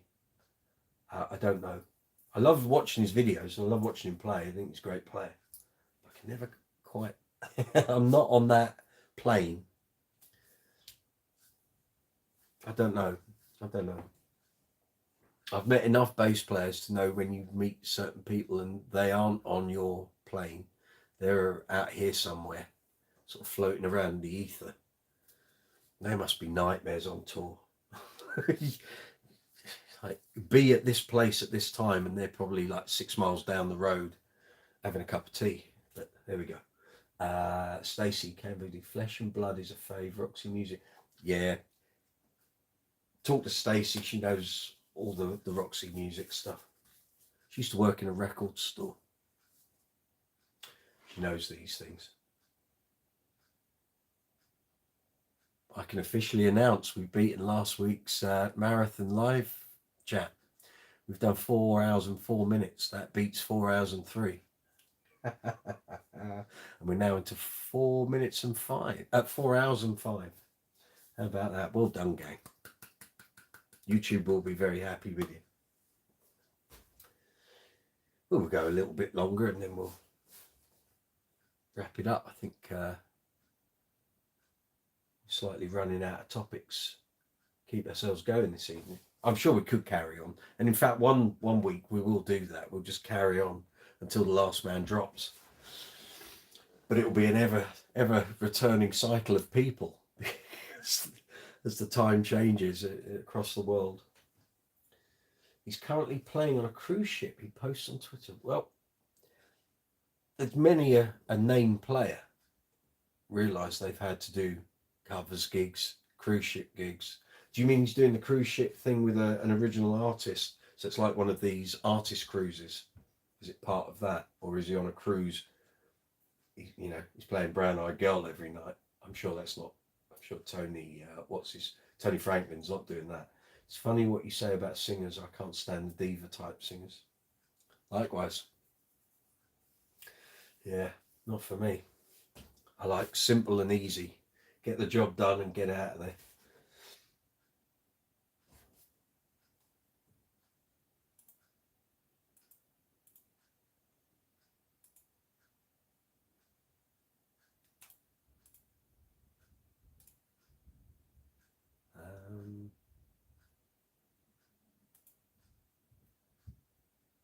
Yeah.